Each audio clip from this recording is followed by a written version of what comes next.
The man finished the champagne in the fragile crystal stem and set it on the silver tray deftly held aloft by a passing servant. The tuxedoed waiter paused momentarily for the man to avail himself of another glass of the bubbly wine, then disappeared into the chattering crowd. Reeves Grant sipped at his fresh glass of champagne, wondering why he had even taken it. He didn't want it. Everything had suddenly gone sour. Even the world's most expensive vintage left a brassy taste in his mouth.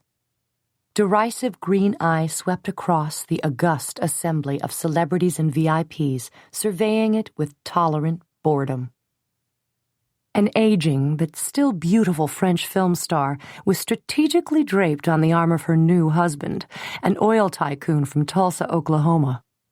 West Germany's gold medal-winning Olympic downhill racer was earnestly hustling a sulky, sensuous princess from a Mediterranean country, but she studiously ignored him. A New York designer and his companion and protege, both dressed in flaming pink tuxedos, were entertaining a group of avid listeners with a malicious tale about a former CoverGirl model who had gained 40 pounds and had come to them for a figure camouflaging wardrobe. All in all, the crowd were rich, famous, or important, or a combination of all three, or merely outrageously notorious for one reason or another. Greeting them all with dignified graciousness was the host of the lavish reception. Tall, strong, and lithe a figure, he looked to be exactly what he was, a Swiss industrialist of incalculable wealth. His blonde, blue-eyed good looks secured his position on the list of the world's beautiful people. Disobedient green eyes refused a cerebral command and unerringly moved to the woman standing beside the millionaire. She was dressed in a stunning white gown. White, for God's sake, he thought snidely. 24 hours hadn't dimmed Reeves Grant's memory of how beautiful she was. The one-shouldered Dior sheath was worthy competition for any other gown there. The opal and diamond necklace around her slender throat was as exquisite as any of the jewelry that bedecked the other women in the room, and its simplicity was almost virtuous by comparison. Her hair came close to being styled too casually for the formal occasion. It wasn't loose and flowing as Reeves had last seen it. Instead, it was swept up into a knot at the top of her head.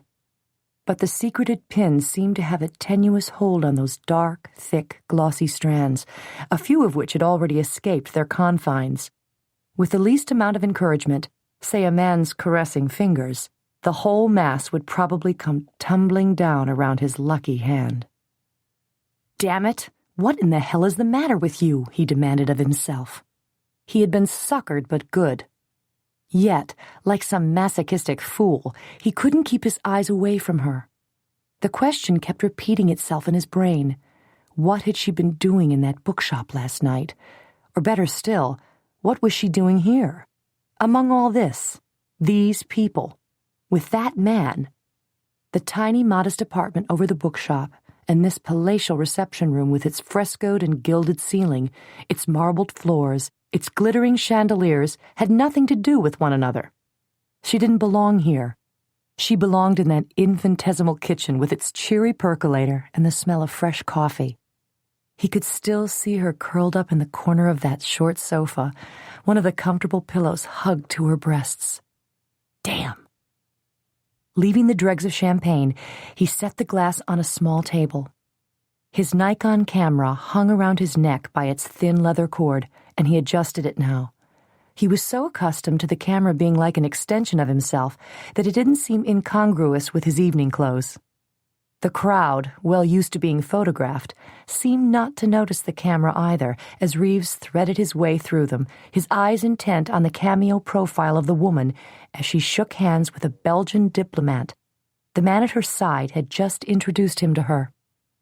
She leaned over the man several inches shorter than herself and spoke courteously to him, though her words eluded Reeves as he brought the camera up to his expert eye. He adjusted the ring around the lens until the delicate features of her face sprang into focus. She was accepting the diplomat's officious kiss on the back of her hand when the photographer snapped the shutter. The automatic flashing device on his camera startled her, and she turned her head in the direction from which it had come. Quickly, he rolled the focus ring again as her face now filled his lens. Her smile was tentative, shy, and self-conscious as he pressed the shutter release. This time the flash hit her full in the eyes and she was momentarily blinded. A dark forest of lashes blinked over gray eyes several times before she could clearly see. The photographer slowly lowered the camera away from his eyes, green eyes that impaled her with a ferocious, accusatory glower. Her gracious smile froze for an instant before it totally collapsed. The eyes widened perceptibly. The mysterious rings around the irises grew darker. A darling pink tongue flicked over her lips, suddenly gone dry. Then the lips formed a small, round, surprised O. Reeves had seen that same expression of wonder and caution just last night. It had been raining. The thunder had echoed through the narrow alleys and bounced off the stone walls of the ancient buildings of Lucerne, Switzerland. Rain had pelted his bare head. But suddenly, the storm had ceased to matter. When he saw her face through the glass door of the bookshop, his other senses had rested while his vision reigned supreme, devouring her image. "Oh!" Jordan Hadlock had exclaimed. In startled reaction, she crushed the heavy book to her chest as another clap of thunder shook the windows of the storefront. Then she realized that the rattling glass wasn't the result of the thunder alone. Someone was pounding on the panes of the door. Perched as she was on the ladder, leaning against the book racks, she could see the front door of the shop without obstruction. But when she had closed the bookstore for the night several hours ago, she had pulled down the opaque window shade. Whoever was now braving the thunderstorm and knocking peremptorily on the door was identifiable only by a silhouette outlined by flashing lightning. The shadow's size and form deemed it male. He was pressing his cupped hands against the glass, trying to peer around the edge of the shade. Jordan heard him mutter an obscenity that had no right to ever be spoken aloud, no matter how softly, and then the pounding started again, more emphatically this time. Slowly, her heart thudding almost as solidly as the fist on the glass pane, Jordan descended the ladder and edged around the bins of books and newspapers until she stood a few feet from the door. A lightning flash revealed the large, masculine shape standing with feet planted slightly apart, hands on hips. Her visitor was growing more impatient with each passing second. Tottering on the brink of indecision, she weighed her options. It would be dangerous to open her door this late at night to a man obviously already angry. Still, were he bent on some crime, he would hardly have announced his presence so forcefully. Maybe he needed help. A medical emergency? He certainly seemed distressed. Without waiting to talk herself out of it, she went to the door and pulled back the shade far enough for her to see out. The light from inside the bookshop fell on a broad chest with a cotton shirt now rain-plastered to it. The shirt was unbuttoned at the throat, and her curious eyes traveled up the strong cords of his throat to his face. Her eyes widened in feminine interest. While the chiseled features were set in a grim, perturbed expression, the face wasn't menacing. She was slowly taking in the firm chin, the long, slender nose, and the green eyes, when a scowling eyebrow lifted over one of them in a silent query. It said, "Well, are you going to stand there gawking at me, or are you going to open this door?" Yes, she was going to open it. She dropped the shade, slid back the bolt, turned the brass knob, and drew open the door. 2 bags, which had escaped her attention before, were tossed through the opening, barely missing her feet. She scrambled aside as her bare feet were splattered with cold raindrops when the bags thumped to the floor. One was brown leather, the other navy canvas. The man barged into the room seconds after his luggage, turned, and slammed the door shut behind him. He spun around, ready with a scathing remark on her hesitation at opening the door, but the words died on his lips as he looked down at Jordan. For long moments the two stared at each other, expressionless, without speaking, their only movement that of their eyes as each surveyed the face of the other. A few, very few seconds ticked by before their breathing became audible. His was light and rapid because of his recent exertion. Hers matched it, for reasons as yet undefined.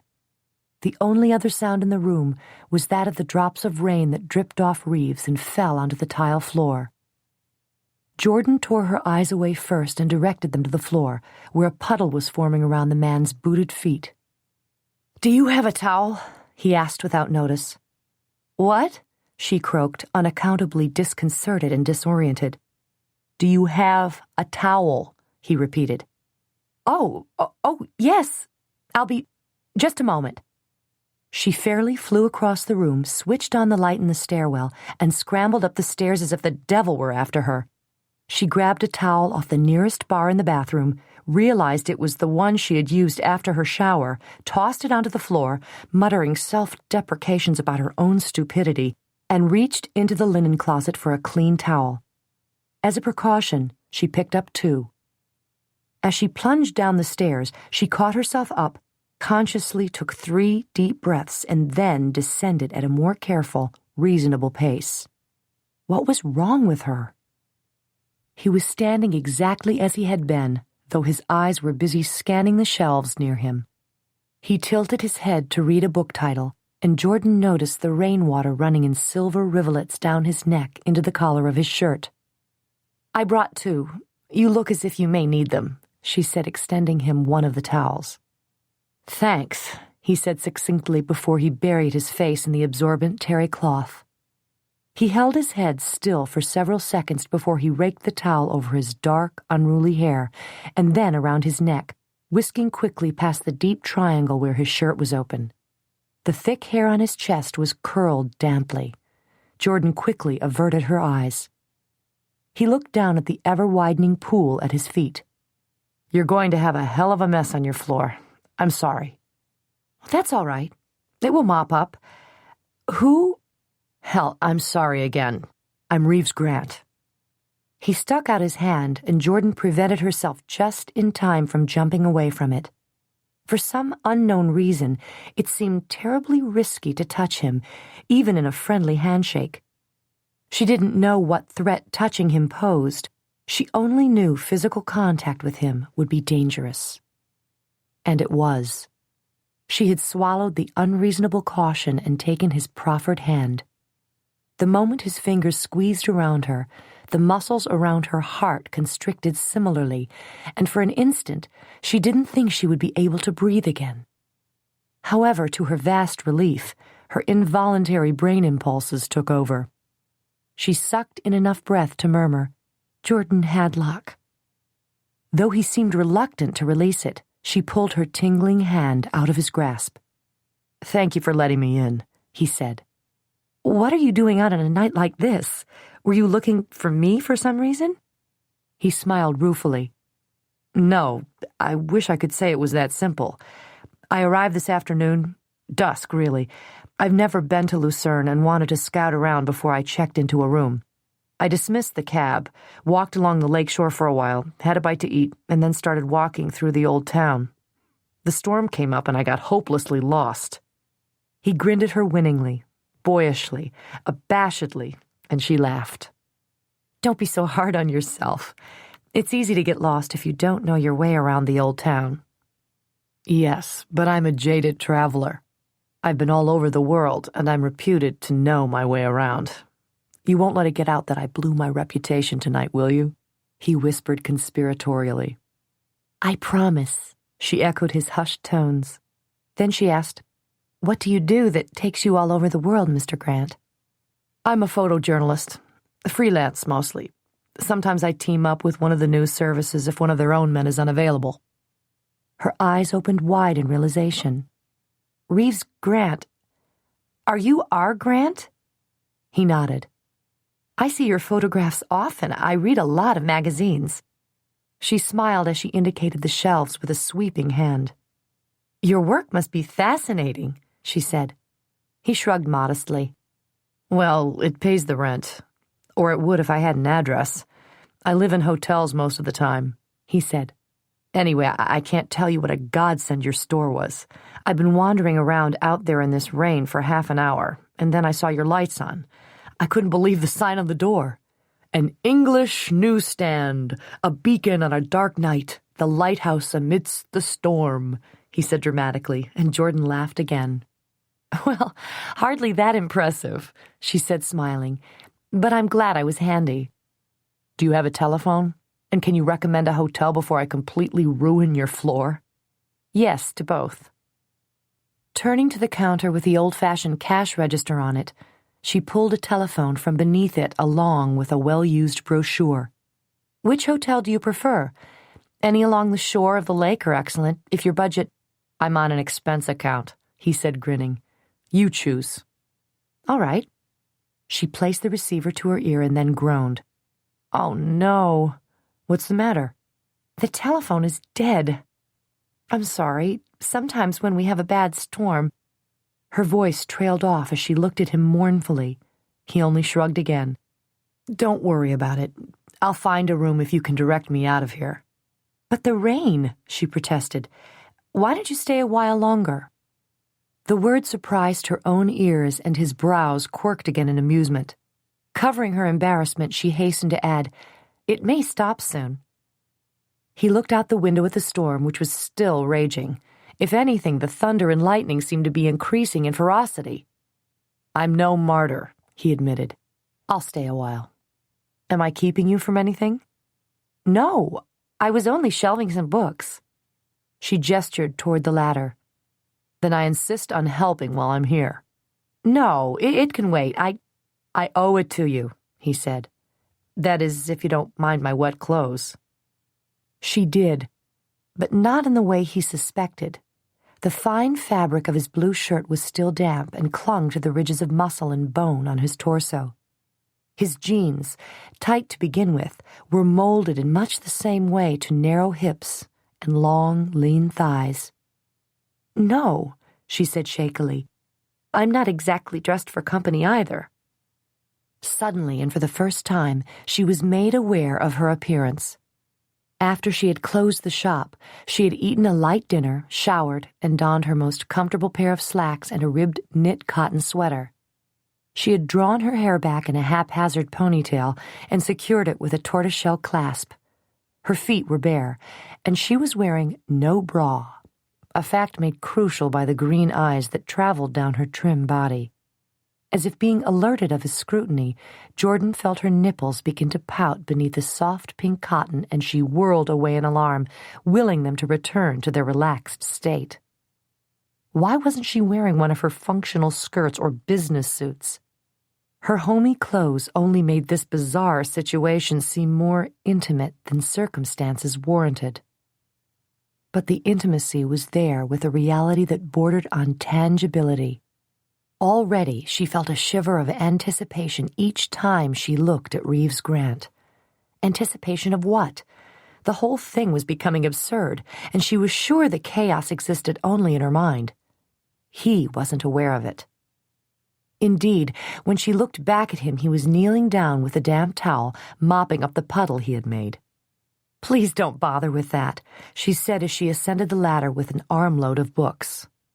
I think my clothes have dried somewhat, and if I get this water up, I won't feel so guilty about invading your store.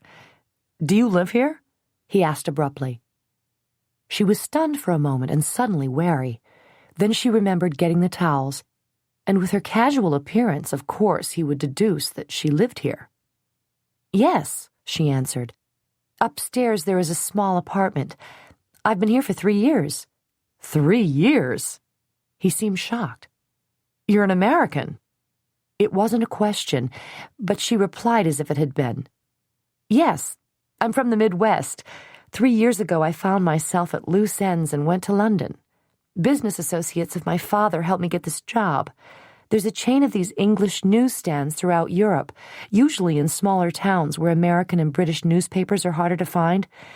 We, of course, cater mostly to English-speaking tourists. What happened 3 years ago to make you feel at loose ends? It was as though he had heard nothing else, but had honed in on the one point in her narrative that she wished he had overlooked. She was tempted to tell him that it was none of his business and dismiss the subject immediately. However, looking down at him from her place on the ladder, she saw the green eyes staring up at her, demanding the truth. One strong hand, with fingers sensitive enough to handle the delicate intricacies of his cameras, was resting next to her bare foot on the rung of the ladder. She pulled her eyes away from his as she mumbled, "My husband died." Her shaking hands busied themselves with the books she was lining up along the top shelf. It was taking much more time than should be necessary to get them just right. "What are you putting up there?" he asked, breaking a silence that was stretching dangerously long. "Philosophy and religion," she said. "The current bestsellers go on the bottom shelves. The spicier the book, the lower the shelf." She looked down at him and smiled impishly. He laughed. "Good merchandising," he said. "Here, this is all." He handed up the last of the books, and she leaned down to take them.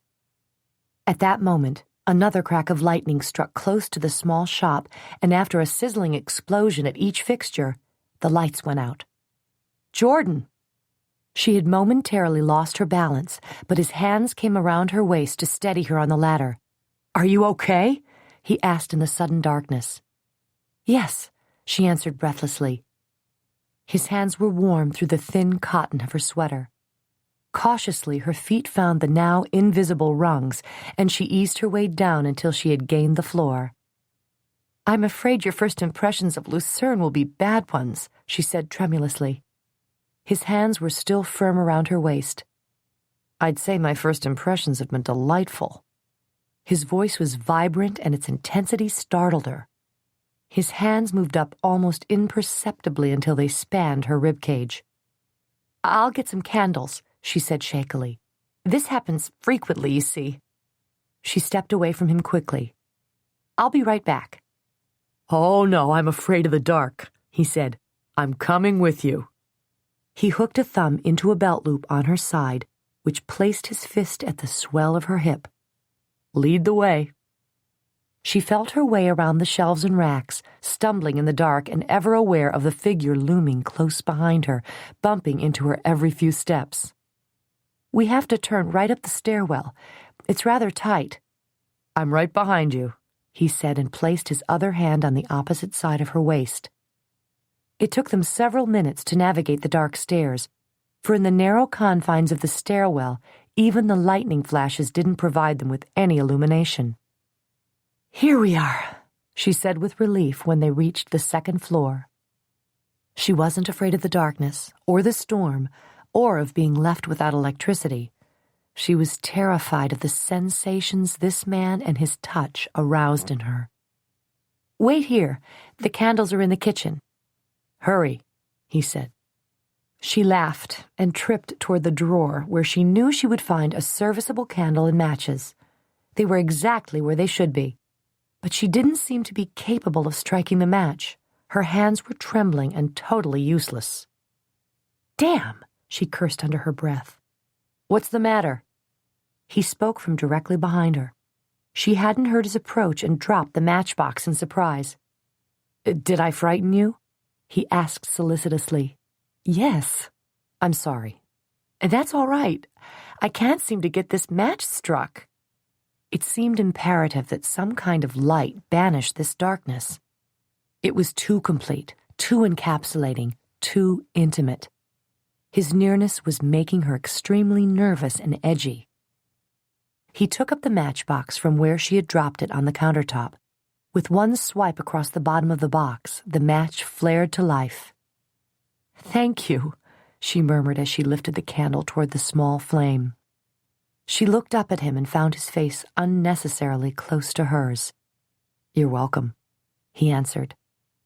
He leaned down slightly, and she was held in breathless suspension when she thought he was about to kiss her. Instead, he blew softly on the match, and it went out, the smoke wafting between their faces. Was it relief or disappointment she felt? Hurriedly, she turned away from him and moved toward the door that connected the tiny kitchen to the living room. "I have other candles in here," she said by way of explanation. Quickly, with the candle providing a small circle of light, she traversed the living room, stopping periodically to ignite a scented candle. Soon the room was bathed in a soft, fragrant glow. "When you said you had some candles, you meant it," he teased from the door of the kitchen when a dozen or more candles had been lit. "They're really for aesthetic purposes, but as you can see, sometimes they're functional as well." She stood awkwardly, bare feet chastely together, hands self-consciously clasped in front of her. What now? "Would you like some coffee?" she asked. "The electricity." "I have a gas stove." "Great, that sounds good." She walked toward him, taking one of the larger candles in its brass holder with her. He moved aside, and she brushed past him into the kitchen. "Don't feel like you have to entertain me," he said as she filled a percolator with water. "But I don't relish roaming around that maze out there without even the benefit of streetlights." She smiled over her shoulder as she spooned coffee into the metal basket. "What kind of American would I be to deny aid and comfort to a fellow countryman? Where are you from, Reeves?" "Reeves? Not Mr. Grant?" "I grew up in California, went to UCLA, started working professionally as a photographer during college." She had lit the stove and placed the percolator on the burner. "Say, listen, would I be presuming too much if I changed clothes? I'm still rather soggy." "Yes, I mean, no. By all means, you must be uncomfortable." "I'll go down and change in the bookstore." "No, use the bathroom. Here, take a candle down to get your bags." She hurried past him and got another candle from the living room. "Thanks," he said as he took it from her and loped down the stairs. He had certainly gained confidence since he had stumbled up behind her only moments before, clinging to her as if his life depended on it. He was back within a minute, and she directed him through her bedroom to the bathroom, hoping that it was halfway presentable. She knew there was at least one damp towel lying on the floor. When one lived alone, one didn't give more than rudimentary attention to orderliness. By the time the coffee was done, he was back, wearing another pair of jeans, another casual shirt, this one soft yellow, and socks. No shoes. "The coffee smells good," he said from the door. "Have a seat, I'll bring it in there. This kitchen is barely large enough for one person." He was sprawled on the sofa, ensconced in the deep cushions of one corner, when she came in carrying the tray with the coffee, cream, sugar, and 2 spoons, cups, and saucers. She set the tray on the low table in front of the couch. Actually, it was 2 ceramic elephants with a piece of glass suspended between them. She poured the steaming, aromatic coffee into 1 cup and asked, "Anything in it?" "No. I've learned to do without luxuries in some of the places I've been, so I've grown accustomed to drinking whatever is available." He sipped the scalding liquid. "Unless my sense of taste fails me, this is American coffee." She laughed. "I have my parents send it over every few months." "Ah, delicious." He smacked his lips. She poured her own coffee and settled into the opposite corner of the sofa. His long legs were stretched out in front of him. In contrast, she tucked her feet under her legs. "What else do you miss from home?" His question was casual, almost too casual. Did it pretend more than surface curiosity? "Conveniences, fast food restaurants, my soap opera." He laughed. "Not much else. I miss my parents, though they came over last year to visit. Lucerne is a charming place. The Swiss are an intelligent, industrious, and gracious people. I've traveled extensively in Europe. One day I aspire to write about it. You're rarely in the States, Reeves. What do you miss?" Not a woman, she thought as he began to rattle off inconsequential things. He would never be without a woman.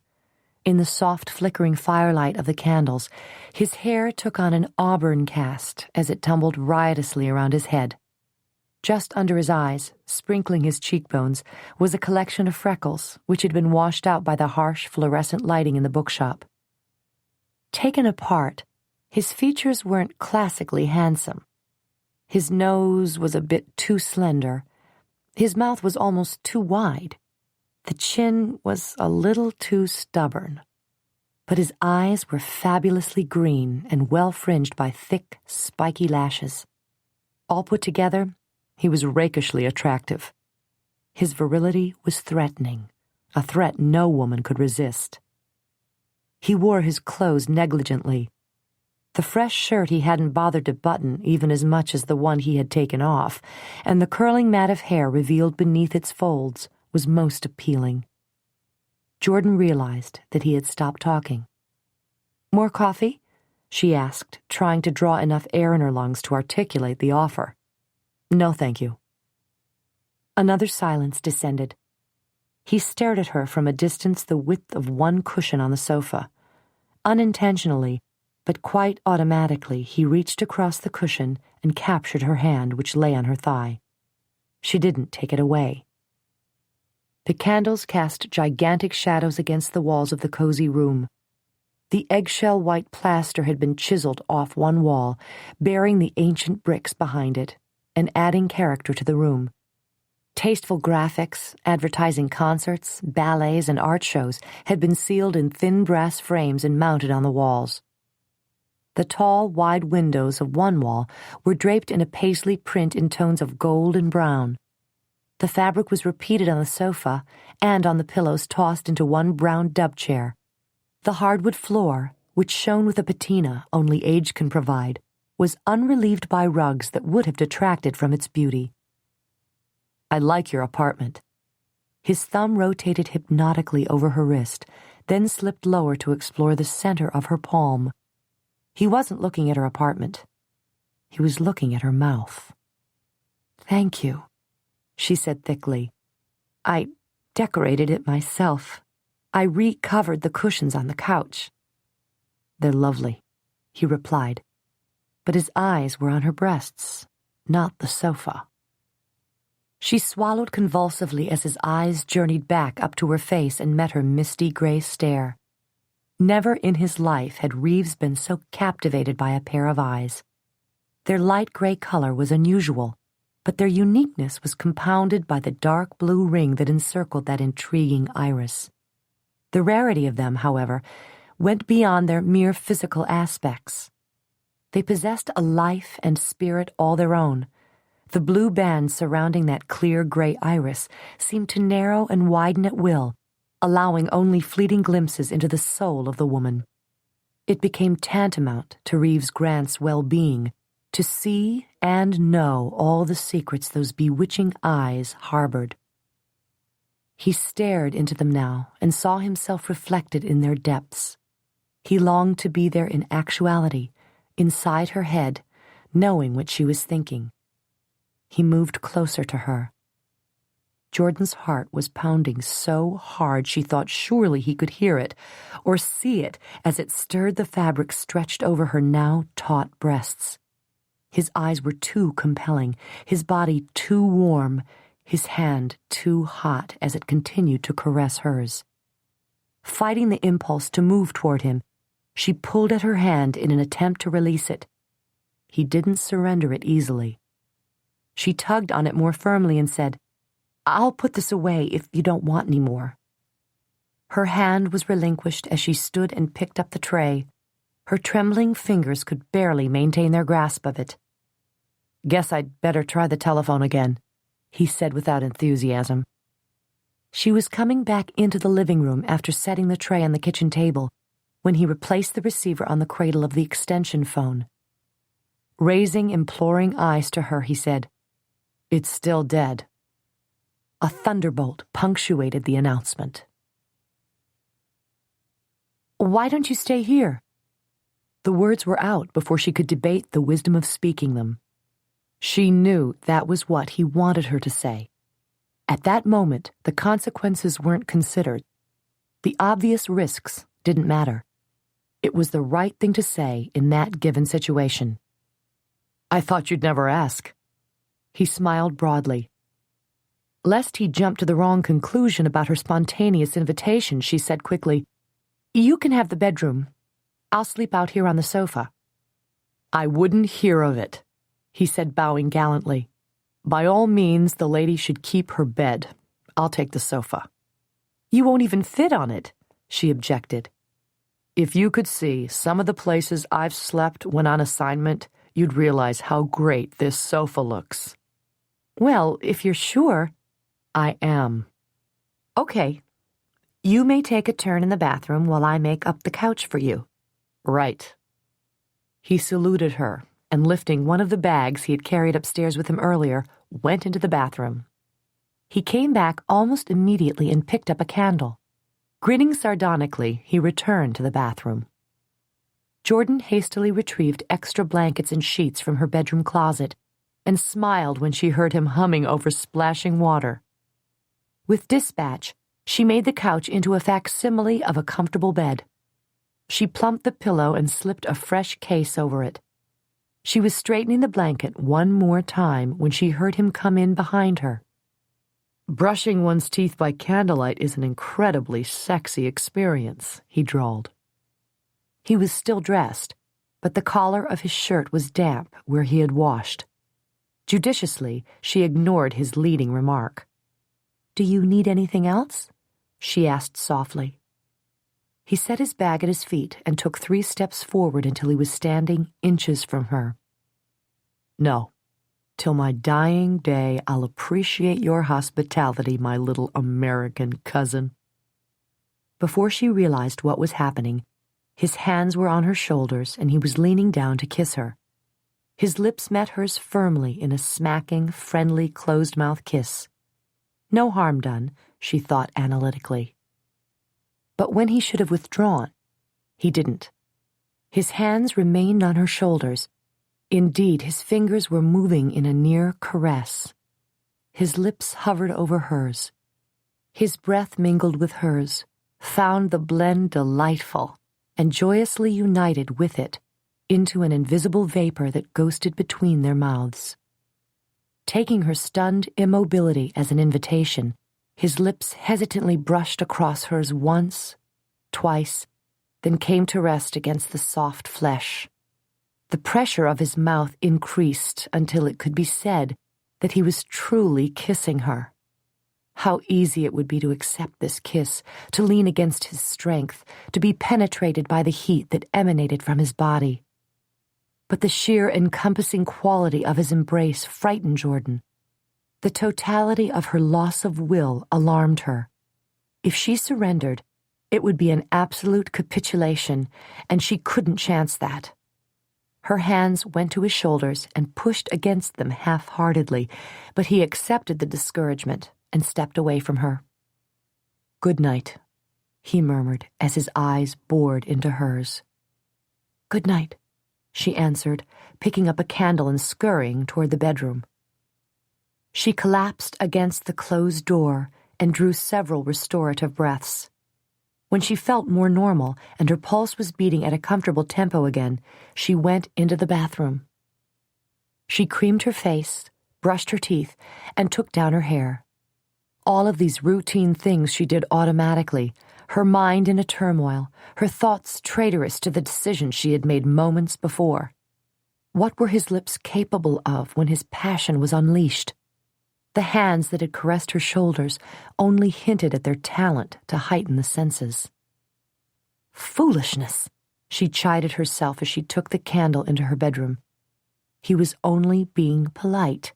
It was a kiss of gratitude, friendship, comrades abroad. Nothing more. She set the candle on the bedside table and turned down the quilted spread and colorful sheets. Her fingers were working with the snap of her slacks when the door behind her swung open on silent hinges. Only the light from one candle on the coffee table was behind him, but she could see that he wore only a pair of pajama bottoms, which rode low on his hips. His frame completely filled the doorway, his arms spread wide, his hands bracing him on each side of the jamb. She stared at him with a mixture of fear and excitement. One hand went to her throat to capture her heart, which had leaped there. The other settled over her stomach, trying vainly to still the disquieting flutter.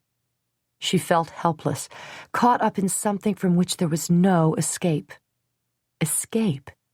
Did she want to escape? "Are you going to scream?" he asked quietly. He began to move toward her. "I don't know," she answered honestly, shaking her head in desperation.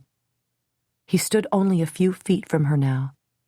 The magnificent proportions of his physique were revealed to her clearly, and she admitted that she had never seen a man who stirred her feminine instincts as did this man. "I don't think so," she whispered. Then his hands came up to cup her face and tilt it back for his kiss. Her eyes were already closing as she said, "No, I'm not going to scream." This time there was no hesitancy. His lips claimed hers in a fierce kiss. Then his mouth opened and left no room for argument on that claim. He possessed her mouth thoroughly, and without resistance she parted her lips and honored his ownership. His tongue rubbed sensuously against hers and then went deeper to explore the mysteries of her mouth. He solved each one in turn. His arms wrapped around her. Smoothing over her back, his hands settled on her waist and drew her closer until their bodies melded together. Teasingly, his mouth moved over hers, elusively avoiding her lips, which pursued it. When a small, frustrated moan escaped her, he rewarded her tenacity by taking her mouth under his once again. Her arms came up and locked behind his neck. Without separating, they fell to the bed and lay on the pillows, which welcomed them as if they belonged. He raised his head and gazed down at her with fevered eyes. He spoke rapidly, as though he had been saving up things to say, and now that the opportunity had presented itself, he didn't want to lose it. "Your hair is beautiful. So dark and shiny." His fingers sifted through the silky strands. "Your complexion doesn't need makeup. Your eyes... God, you're gorgeous, Jordan. Kiss me again, please." She needed no coaxing. Her hands tangled in the coarse auburn hair and pulled his face down to hers. Their mouths met with equal need, each hot and moist and seeking appeasement for a newborn thirst that seemed unquenchable. He forsook the wellspring of her mouth to plant kisses along her cheek and ear. He tasted the lobe with a velvet, rough tongue. Jordan's fingertips explored the hard, bunched muscles of his shoulders as capricious lips skipped along her neck. With precision, his hand moved between their bodies and covered her breast. An inquisitive thumb stroked across the crest, which impertinently demanded attention. "Reeves," she groaned, and arched upward against him. Suddenly she realized what she was doing. Not until an hour ago had she ever seen this man. Now she was in bed with him, begging him to kiss her and caress her with matchless intimacy. This was not trivial kissing. This was making love. With a stranger. Was she mad? She must stop this, now. But his hands had slipped under her sweater and were learning the lush curves of her breasts. "Reeves, please, no," she pleaded. "No, I can't. I don't—" "I do, Jordan. I do, but not like this. Never before like this." Then the sweater was being peeled over her head, and she lay exposed to his ardent eyes. "My God," he breathed as his heated gaze devoured her. Tenderly, his hands caressed her, and he watched in adoring wonder as her breasts responded readily, eagerly to the manipulation of his fingertips. Embarrassed by his scrutiny and her response to his touch, she shut her eyes. His mouth closed over her breast. The nipple knew the sweet nudging of his tongue, igniting a fuse that raced through her veins, leaving behind a thrilling conflagration. She cried his name softly. He lifted his head and asked anxiously, "Did I hurt you?" "No, no," she sobbed, and clasped his head, drawing it back to her. "Jordan," he murmured against her dewy skin, "you're delicious." His mouth continued to torture and tease, and she knew that she was lost. The battle was over before it was begun. He was the victor because he really had no opponent. She had forfeited. She wanted this now as much as he did. When he undid her slacks and slipped them and her panties down her legs, she made no move to resist. He stood, and with a quick yank to the string at his waist, the pajamas slid down his legs to the floor. He laid down again and gathered her to him. His body moved along hers, detailing the physical differences between them. His leg with its hair-roughened skin lay across hers, heavy and protective. His chest raked against her breasts, tickling them with the crinkly brush that covered it. A thumb feathered her cheek as he kissed her long and deep. His hand smoothed over the satin skin of her hip and along her thighs between them. His sharp intake of breath echoed hers when he touched the gate of her femininity. He found it pliant and ready for his caress. He stroked her appreciatively. "Jordan, you feel so good, so incredibly good." His fingers worked like a magic wand that showered her body with iridescent sparks of ecstasy. Fervent kisses were rained on her breasts. His body continued to stroke hers. With every movement, every soft, panting breath, she beseeched him to explore further. When she could bear no more, she clutched him tightly. He moved over her, but restrained himself long enough to ask hoarsely, "Jordan, is there any reason why I shouldn't do this?" Yes, there were 100 reasons, thousands. A vision of another face was projected onto her brain, but she refused to look at it. She was at such a level of desire that nothing else mattered. Reeves had kissed her, caressed her like no other man ever had. She couldn't deny the sweeping passion he had awakened.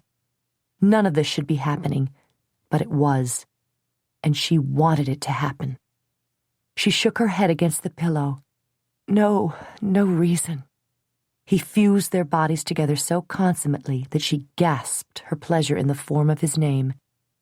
"Yes, Jordan, yes," he rasped against her ear. "It's good. Wonderful." The rightness of it didn't escape their passion-clouded minds. Each recognized the harmonious way their bodies coupled. The rhythm with which they moved seemed rehearsed. They withheld nothing. Barriers didn't exist. Inhibitions were banished, nor did they hasten. Every move was calculated to bring the other pleasure. Each caress was slow and provocative, its sole intention to please.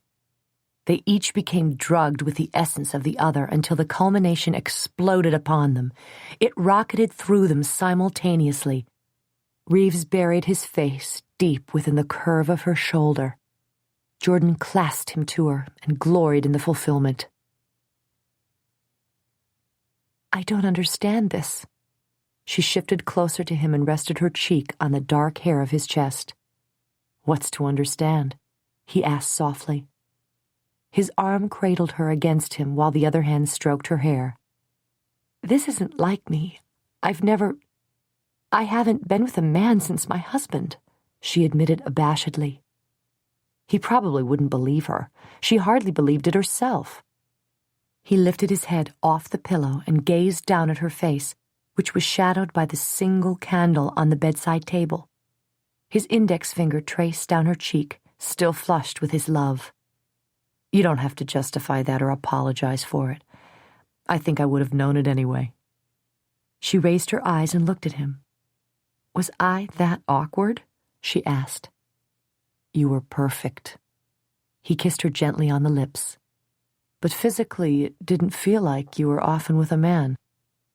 She dipped her face again into the shelter of his shoulder, and he chuckled softly at her embarrassment.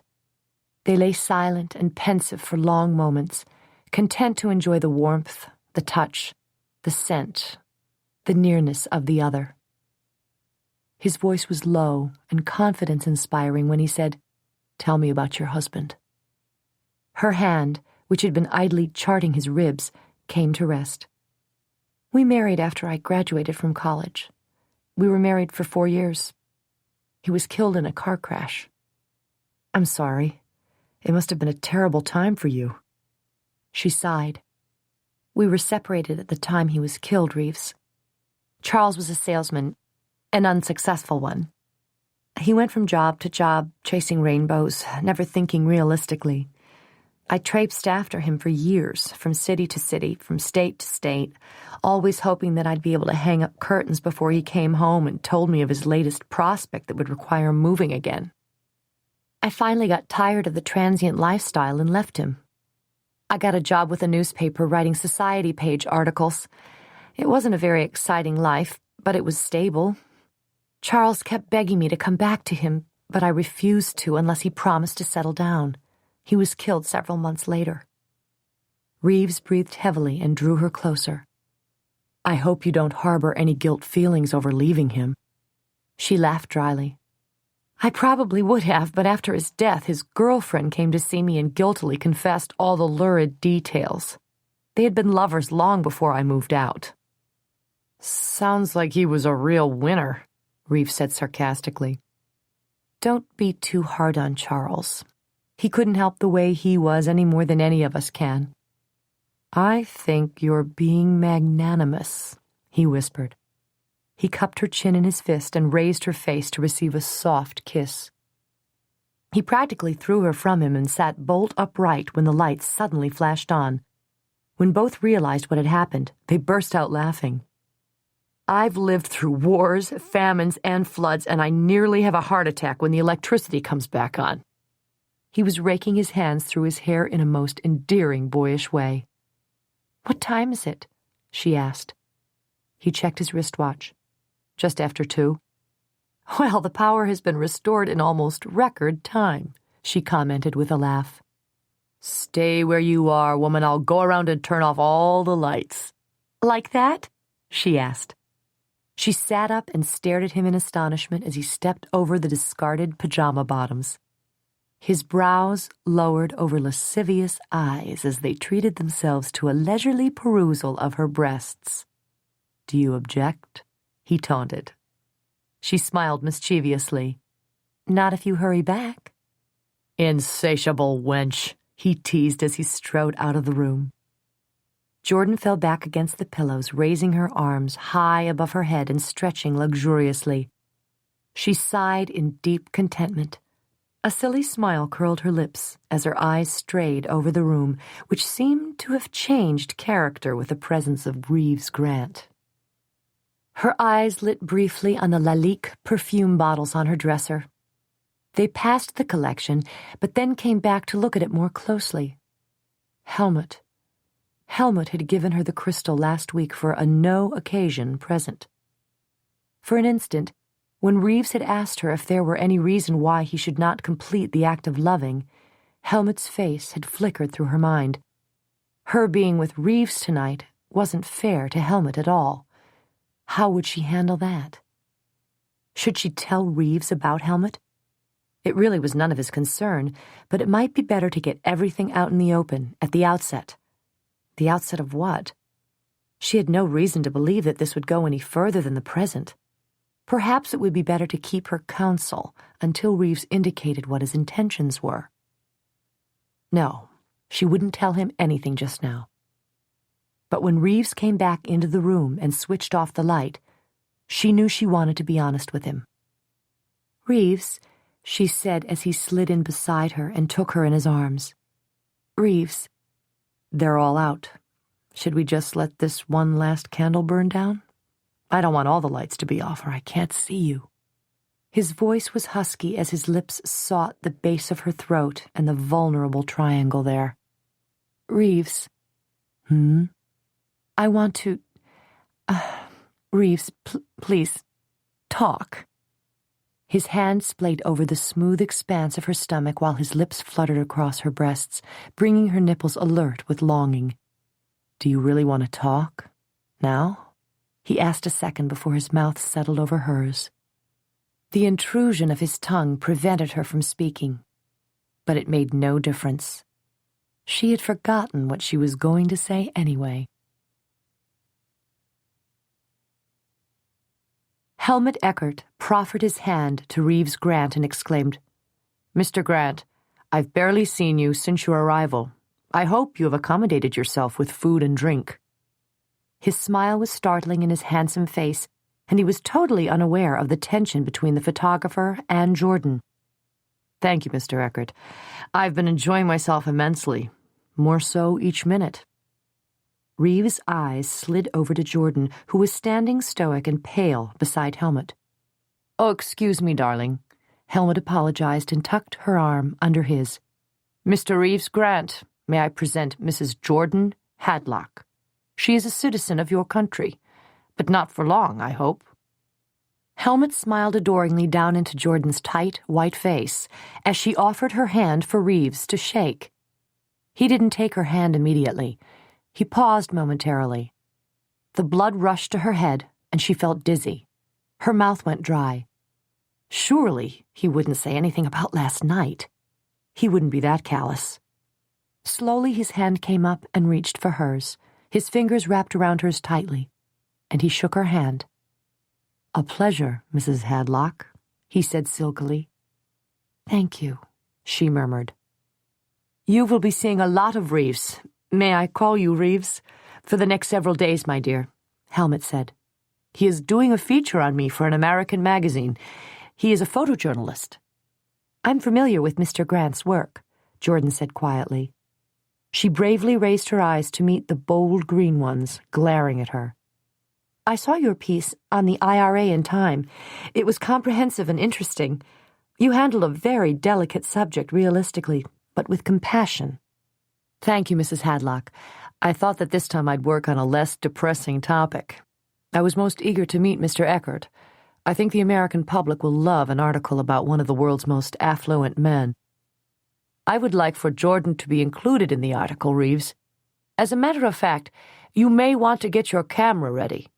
In a few minutes, I'll be making public our engagement." Jordan whirled to face him. "Helmut," she cried, Why didn't you tell me?" "Because I wanted it to be a surprise." His teeth flashed whitely in a dazzling smile. "And if I had told you, you would have thought of another excuse to postpone the inevitable. You will become Mrs. Eckert, my darling. It's only a matter of time. Have you or have you not consented to marry me?" On a recent excursion to Zermatt, she had wearily consented to think about marrying him after hours of his playful badgering. She had planned to broach the subject at a later time and reasonably explain to him that she wasn't ready to marry again. But the time had never been right, and now he was going to make official their tentative engagement with an announcement. And Reeves! God, could this be happening? The beautiful gown which Helmut had insisted on buying her for this reception was suddenly constricting. The room was too crowded. The champagne she had drunk seemed to be boiling in her stomach and threatening to come back up. Her head was pounding, and all the while Reeves was standing close and staring at her malevolently. Jordan felt detached from the scene as she watched Helmut call everyone's attention to them. Gradually, conversations were hushed, heads were turned, plates of sumptuous food were set aside as the guests politely turned toward their host. "I'm sure that most of you have met Jordan by now. It is with pleasure I tell you tonight that she is soon to become my wife." A rumble of reaction rolled toward them. The women looked at her with envy, the men with appreciation. Some, selfishly more concerned with their own private love affairs, seemed only blandly interested. Jordan recoiled from their staring eyes. Trance-like, she obliged him when Helmut pulled her into his arms and kissed her chastely on the lips. She was aware of a camera flashing on them. Reeves was taking pictures of her kissing another man. Helmut was speaking again. "To seal our engagement, I want to present Jordan with this ring." From his pocket he extracted a velvet ring box and flipped it open. He took out a platinum ring on which was mounted the largest, most tastelessly ostentatious emerald-cut diamond Jordan had ever seen. He picked up her clammy, limp left hand and slid the ring on her third finger. It felt as heavy as a ball and chain. She looked up at him and smiled sickly. The camera flashed repeatedly. She wanted to turn on Reeves and scream at him to stop. This wasn't real. None of this mattered or had any bearing on what had happened last night. But the flash on the camera was persistent. The crowd undulated toward her to extend their congratulations and view the diamond on her hand. Reeves watched as Jordan frantically caught at Helmut's sleeve. The blood thundered through his veins. He was barely able to restrain himself from grabbing Jordan and shaking her until she begged him to stop. When she was thoroughly contrite and pleading for merciful forgiveness, he wanted to kiss her until she knew without a doubt that she belonged to him. But she didn't. She was leaning against Helmut with feminine helplessness. Never in his life had Reeves known such jealousy or anger. He saw Helmut duck his head and place his ear near her mouth. Her lips barely moved against Helmut's flesh, but Reeves remembered just how that felt. She whispered something to Helmut, and then Reeves read the man's lips as he answered, "Of course, my darling." Reeves had put his hand in his pocket to find another lens, but his hand had closed around one of the filters his camera often required. When he saw Helmut press his mouth against Jordan's slightly parted lips, his fingers clenched reflexively. He was impervious to the breaking glass that sliced through 3 of his fingers. It wasn't until he withdrew his hand and saw the blood dripping from it that he had hastened to grab a napkin off the buffet table to stanch the flow. Helmut was making another announcement, obviously at the request of his fiancée. "Ladies and gentlemen, Jordan has asked, since you are all friends and there are no members of the press here tonight, that you refrain from notifying them of our upcoming marriage. Understandably, she doesn't want it to be publicized until she can contact her parents in the United States." Reeves let the crowd stream around him as they exclaimed over the fairy tale couple. He watched Jordan as she graciously received well wishes. When a large, buxom, over-jeweled matron drew her into a suffocating embrace, he met her eyes over the woman's massive shoulders. Damn her! Those blue, ringed gray eyes looked at him pleadingly. They were wide and apprehensive, compelling and totally arresting. How dare she make a prize fool out of him, and then look at him like that? He didn't allow his frigid stare to warm. But his indifference was all for show. Even now he didn't know which he would rather do, slap her hard across her lying mouth, or fling her to the floor and make love to her with a wild hunger that made the pressure in his loins almost unbearable.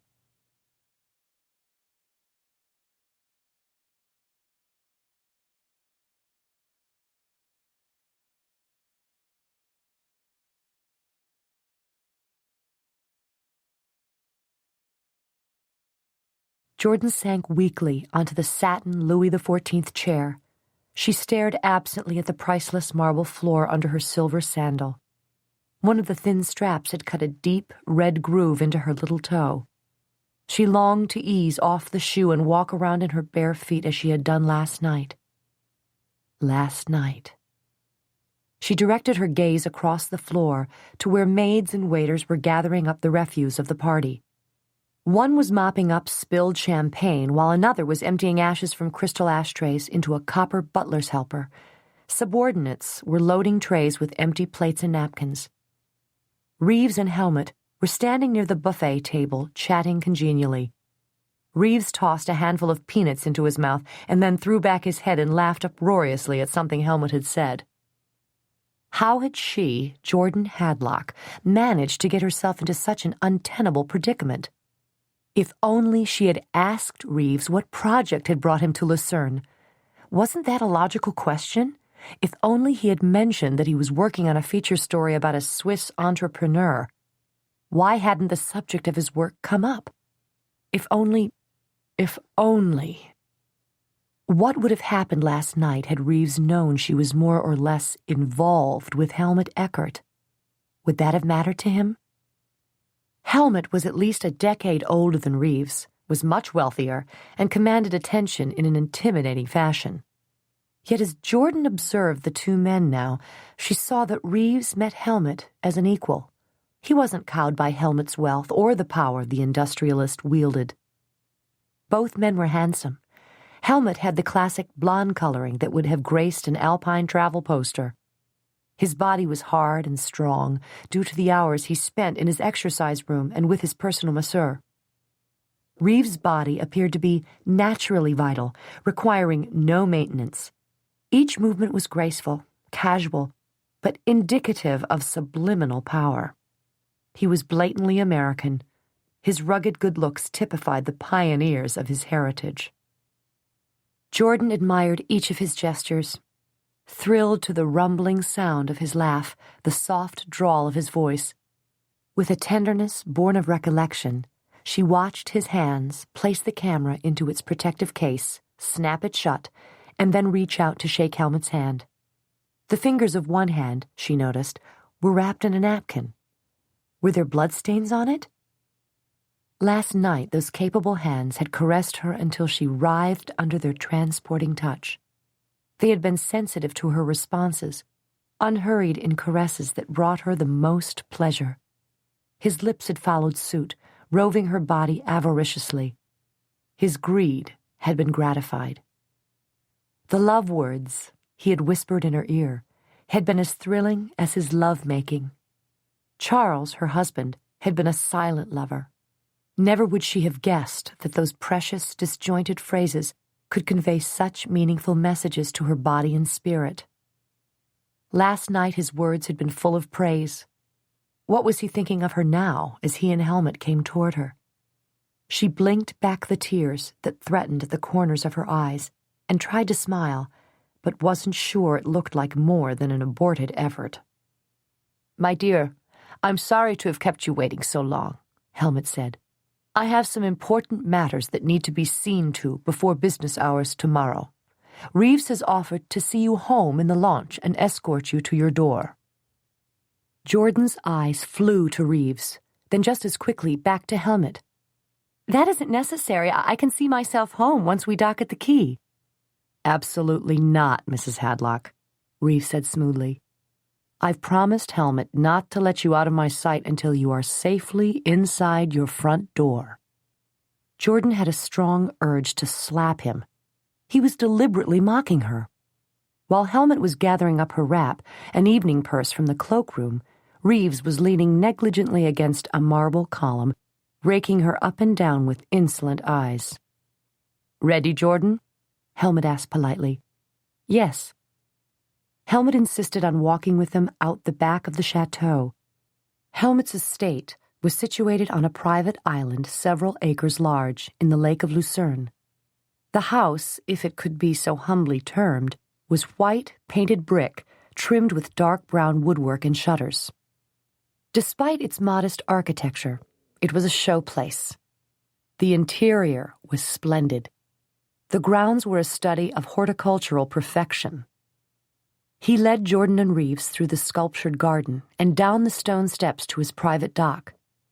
A uniformed boatman helped them aboard a sleek craft after Helmut had kissed her goodnight. Helmut often hired motor taxis for an evening to shuttle his guests from his island in the lake to the shore. They were not luxurious launches, nor were they mediocre. When she and Reeves were settled into deck chairs, the pilot started the inboard motor and they chugged away from the dock. Helmut waved them off until they disappeared into the darkness, the fine spray rising in their wake. Jordan sat tensely in the low canvas chair, shivering slightly in the cold evening air. She snuggled deeper into her satin floor-length cape. She kept her eyes away from the man in the chair next to hers. The helmsman had his back to them as he navigated the smooth water, so they were all but alone. Out of the darkness, she heard a scratching sound, then saw the flare of a match as it was put to the end of a cigarette. Reeves fanned out the match and conscientiously placed it in a pail of sand anchored to the glossy deck. Jordan caught the pungent aroma of the tobacco smoke as Reeves inhaled deeply on the cigarette and then exhaled slowly. "I didn't know you smoked," she remarked quietly. There was a long pause, and she thought that either he hadn't heard her or that he planned to ignore her. Finally he said, "I don't. I quit years ago. I just started again." "Oh." He shifted around in his chair until he was facing her. He stared hard at her with cold green eyes as he drew once more on the cigarette, coughed, cursed the cough, and flicked the cigarette through the air to die a sudden, hissing death in the lake. "Is that all you can say?" "Oh." Reeves, please, spare me the theatrical explanations, he cut in sharply. None is necessary, I assure you. We shared a great role in the hay during a thunderstorm. Very romantic. Very cozy. I enjoyed it. You enjoyed it. That's all there was to it. He sliced his hands through the air to emphasize that the subject was closed, and she noticed again the napkin-wrapped fingers. His words had pierced her to the core, but her attention was momentarily distracted by the blood-stained napkin. What happened to your hand? She asked. What? His agitation was apparent. Every muscle in his body was pulled taut and strained against the restriction of his clothing. What? He repeated more heatedly, as though she hadn't responded in the way he thought she should have. What happened to your hand? He looked at her in angry bewilderment, and then down at his hand as if seeing it for the first time. Oh, I cut it. It's fine. It's bleeding. Not anymore. Are you sure? Maybe. I said it's fine. Let me see. Will you forget my damned hand? He roared. He stood up and stuffed his hands into his pockets of his tuxedo trousers, walking to the rail of the boat and leaning against it. She could tell by the heaving of his shoulders that he was almost gasping for air. Up until now, she hadn't realized the extent of his fury. He stood at the rail a long time, thumping his fists against the polished wood, looking out over the water and staring at the lights of Lucerne while they loomed larger on the horizon as the boat drew closer to the city. Jordan stared at his back and remained quiet. She longed to tell him about her relationship with Helmut, but his frame of mind wasn't conducive to calm explanations. She'd let him vent his temper, then she would try to explain. When he spun around and faced her, she jumped. It's not that I have scruples about sleeping with another man's fiancée, he sneered. It's just that you lied to me. I despise mendacity, Jordan. I didn't. What would Helmut think if he knew about last night? Would your diamond have been just a tiny bit smaller? Or does he know? Maybe you accommodate him so well that he's willing to overlook your occasional indiscretions. Maybe he shares you with his friends. Shut up, she shouted as she flew out of the chair and almost lost her balance as she stumbled across the windy deck. It isn't like that. I was going to tell you about Helmut this morning, but you had split, hadn't you? When I woke up and saw you were gone, I couldn't decide if you were an incredibly vivid dream or a nightmare. I had slept with a tender, sensitive man who turned out to be a cad who sneaked out at first light. A one-night stand? Is that what all the boys in the locker room refer to me as? Tears now blurred her eyes, and she swiped at them angrily. She hadn't wanted him to know how devastated she had been when she awoke long after the sun was up to find him gone without a trace. Had the mattress not borne the imprint of his body, had not the spicy fragrance of his cologne still clung to the linens, she might have thought he had been a figment. But the most evident traces of his existence were on her body. Her lips were slightly bruised and chafed from the ardency of his kisses. Her breasts tingled with remembrances of his caresses. If she concentrated, she could accurately recall the sensation of having him full and deep inside her. Imagine it still. No, he had been all too real. I came back this afternoon, but you had conveniently deserted the premises, he fired back at her. Were you in there all the time while I knocked on your door like some frustrated Romeo? Yes, she had been. By mid-afternoon, ashamed and distraught over what had happened, she had closed the shop and gone upstairs to lie down. She hadn't slept much the night before. Helmut had called to tell her he would have one of his servants pick her up and escort her through the alleys of the old town to the quay, where a motor launch would be waiting for her. She was to bring her clothes for the reception with her and change at the chateau, where Helmut kept a suite available for her use. She had only hung up the telephone when she heard the knocking on her door downstairs. Surreptitiously, she peered through the closed shutters of her bedroom window down into the street. Her heart lurched when she saw the sun shining on Reeves' hair. He tried the locked doorknob again, a bit impatiently, then knocked harder. He even called her name and glanced up toward the window. She jumped back in time for him not to see her. Why hadn't she gone down and opened the door? What had made her stand there, petrified of seeing him again? Shame? Embarrassment? Maybe in the light of day, he wouldn't find her so attractive. Or maybe he wouldn't be so nearly appealing to her. She dashed that thought. He was the most attractive man she had ever seen, by candlelight or sunlight. What had kept her from going down and flinging the door wide open and throwing herself into his arms? Fear.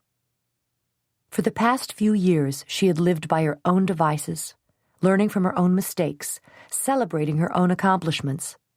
She had kept herself insulated from exterior intervention. She had once placed her life in a man's hands, and it had ended disastrously. When she had finally left Charles, she had pledged never again to entrust her life to another human being. Charles' untimely death had irrevocably prevented her from returning to an unhappy marriage, but she had never again allowed herself to become attached to a man to the point of dependence. For months, Helmut had pursued her, but caution had kept her from totally accepting his affection. That same caution had held her back from charging down the stairs that afternoon to embrace Reeves with all the happiness that had welled up inside her at the mere sight of him. My God! She had slept with this man. For the span of a brief few hours, her life had been in his hands. All control, subconsciously, had been relinquished to him. If that weren't courting danger, she didn't know what was. So as she stood there watching him take a notepad out of his pocket, scribble a hasty message, and slip it into her mail slot, she determined that she would never see him again. After he left, she had raced down the stairs, retrieved the note, and held it in shaky fingers as she read. Sweet, sweet, sweeter, sweetest, Jordan. Forgive me for ducking out without saying goodbye, but you were sleeping so soundly I didn't have the heart to wake you. Confession. I peeked under the blanket. Beautiful. I wanted to check into a room, at the Europa, incidentally, and clean up before presenting myself at your door again. Unfortunately, you have ill-chosen this time to run an errand. I'll be busy the early part of the evening, business, but if you will keep a light burning, I'll be by later. Memories of last night will keep me burning. Until then, Reeves. Her recent resolve not to see him again evaporated like smoke and vanished into the atmosphere. Somehow she would live through one of Helmut's small, intimate cocktail parties for a few close friends. After a reasonable period of time, she would plead a headache and rush home to wait for Reeves. He would ask her if she'd been out. She would tell him about Helmut, but make it clear there was no commitment on her part. He would say that he was glad of that, and that he understood. He would take her in his arms, kiss her. The best laid plans of mice and men. Make it good, Jordan. His snarling words snapped her out of the past and into the present. Her dazed eyes focused on him. The wind was whipping his hair into a wild disarray that, combined with a feral gleam in his eyes, made him appear diabolical. Obviously, he thought she was contriving some story about her absence from the shop that afternoon. She answered truthfully. Yes, I was there, Reeves. He seemed surprised by her answer, and the harsh lines around his mouth softened, but slightly. At the time, I didn't think we should see each other again. Oh, I agree, he said. It can get sticky when one is marrying one of the world's richest men and takes a lover at the same time. People talk, you know. No, she stamped her foot in frustration. I didn't know that Helmut was going to announce our engagement tonight. But you were unofficially engaged. No, well, not exactly. Yes, he cooed and folded his arms across his chest in an arrogant stance that was most irritating. She licked her lips and tried to brush back the strands of hair that were whirling around her face. Be reasonable, Reeves. Can't you see that I'm not a part of that? She demanded, vaguely gesturing toward the chateau they had just left. But you will be soon. Quite an accomplishment for a shopkeeper from Iowa. She ignored the sarcastic barb and went on. Helmut came into my shop one day to buy a newspaper. We chatted. He was charming, flirtatious. I thought nothing of it. But that evening, just as I was closing, he came back in and invited me out for coffee. "Did you know who he was?" he asked incisively. "I thought I had seen—" she hedged. Then she looked up into the piercing eyes and knew it would be useless to lie, though he would take the truth in the wrong way. "Yes," she said. "I knew who he was." "Uh-huh." Some force stronger than her anger kept her from slapping that knowing smirk off his mouth. She swallowed her rage and continued levelly. For several consecutive days he came into the shop and we talked. Then he invited me to dinner. I went. We began to see each other more often until, when she wavered, he pressed her. "Go on, Jordan. I'm fascinated." He began to court me. Presents, flowers, expensive trinkets that I neither wanted nor required. He leered at her wickedly. And what did Helmut get in return for all these expensive trinkets? "Nothing," she exclaimed. Just then the boat bumped against the pilings of the quay, and she was hurled at him.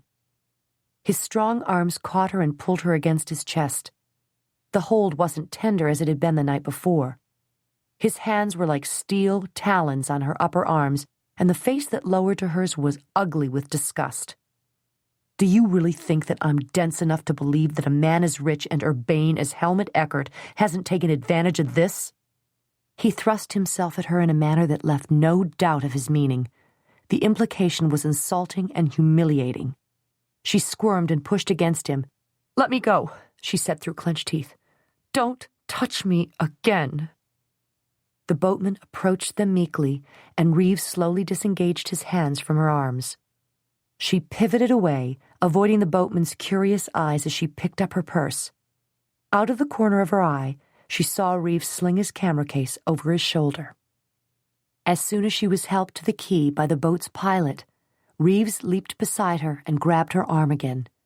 "I told you not to touch me," she said, and tried to jerk her arm free. She could have spared herself the effort. Her strength was no match for his. "No. I promised Helmut I'd see you to your door, and I never lie." The veiled accusation wasn't lost on her, and she had a stinging rejoinder forming in her mind when Reeves spoke abruptly. "How in the hell do we get to your bookshop from here?" He was determined to see her home. The best course of action was to go along with him. She nodded in the general direction and said, "Turn left at the 2nd Street." They walked in silence for several blocks as the streets soon narrowed and became the maze-like alleys where only foot traffic was permitted. Jordan stumbled behind his long, unfaltering strides. Her feet ached abominably, but she'd be damned before she would complain or ask him to slow down. With relief, she saw her shop as they came around the last corner. When they reached the door, Reeves let the strap of his camera case slide down his arm until the bag plopped to the ground. Before she could react, he had nailed her to the stone wall with the pressure of his own body. Her hands were held on either side of her face by his firm grip on her wrists. "I have to hand it to you, Jordan. You're quite an actress. Maybe you missed your calling." His voice was deceptively soft, his breath warm and gently caressing against her cold cheeks. Those wide gray eyes full of almost virginal timidity, those sincere declarations that I'd been the only man since— He broke off abruptly on a bitter note. He threw back his head and squeezed his eyes shut in an agonized expression. "God, what a fool I was!" He laughed mirthlessly. Then his eyes were hard on her again, his face lowered until only a breath separated them. "I fell for your act hook, line, and sinker." His eyes roamed over her face, taking in each feature, studying it.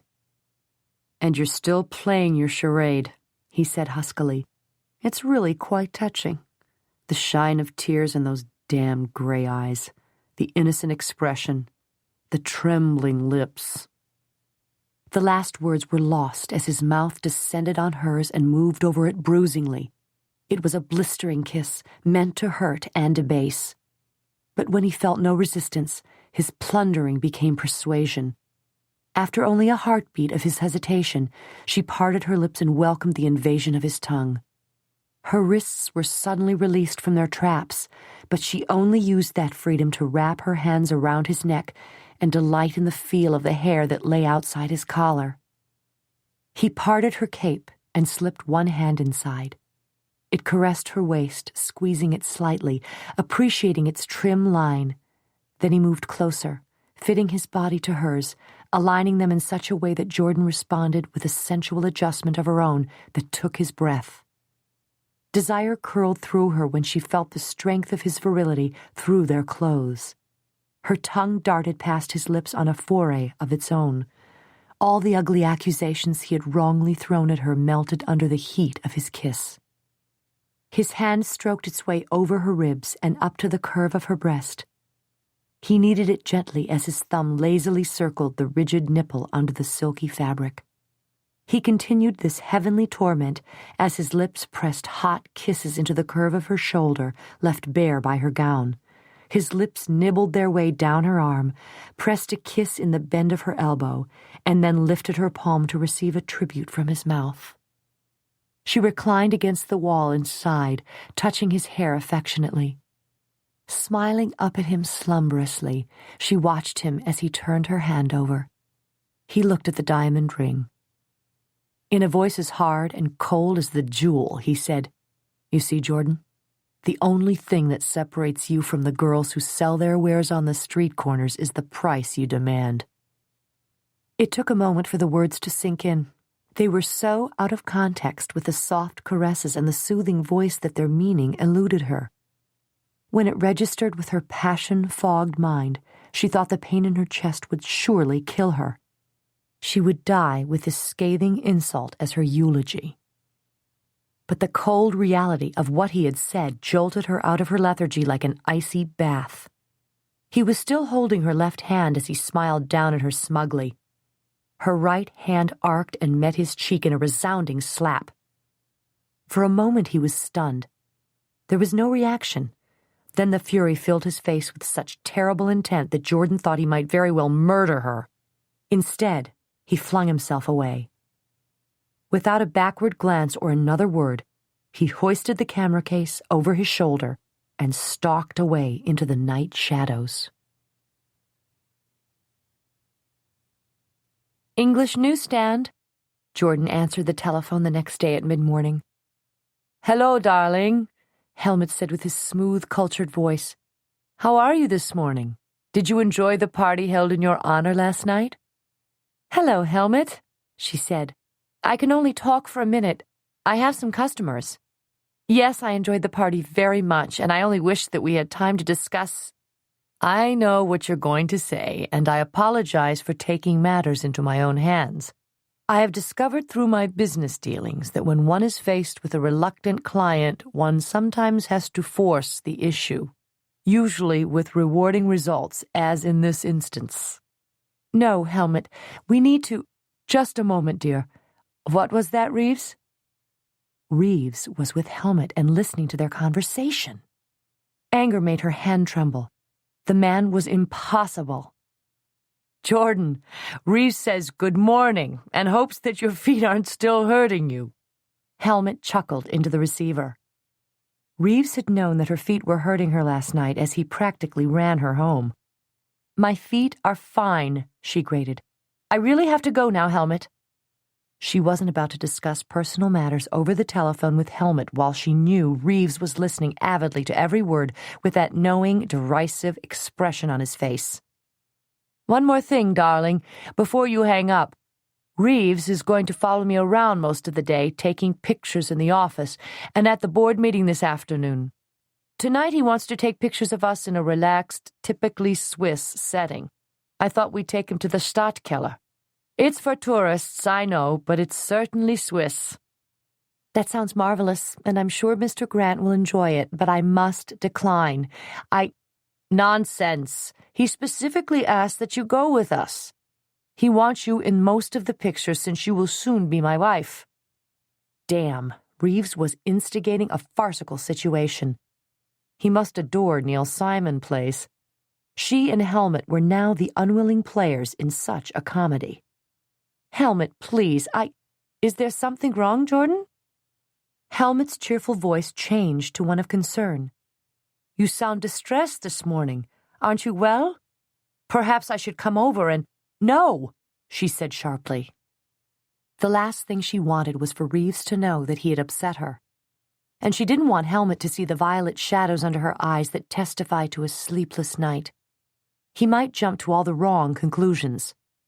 He would demand an explanation for her obvious depression. He would never understand that she only wished to be left alone. But he would understand a simpering female, which she knew he thought her to be. "No, nothing's really wrong," she said, softening her voice to a childish whimper. "It's just that I was deliberating on what to wear tonight. I've never had my picture taken by a photographer with a reputation as renowned as Mr. Grant's." She virtually choked on the ridiculous words, but Helmut laughed into the phone. "She's worried about what to wear," she heard him say to Reeves. Her slender fingers around the old-fashioned telephone tightened in agitation. "Darling, you look beautiful in anything, but keep it casual tonight. We'll be by to pick you up around 8. Things won't really be jumping at Stadtkeller until then. Goodbye for now." He hung up before she could reply. As was Helmut's habit, when he was finished speaking, he considered the conversation to be concluded. She replaced the telephone under the counter and tallied up the purchases of the middle-aged couple from Sioux Falls, South Dakota. The lady was buying 2 Agatha Christie mysteries and a copy of The Sensuous Woman. He had a James Bond book, a Mad magazine, and yesterday's Chicago Tribune. Would wonders never cease? Desultorily, Jordan went through the day. Business was steady, if not heavy. This was the end of September, and the summer tourist season was waning. It wouldn't pick up again until those who came for winter sports passed through Lucerne. She sold newspapers, maps, paperbacks, magazines, and journals. She listened to tales of woe about the shortage of ice in virtually all of Europe, the taste and gastric dangers of the drinking water, the narrow roads, where were the interstate highways, and the crazy way these foreigners drove an automobile. Sometimes Jordan hated to acknowledge her fellow countrymen. Too often they were brash, rude, critical, and ignorant to the point of hilarity. At 6 o'clock, she locked the door, put her closed sign in the window, and pulled down the shade on the glass door. Wearily, she trudged upstairs. She had 2 hours to prepare herself for the ordeal of the evening ahead, but wasn't sure she would ever be ready for it. She soaked in the deep, narrow tub. Unconsciously, she wondered how Reeves managed to fit his broad shoulders in most of the bathtubs in Europe, and then decided that he probably took showers. Impatiently, she jerked her mind away from him and ticked off her wardrobe in her mind. What should she wear? She finally decided on a soft teal wool skirt and sweater. The skirt was full and fashionably hemmed and went well with her black suede boots. The outfit would be nothing spectacular without the triangular plaid woolen shawl that went with it. 6-inch fringe hung luxuriantly around the bottom. She put it over one shoulder and belted it at her waist with a wide gold belt. The corners of it almost reached the edge of her skirt. The prim shopkeeper, as Reeves had called her, looked more like a high-fashion model. Indeed, she had bought the Laurent copy last year in a Paris boutique. She shook her hair free of its confining bun and fluffed it around her face, letting it settle softly on her shoulders. She was misting Norelle around her head when she heard the knock on the door. Hastily, she grabbed her suede coat and the purse that matched her boots and went downstairs. The door rattled slightly as she pulled it open. "Hello, darling. I was just telling Reeves that I wished I could persuade you to come live with me in the chateau and give up this dismal little shop and apartment." Helmut kissed her on the cheek and took both her hands in his, making note that she wore his ring. "Alas, Reeves, she's a morally stubborn woman. She refuses to engage in such goings-on until after we are married." Despite her determination to remain aloof, Jordan flushed hotly. It was true that Helmut had argued with her over her scruples against living with him until they were married. She had claimed that her need for independence was the reason. The fact was that she was in no hurry to sleep with Helmut. She had enjoyed his tender, passionate embraces, but they hadn't made her heart sing. Not like... She swiftly looked at Reeves and saw his eyebrows cocked in incredulity. "Think what you want," she longed to fling at him. "It's true. I haven't slept with Helmut." She had always imagined that Helmut would make love with the same economy of words and deeds with which he transacted a business deal. He would get straight to the point, waste no unnecessary time. It wouldn't be lingering and leisurely. He wouldn't stroke and caress and kiss and tease just as much afterward as before. He wouldn't... She pulled herself upright and said calmly, "Hello, Helmut." Rising on tiptoe, she kissed him softly on the mouth. Then, with a triumphant look, she turned to Reeves. "Good evening, Mr. Grant." He stepped forward and took her hand. Helmut couldn't know, unless he read the shocked expression on Jordan's face, that Reeves' thumb was stroking her palm. "Under the circumstances, I think you should call me by my first name, don't you, Jordan?" His words stunned her speechless, and she could only stare, marveling at his daring. Then she realized that only he and she were cognizant of the circumstances to which he was referring. To confirm her deduction, Helmut said heartily, "He's right, Jordan. Reeves will be with us constantly for the next several days.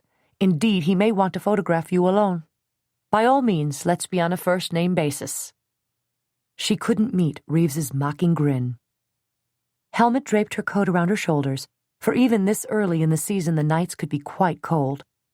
They strolled through the alleyways until they reached a thoroughfare where Helmut's chauffeur was waiting with a silver Mercedes limousine. Jordan found herself ensconced between the two men on the black velour seat. Though Helmut held her hand as it rested on his thigh, it was the other man she was painfully aware of. Reeves was wearing jeans again, but this pair was creased and starched. A caramel-colored cardigan coat over a beige shirt molded to the breadth of his chest and shoulders. He had on highly polished cowboy boots.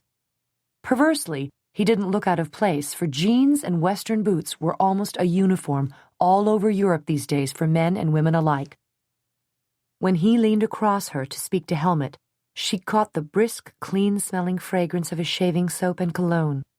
It was pungent and potent, but not cloying, perfect for the man who was wearing it.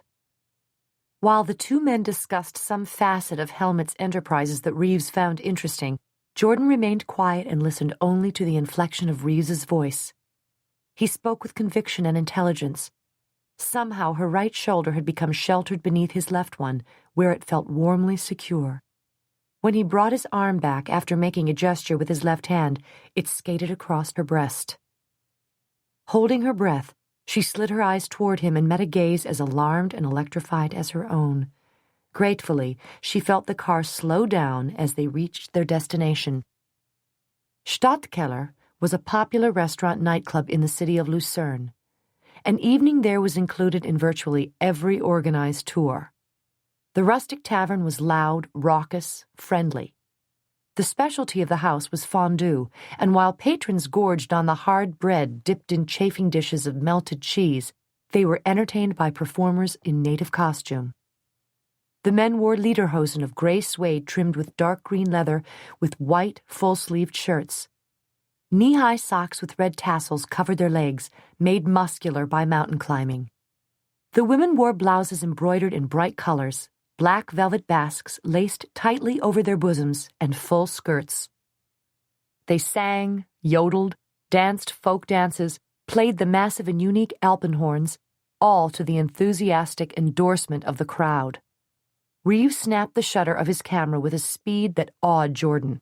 He changed lenses, filters, and film with machine-like accuracy. His film captured a toddling little girl with rosy cheeks and blonde, curly hair. She alternately stuffed bread or chocolate into her cherub mouth while clapping her hands excitedly in rhythm with the wheezing oompa music. "Who knows?" Reeves said when he returned to the table and Helmut teased about his interest in the child. "I may sell an alpine piece to National Geographic, or she's pretty enough to go on a poster. I'll see how the pictures turn out.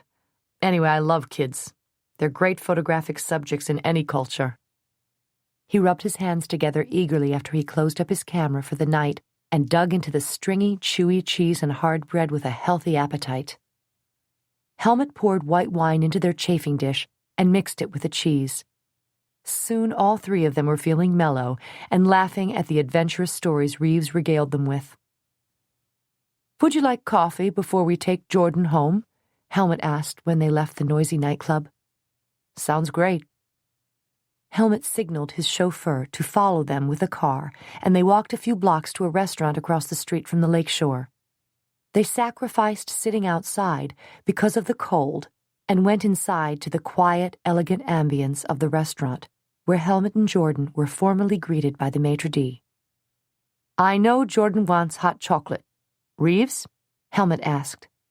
"Coffee," he said. When their waiter brought back their order, Jordan sipped at the steamy mug topped with foamy whipped cream. Never had she enjoyed dairy products so much until she came to Switzerland. They were unsurpassed any place in the world. She ran the tip of her tongue along her foam-flecked lips, but when she sat back, Reeves saw a drop of the whipped cream in the corner of her mouth. Without even thinking on it, he reached toward it and flicked it away, then licked the cream off his finger. They smiled, caught up in a private, intimate moment that hadn't been planned, but had happened on its own and for no other reason than that they had looked at each other. Helmut, who had been lighting a cigarette, didn't see the reason for the silence he interrupted. "Jordan has one vice, I've found. She has a penchant for our Swiss chocolate. I fear that in her old age she'll grow quite fat." "I will not," Jordan exclaimed heatedly, and they laughed at her vehemence. Embarrassed, she went back to her cup of chocolate and drained it while they lingered over their coffee. "Why don't you take Reeves across the bridge?" Helmut suggested. "What?" she asked too quickly, startled. "By now you know the history of it as well as I," Helmut said. "I'll sit here and drink another cup of coffee and smoke another cigarette while you take Reeves across the bridge and back. You haven't seen it yet, have you, Reeves?" Reeves wasn't looking at Helmut. He was staring at Jordan. Finally, he answered, "No, I haven't seen it except at a distance. I'd love to know everything about it." Jordan shot him a quelling look. "We can wait until you're finished, then we'll all go," she said to Helmut. "Darling, you know that I despise sightseeing in general. Be hospitable to our guest for me." "Very well," she said, standing up abruptly. "Better get it over with." "Let's go," she said as ungraciously as she could without raising Helmut's suspicions. She reached for her coat, but Reeves was too quick and grabbed it out of the vacant chair. He held it for her as she slipped into the sleeves. "We'll be back shortly, Helmut," she said, placing a hand on his shoulder. "Take your time." He reached up and patted her hand. "I may have 2 cigarettes." As Reeves held the door of the restaurant open for her, she hurried past him, cramming her hands deep into her coat pockets and hunching her shoulders against the chill. She stepped out into the street, daringly crossed it in front of a honking tourist bus, and reached the other side almost at a run. Reeves pulled up beside her and clasped her elbow. "Is this to be the whirlwind tour?" "Don't you dare try to be cute with me after the things you said last night." "You're not being hospitable," he chided in a sing-song voice. She ground her teeth. "You wanted to see the bridge, so okay, I'll show you the damn bridge," she said unreasonably. "Why didn't you just decline Helmut's offer and sit there and smoke a cigarette with him?" "I've quit smoking again." He grinned. "Besides, I really want to see the bridge." By now they had reached one of the 2 covered bridges that spanned the Reuss River. The river divided the city into the modern town of the west and the old town on the east. The clear water gurgled and rushed under their feet as they stepped onto the ancient wooden bridge. In a bored, flat, tourist guide voice, Jordan said, "The bridge dates back to the Middle Ages. As you will see overhead, there are myriad panels. Each panel has 2 paintings, one on each side, that depict an event of regional history. The paintings date back to the early 1600s. "Very interesting," he said dryly. The Lake of Lucerne covers over 40 square miles. 4 Swiss cantons or states border it. "Jordan," he said harshly and jerked her around to face him, "why aren't you living with Helmut?" None of your business, she shouted. When her voice reverberated loudly from the ceiling of the covered bridge, she lowered it. None of your business. Yes, it is. No, it isn't. Yes, it is, damn it. His hands were digging into the flesh of her upper arms and, in spite of her heavy clothing, his grip was painful. When she flinched, he realized how hard he was holding her and let her go immediately. She continued walking as if he hadn't spoken. Why? He persisted. She spun around to face him, glad that there was no one else on the bridge at the moment. Because I don't want to. I don't believe in living with someone without being married to him. That expressive eyebrow rose in disbelief. Frustrated, she said, The other night was an accident. I didn't plan it, nor did you. It just happened. She didn't look at him, but she didn't move away either. He seemed to hold her like a magnet. She could feel his eyes boring into the top of her head as she stared at the toes of his boots. I told you then that I don't sleep around. If you didn't believe me then, you won't now either. I don't care if you do or not. But she did. Do you love him? Helmut? Are there others? She sighed in exasperation. No, there are no others. He completely disoriented her. She couldn't think clearly, especially with him standing so close. Trembling fingers rubbed her forehead, which had begun to pound with the tension from within. I don't love Helmut. At least not in that way. He's fun, he's charming, polite, and, yes, rich. I can't deny that I was flattered when he began seeing me. I was. Any woman would be. But don't you see, Reeves? Now she looked up at him imploringly. I'm a novelty. He has everything in the world he could possibly want. He plays. He goes on lavish vacations. He buys impulsively and compulsively. Right now, I'm like a new toy. I'm not rich, not a jet setter, not a socialite. When he tires of me, that will be it. If that's true, why did you consent to marry him? I haven't ever exactly consented. I just haven't adamantly refused. Since I realized I'm a temporary fascination, I haven't pressed the point. My constant arguing to the contrary would only increase his determination to have me. Understand? Helmut, despite his old-world charm, is overbearing when he wants something. He only hears what he wants to. He hasn't given me a chance to tell him how I feel. And how do you feel?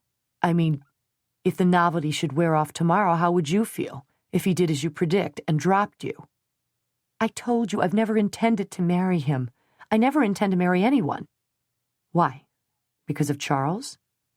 Yes, partially. Partially? Do you have something against the institution of marriage? His pious tone stung. No, do you? She snapped. You're not married either. Then a thunderbolt struck her. She looked up at him with remorseful eyes. Are you? She asked timorously. No. I was once, a long time ago. What happened? Would I get clouded if I said, none of your business? She laughed. Probably.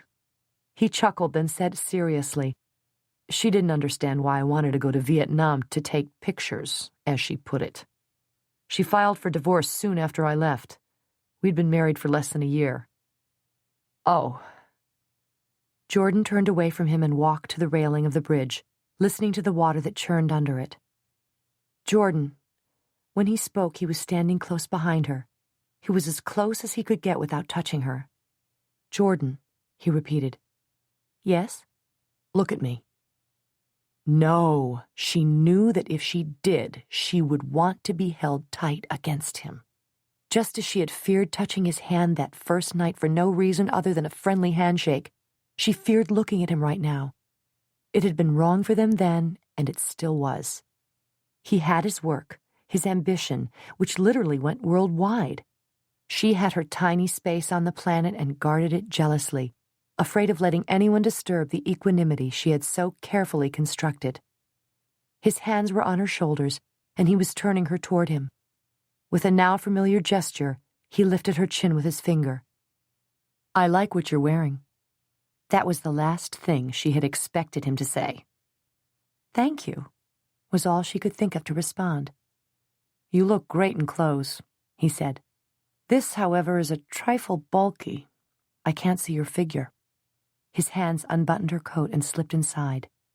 I liked you much better in the slacks and sweater you were wearing the other night. They showed everything to full advantage. He ducked his head and nuzzled his face in the hollow of her neck, which had, without instruction, arched up to meet him. Reeves, she breathed. Don't. Her protest was so feeble that he didn't even honor it.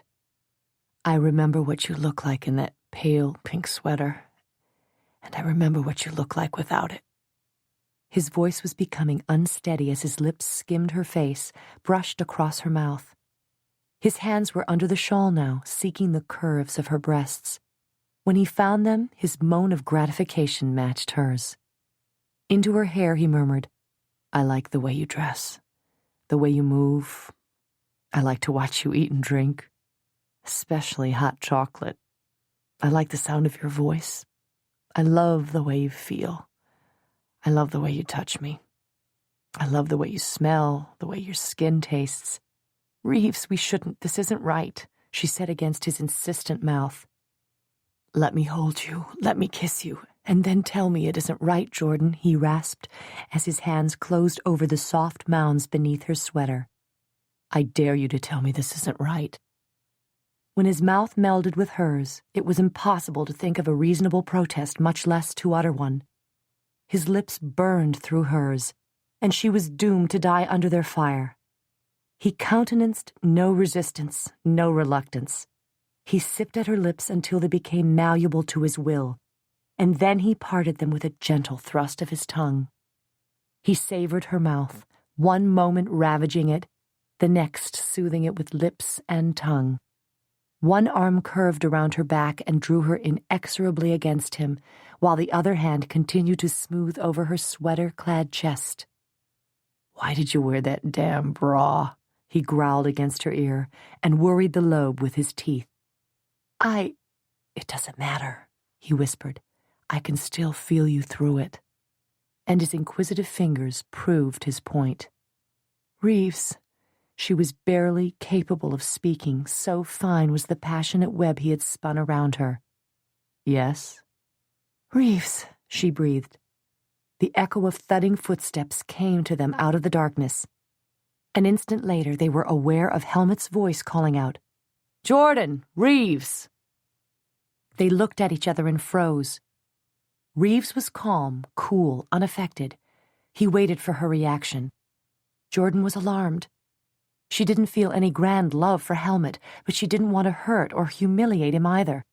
His personality couldn't take such a blow. She jumped away from Reeves, straightening her clothing, and took a few hastening steps toward the direction of the voice. We're here, Helmut. You were gone so long, I thought you might have lost your way, he said humorously as he drew closer and soon stepped into a circle of light nearby. No, I was just telling Reeves one of the legends you told me about William Tell, she said, lying badly. Helmut, secure and confident of himself, didn't notice the prevarication. You must be cold, my dear. You're shivering. Button up your coat. Perhaps we should see you home. Did you enjoy the tour, Reeves? There was an unendurable pause before he answered, and Jordan held her breath. She looked at him with pleading eyes and was startled to see the brittle emerald glare that pierced the darkness. Yes, he replied to Helmut's question. I found it most informative and entertaining. I can't vouch for the veracity of everything Jordan told me. Some of the tales are just too outlandish. Her breath caught in her throat. He didn't believe her. Why? Helmut chuckled.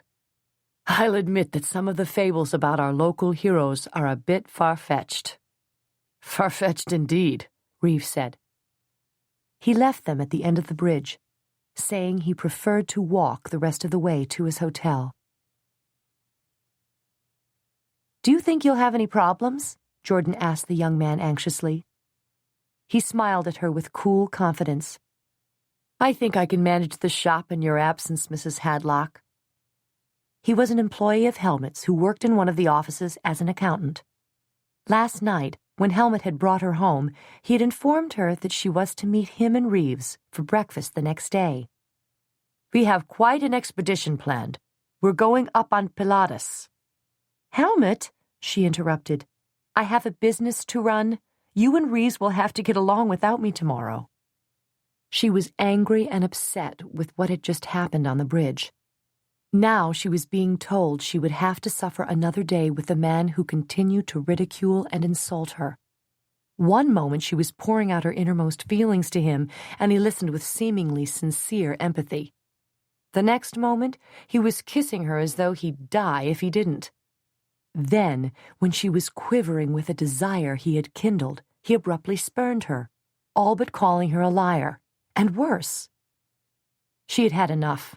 She didn't want to see him again, much less spend a day with him. "I won't be able to go tomorrow," she said firmly. "Of course you will, darling," Helmut countered with customary high-handedness. "I'm sending someone over to take care of your little shop for you. You needn't worry about it. You'll be able to play all day." His manipulation of her life was suddenly becoming intolerable. If he managed his fiancée like this, how would he treat a wife? His condescending remark about her little shop was insulting. She did a tremendous business. Her company held her shop up as the prototype for all the others. She was proud of the services she provided to English-speaking tourists. Why should he belittle it? "I don't want to be gone tomorrow, Helmut. I'm needed here," she said stubbornly. "You may think that compared to your conglomerate, this bookstore is nothing, but it's very important to me." Jordan, he said softly. "I've offended you and I'm sorry."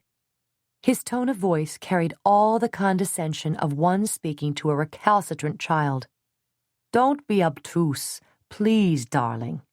If you don't come with us, Reeves will think you don't like him, or that you're camera shy. When you become my wife, Jordan, you'll be photographed constantly." Right then she should have told him that she had no intention of becoming his wife, and calmly returned his ring.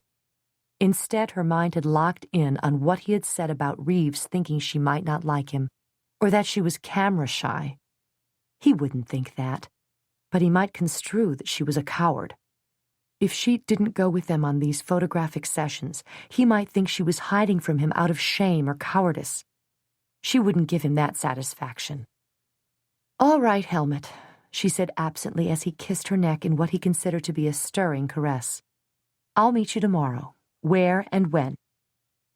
They had set the time and place, and now she was giving the prompt accountant last-minute instructions. Ruefully, she thought that when she returned she would probably find that the sales for that day were higher than ever before and that the shop was in better shape than when she had left it. She wended her way through the alleys carrying her fur ski parka. It was a bright, clear morning, but she knew that at the top of Mount Pilatus it would be much colder, and she had come prepared. Her black corduroy jeans hugged her hips and legs tightly. The red sweater with a high rolled collar was soft and clung to the gentle swell of her breasts. She had tucked a cap into the pocket of her parka in case she needed it on the mountaintop. Helmut and Reeves were waiting for her at the appointed restaurant, and they ate a hearty American breakfast. Jordan drank 1 cup of coffee and then indulged in a pot of chocolate lavishly topped with whipped cream. The men were dressed as casually as she, though Helmut's idea of casual was dress slacks, a sport coat, a cashmere sweater, and a sealskin overcoat. Reeves looked like he was about to ride the ranges of a cattle ranch, wearing everything a well-dressed cowboy needed except the hat. After he had finished eating, and while they were waiting for Helmut's cigarette to burn down, he checked his equipment. He had greeted Jordan cordially when she arrived, following Helmut's lead of kissing her on the cheek. This was Europe. Everyone kissed everyone else on the cheek. Helmut thought nothing of it. Indeed, he was glad that the American photojournalist obviously found his fiancée attractive. But Jordan hadn't taken the salutation lightly. Her heart stumbled around in her throat, and she had to hold herself rigid to keep from swaying against Reeves as he pulled away. Reeves, too, had exhibited extreme control. He had longed to pull her into his arms and kiss her fully on that appealing mouth. That fleeting taste of her had only acted as an appetizer, and he was starved for more. The trio created a slight commotion when they boarded the cable car at the base of Mount Pilatus. Helmut's chauffeur ushered them through the crowd. Tourists and natives alike were intrigued by Reeves and his cameras and watched in fascination as the three situated themselves in one of the small cars. Reeves placed his equipment on one of the 4 chairs while Helmut and Jordan sat facing him. "How long will we be in this car?" he asked, checking his light meter as he held it in front of their faces. "About 20 minutes, Helmut told him. "Then we get out at a station halfway up the mountain and take another, larger car, one that holds about 40 people, the rest of the way to the summit. All in all, it takes about 45 minutes. Reeves looked a little green around the gills as their car lurched forward. They were being hauled away from the ground and up the side of the mountain that stood sentinel over the city and the Lake of Lucerne. Reeves switched lenses several times. He twirled the focus rings, he changed the filters that snapped onto the end of his lens, and the shutter clicked incessantly. And all the while he was talking to them, putting them at ease, making them forget that camera. Even as Jordan relaxed and began to behave normally, she was aware of his talent. "You're great subjects," he commented as he put his camera back in the case after exchanging a new roll of film with a used one. "I'll do some more when we get to the top." "Look behind you, Reeves," Helmut said. "There's a spectacular view of the lake. To your right, you'll see my chateau." Jordan thought he hesitated a moment before he looked behind him at the picture book panorama of the city and the lake far below. "Yeah, that's beautiful," Reeves said shakily as he whipped his head back around. Jordan suppressed a giggle. He was afraid of heights. He didn't look behind him again, but kept his eyes straight ahead where the mountain loomed behind Helmut and her. Every once in a while they would hear a group of backpackers as they made their way up the mountain. Jordan would lean out the railing on the open-air car and wave to them, shouting greetings in several languages. Reeves remained as motionless as stone and gripped the edge of his chair. They arrived at the midway point and had only a short wait for one of the larger cable cars. They filed aboard with the other sightseers, and Helmut immediately headed for a position near the wide windows. Reeves held back and clutched a pole in the center of the car. Jordan smiled as she stood with him. "You should have said you're afraid of heights," she teased. "I'm not afraid. I'm petrified," he admitted with a self-derisive laugh. "We don't have to go the rest of the way," she said. He looked out the window of the cable car toward the top of the mountain and gulped. Fog shrouded the summit so that the frighteningly narrow cable, looking like a thread, disappeared into the cloud. "No, I'll be fine once we get on solid ground. It's being suspended that I can't stand." "But surely you fly all the time. How do you handle that?" "Usually with a good belt of scotch." Then I started reading about so many people getting plastered on airplanes that if an accident does occur, they're useless in trying to save themselves, which is even more terrifying. So I white-knuckle it. He grinned boyishly. "Unless I have a hand to hold." He reached under the fur jacket she held in the crook of her arm and took her hand, squeezing it lightly. She returned the pressure, and they smiled at each other. Reeves looked toward Helmut, who was chatting amiably with 2 young women, obviously wide-eyed tourists. He leaned down to set his camera case on the floor of the cable car. When he straightened, he dexterously managed to whisk his lips across her cheek. "Reeves," she admonished softly. "Helmut."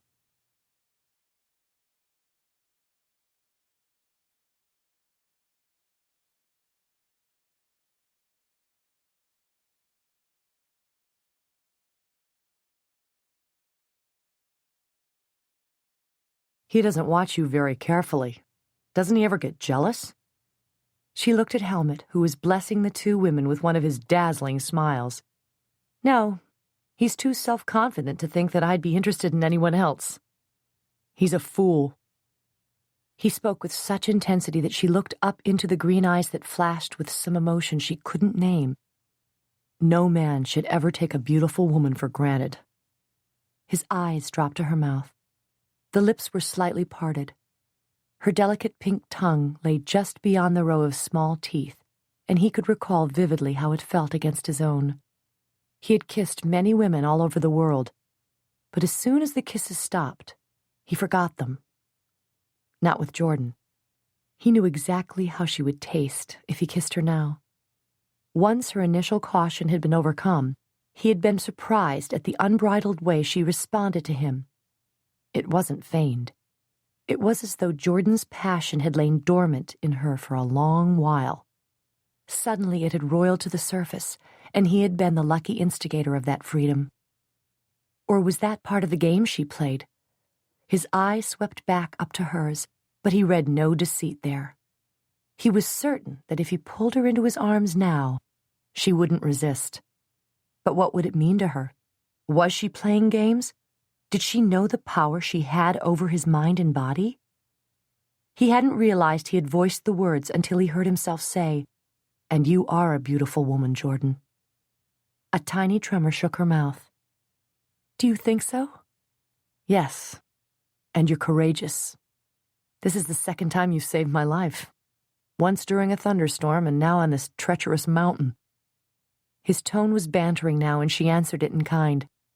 "This heated, comfortable, highly technical cable car is hardly treacherous," she countered. "But the thunderstorm was fearsome." "Yes," she conceded. "But you know what they say. Any port in a storm." He laughed. "Hardly. I doubt that if you'd been a gray-haired grandmother, I'd have thanked you in quite the same way." "Then you were only expressing gratitude?" He was still smiling, but the expression changed character. It became intimate, tender, heart-melting. "No, gratitude had little or nothing to do with it." They bumped together slightly when the cable car jolted to a halt.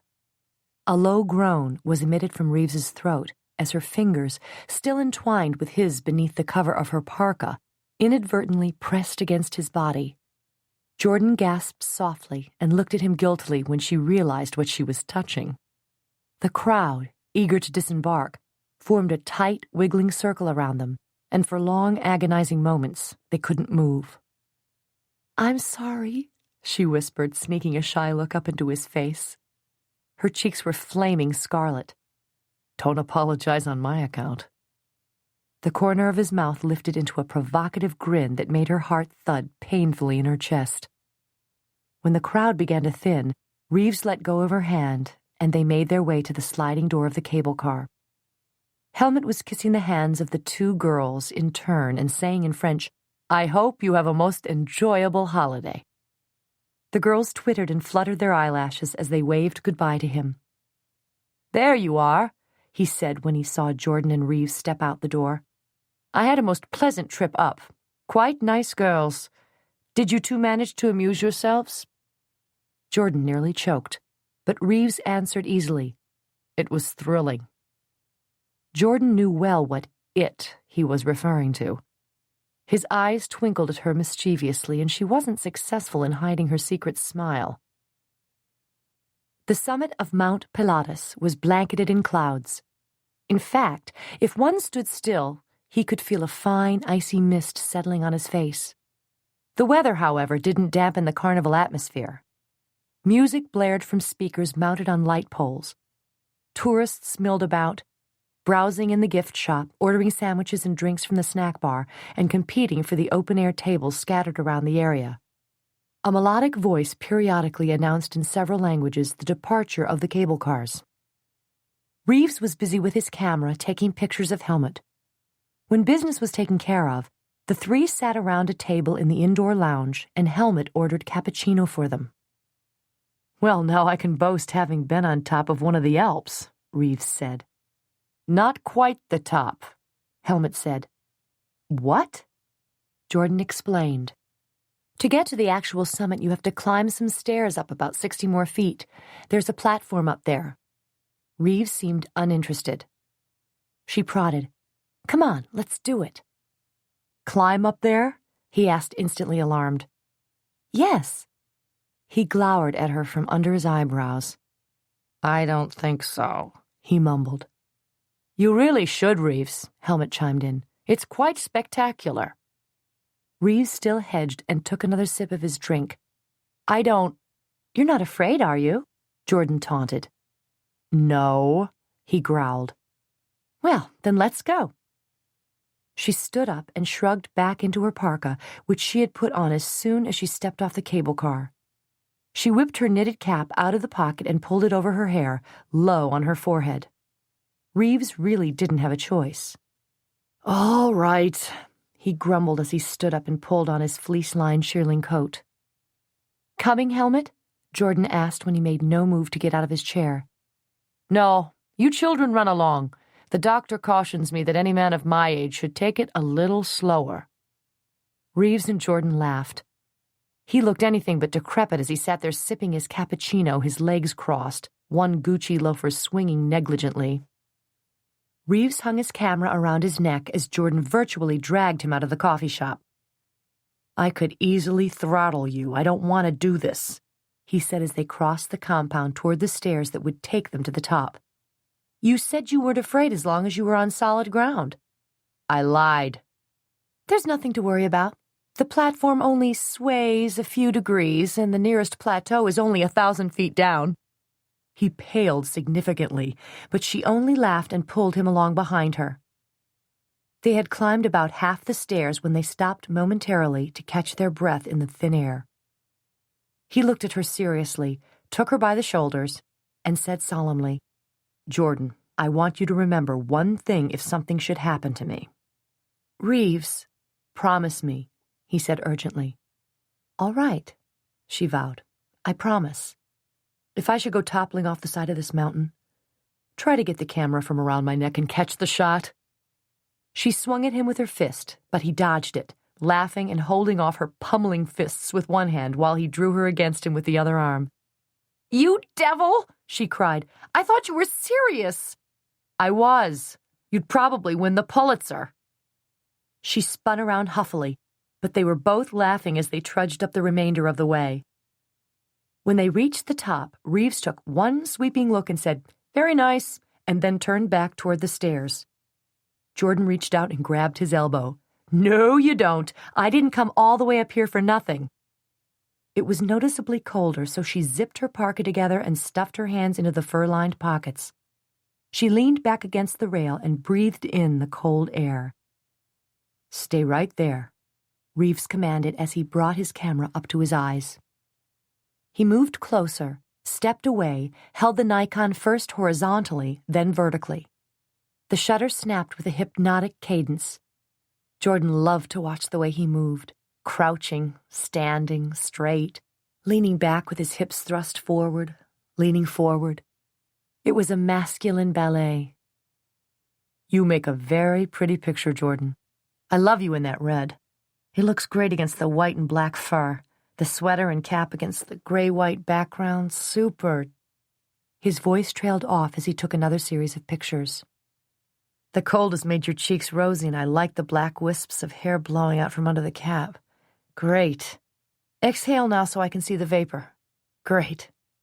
Turn your head to the left a little. There. Lower your chin. Smile. Now serious.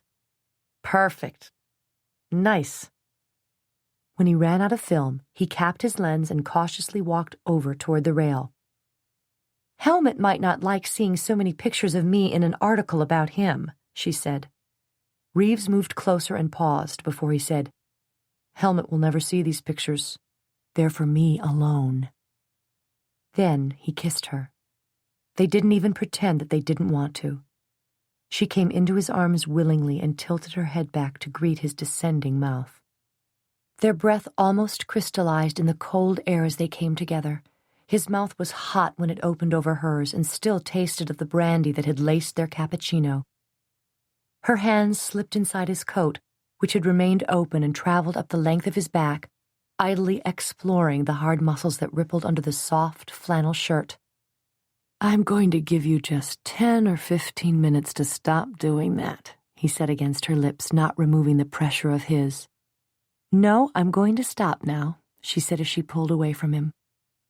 Their kisses were becoming embarrassingly impassioned, and there were other tourists on the lookout platform, Damn, he cursed under his breath.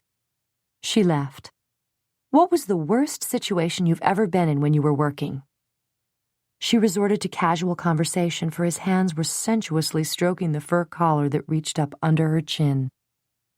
Phew, that's a tough question. Vietnam was hell. Felt like it, smelled like it. Cambodia was hideous. I guess the worst situation, though, was El Salvador. I've never been so scared in my life. Everybody was shooting everybody else and asking whose side they were on later. Reeves, why do you do it? Journalists get killed too, just like soldiers. She quivered when she thought of him bloody and wounded. He shrugged. I don't know. It's a compulsion that's hard to explain.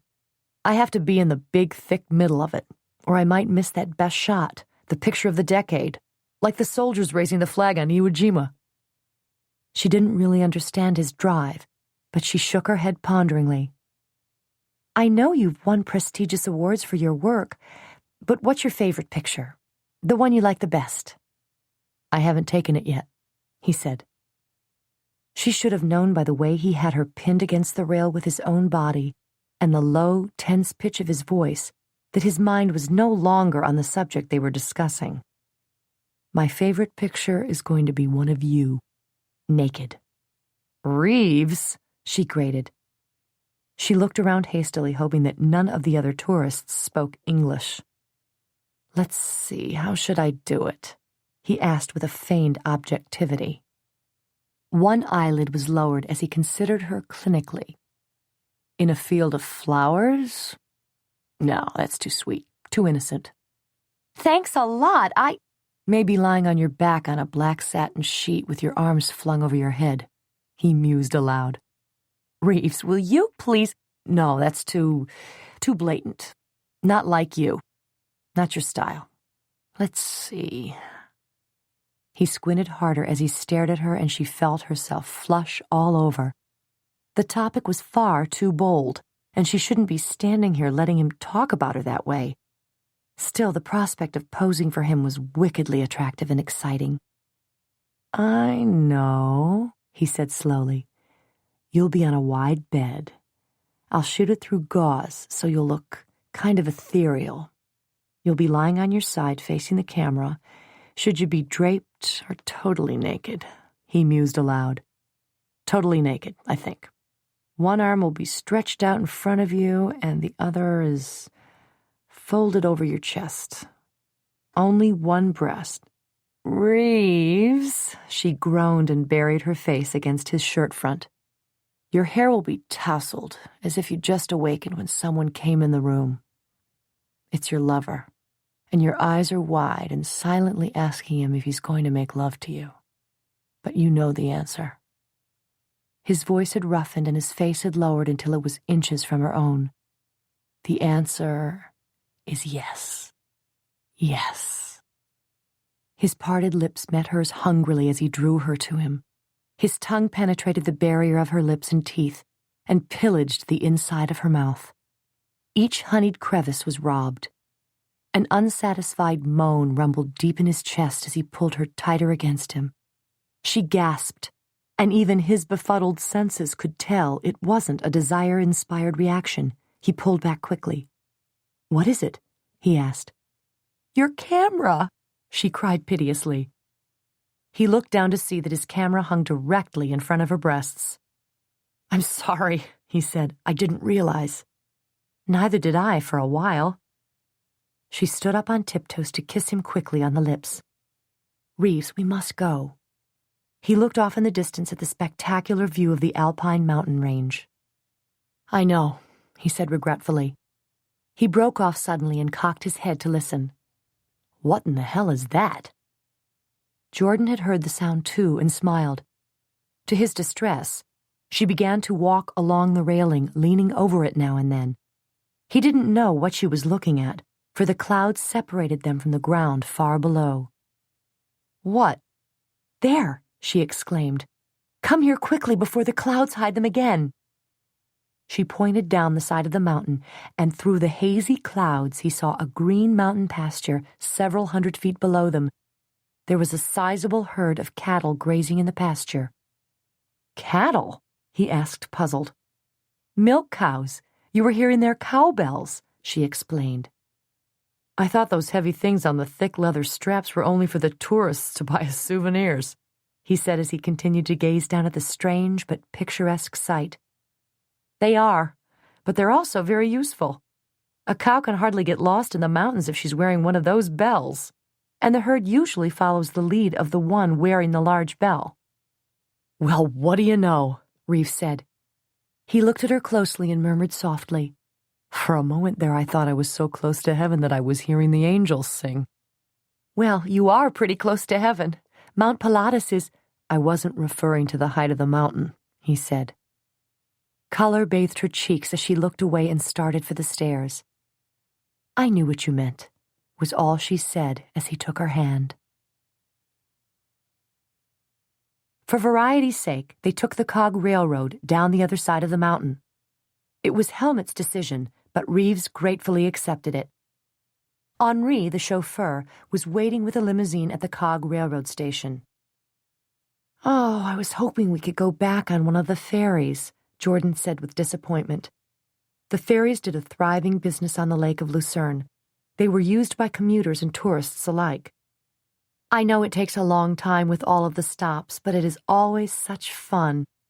Then by all means, take Reeves with you if you want to ride on one of the ferries, Helmut said generously.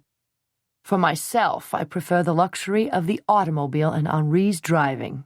I've had enough tourism for the day. He turned to Reeves. What do you think? Would you enjoy taking one of the boats? It will be at least an hour until you return to Lucerne. Fine, Reeves said. What time are you meeting with the Italian manufacturer? 4 o'clock. I'd like to sit in on that if you don't mind, just for some background information. I don't mind at all. Why don't you and Jordan take the ferry, see her home, and then come to the offices? You'll have plenty of time. Won't you please come too, Helmut? Jordan asked. She didn't want to appear to be too happy over being alone with Reeves. No, my dear. As much as I've enjoyed having Reeves with us, I have neglected some things on my desk. This will give me an opportunity to see to them. Au revoir, he said, and kissed her tenderly on the lips. His lips were cool and firm, so different from Reeves's warm, moist, yielding lips. Helmut's kiss didn't transport her into another sphere, where she slowly but inevitably lost touch with the one she lived in. It didn't cause tiny ripples, like the aftershocks of an earthquake, to make her insides tremble. He pulled away from her. I'll call you later, darling. All right. Thank you for a lovely morning, she said, and was ashamed for being so insincere. Helmut had nothing to do with the loveliness of the day. He waved them goodbye as Henri held open the door to the sleek Mercedes. They were alone. Reeves stood in the queue to buy their tickets. They were jostled by the crowd, who waited while the ferry docked and disembarked its passengers. And they were unaware of everything except each other. Only the stampeding throng that scrambled aboard the ferry brought them out of their shared trance. They were scurrying and laughing amidst the crowd when they found a small table on the upper open-air deck and claimed it as their own. They piled their coats in one of the extra chairs, and Reeves' camera equipment in the other to discourage anyone from joining them. Reeves bought them sandwiches and candy out of vending machines, and they sipped coffee that was served at the snack bar in the lower deck. They sat together at the small table, unconscious of the milling tourists, the frequent stops for passenger exchanges, the chattering of several languages, aware only of each other. The day was gorgeous. The lake was azure placidity. But had the climate not been optimum, neither would have noticed, for they basked in the sunny glow of each other. Tell me all there is to know about Jordan Hadlock. What was your maiden name, by the way? Reeves asked as he leaned forward and took her hand where it lay on the Formica tabletop. Sims, why? She asked, laughing. He shrugged and smiled that boyish grin that by now she knew well. I don't know, I was just curious. I want to know everything about you. Self-consciously, she looked down at their clasped hands. She thought of the exciting life he led, and the other women he must meet every day, and her life seemed to pale to insignificance. There isn't much to tell. I think you know all there is to know. Tell me about your family. She smiled. My parents are lovely. Dad is a regional representative for a publishing house. Mother has always been a homemaker. Siblings? One who died at birth a few years after I was born. No others. You told me that you were married for 4 years. She nodded. Why didn't you have any children? Charles didn't want any. But you did. Was he clairvoyant? She ducked her head in self-consciousness. Yes, I wanted children. Now I see that it wasn't meant to be. Her wanting a family had been a source of contention between Charles and her. He hadn't wanted children to slow him down. When my ship comes in and we're on Easy Street, there'll be plenty of time for kids.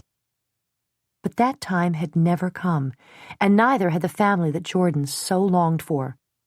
In retrospect, she supposed that it was just as well.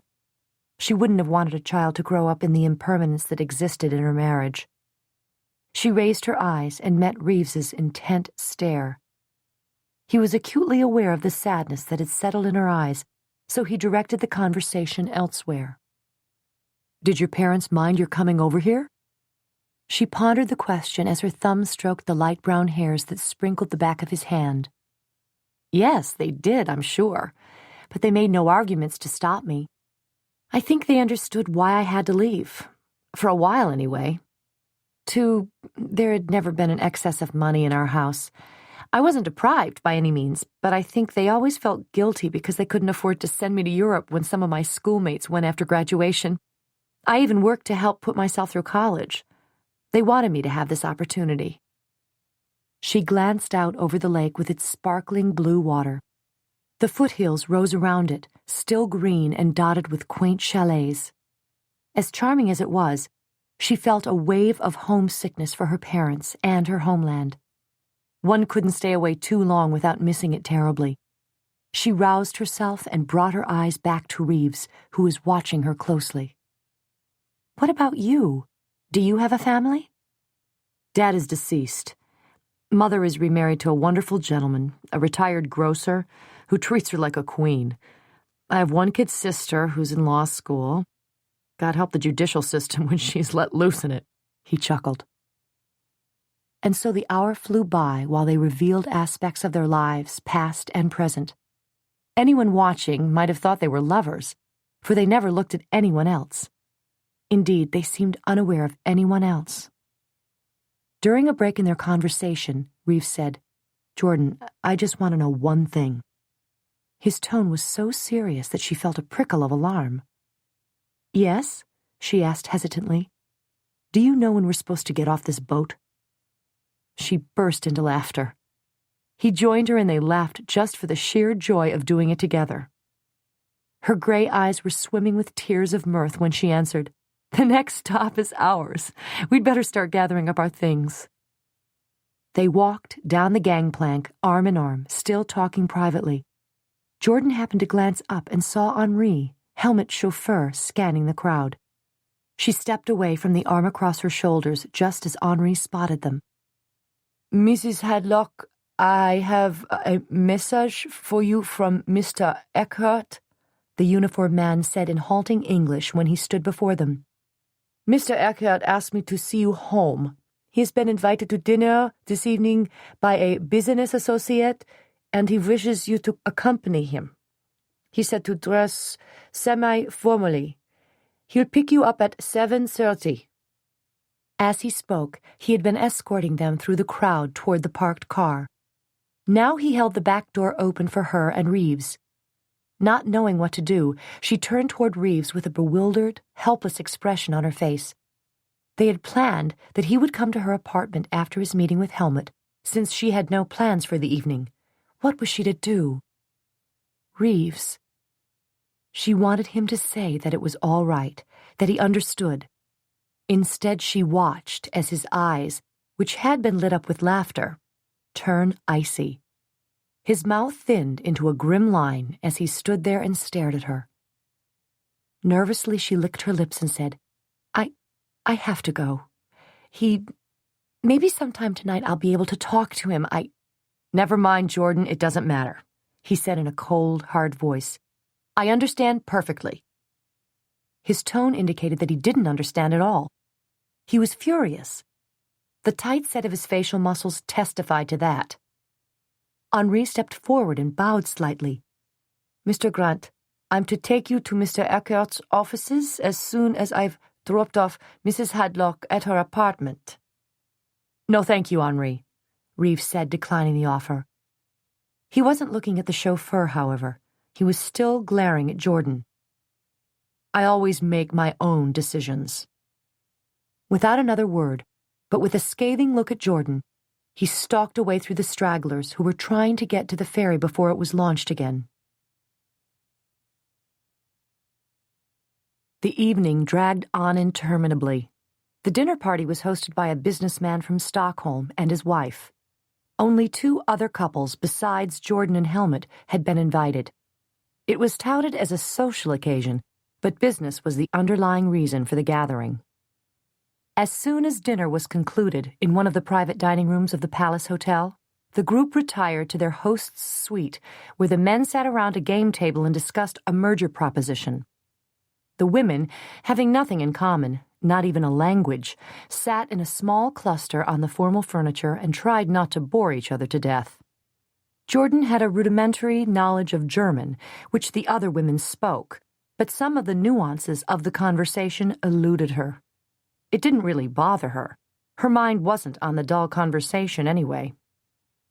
By the time Helmut finally shook hands all around and prepared to leave, Jordan didn't think she could have stood 1 more minute in the room. Helmut's varied business pursuits didn't interest her. Strange that she had urged Reeves to talk about his career this afternoon on the ferry. Wanting to share his experiences with him, she had clung to every word. Now she was bored, tired, cranky, and abysmally miserable whenever she thought about the angry stride with which Reeves had stalked away from her. She wavered between disappointment and fury. The time they had spent together on the mountaintop and on the ferry had been enchanting. Admittedly, she had regretted that this special day couldn't have carried over into the evening. She couldn't deny that Reeves Grant stirred her, shook her reserve, made her more vulnerable than any other man ever had. But it was that very susceptibility to him that made him dangerous. Already he was assuming a dominance over her. Hadn't he expected her to break her date with Helmut? At Reeves's whim, was she supposed to tell when he had already accepted an invitation on her behalf? She was angry, but the direction of her anger was hard to pinpoint. Was she angry at Helmut for decreeing a command performance? Or was she mad at Reeves for presuming that he had any right to be possessive of her time? Or was she angry at herself for suddenly becoming a pawn for 2 very determined, headstrong men, something she had averred she would never be again? Not even for love. In the elevator, Helmut expounded upon the pros and cons of the possible merger, and she thought she might very well start screaming if he didn't shut up. What did she care about the business transaction? It meant nothing to her or her life. Up until a few days ago, she had lived tranquilly with very few hurdles in her way. Now it seemed that her world had turned upside down. Nothing was stable anymore. Everything was unclear. Her decisions weren't concrete. Her life had been plunged into chaos ever since the emergence of Reeves Grant into it. Helmut ushered her out of the elevator as it came to a silent stop on the lobby floor of the hotel. He was helping her with her wrap when she saw the man and woman come through the wide front doors. The woman was in her mid-20s, red-haired, svelte, and gorgeous. Her long, slender legs were encased, shockingly so, in tight green satin pants. A loose, blousy sequin top of the same color dipped decidedly low over her pert breasts. Tacky, Jordan thought. Yes, definitely tacky and tasteless. Reeves, on the other hand, looked wonderful. He wore gray flannel slacks and a navy blue blazer. His white silk shirt was open down to the middle of his chest. Black bally loafers peeked shinily from beneath the crease of his trousers. He was expensively dressed, but with enough casualness to say, "I don't give a damn about old-world tradition." Jordan couldn't help the slight flutter in her throat. Angry as she was at him, she was more so with herself for responding to his bold sexuality.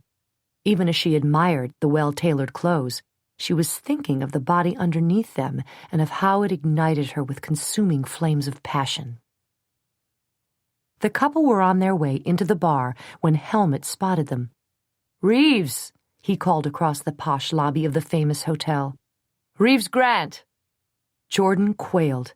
Vainly, she had hoped they would leave without being seen. Reeves jerked his head around, and his face lit up in a disarming smile. "Hello, Helmut." "Jordan." He didn't take his arm from its firm position around the redhead's waspish waist. "My favorite subjects. What are you two up to?" "We were invited to a dinner party," Helmut said. "Oh, yes." Reeves snapped his fingers. "I remember now you saying something to that effect." He's lying, Jordan thought. He knew exactly what they were doing here. He hadn't looked her in the eye since Helmut had caught their attention. "I want you to meet, Diane?" "Yes, Diane, Moffat," the woman supplied and dug into Reeves' ribs with her elbow as though to say, "You naughty boy." Jordan clenched her fists. Couldn't the woman stand upright? Must she recline against Reeves that way?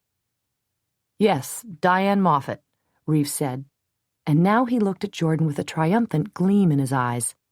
"Diane, this is Mrs. Jordan Hadlock and Mr. Helmut Eckert. Diane's practically a neighbor of mine. She's from Los Angeles. Isn't it lucky we ran into each other this afternoon?" Jordan couldn't bear to look at his gloating expression any longer and shifted her eyes to the woman, who she thought seemed incredibly stupid. "Hello, Miss Moffat," she said with cold politeness.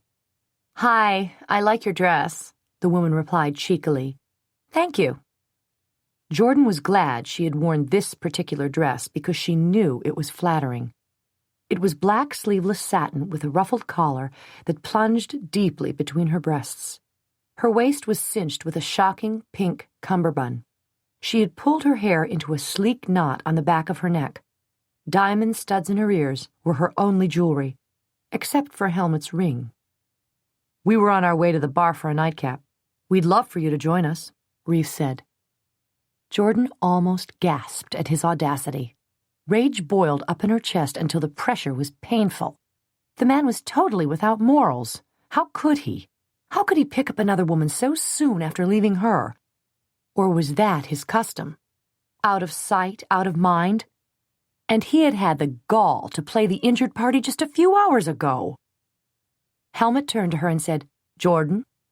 "I really don't think so, Helmut. We've had such a full day, with this morning on the mountain." Her voice trailed off, seemingly with a regretful declination. Actually, the memory of the intimacy she and Reeves had shared in the cable car and at the summit of the mountain had clogged her throat with remorse, and speech was rendered impossible. "Please excuse us, Reeves, Miss Moffat." Helmut bowed to them. "It seems that my lady is tired. I'd better take her home." He smiled graciously and shook hands with Reeves. He raised the back of Diane Moffat's hand to his lips and kissed it lightly. She giggled. "Good night, then, Helmut." "Jordan," Reeves said. "Good night," Jordan mumbled and risked looking at him.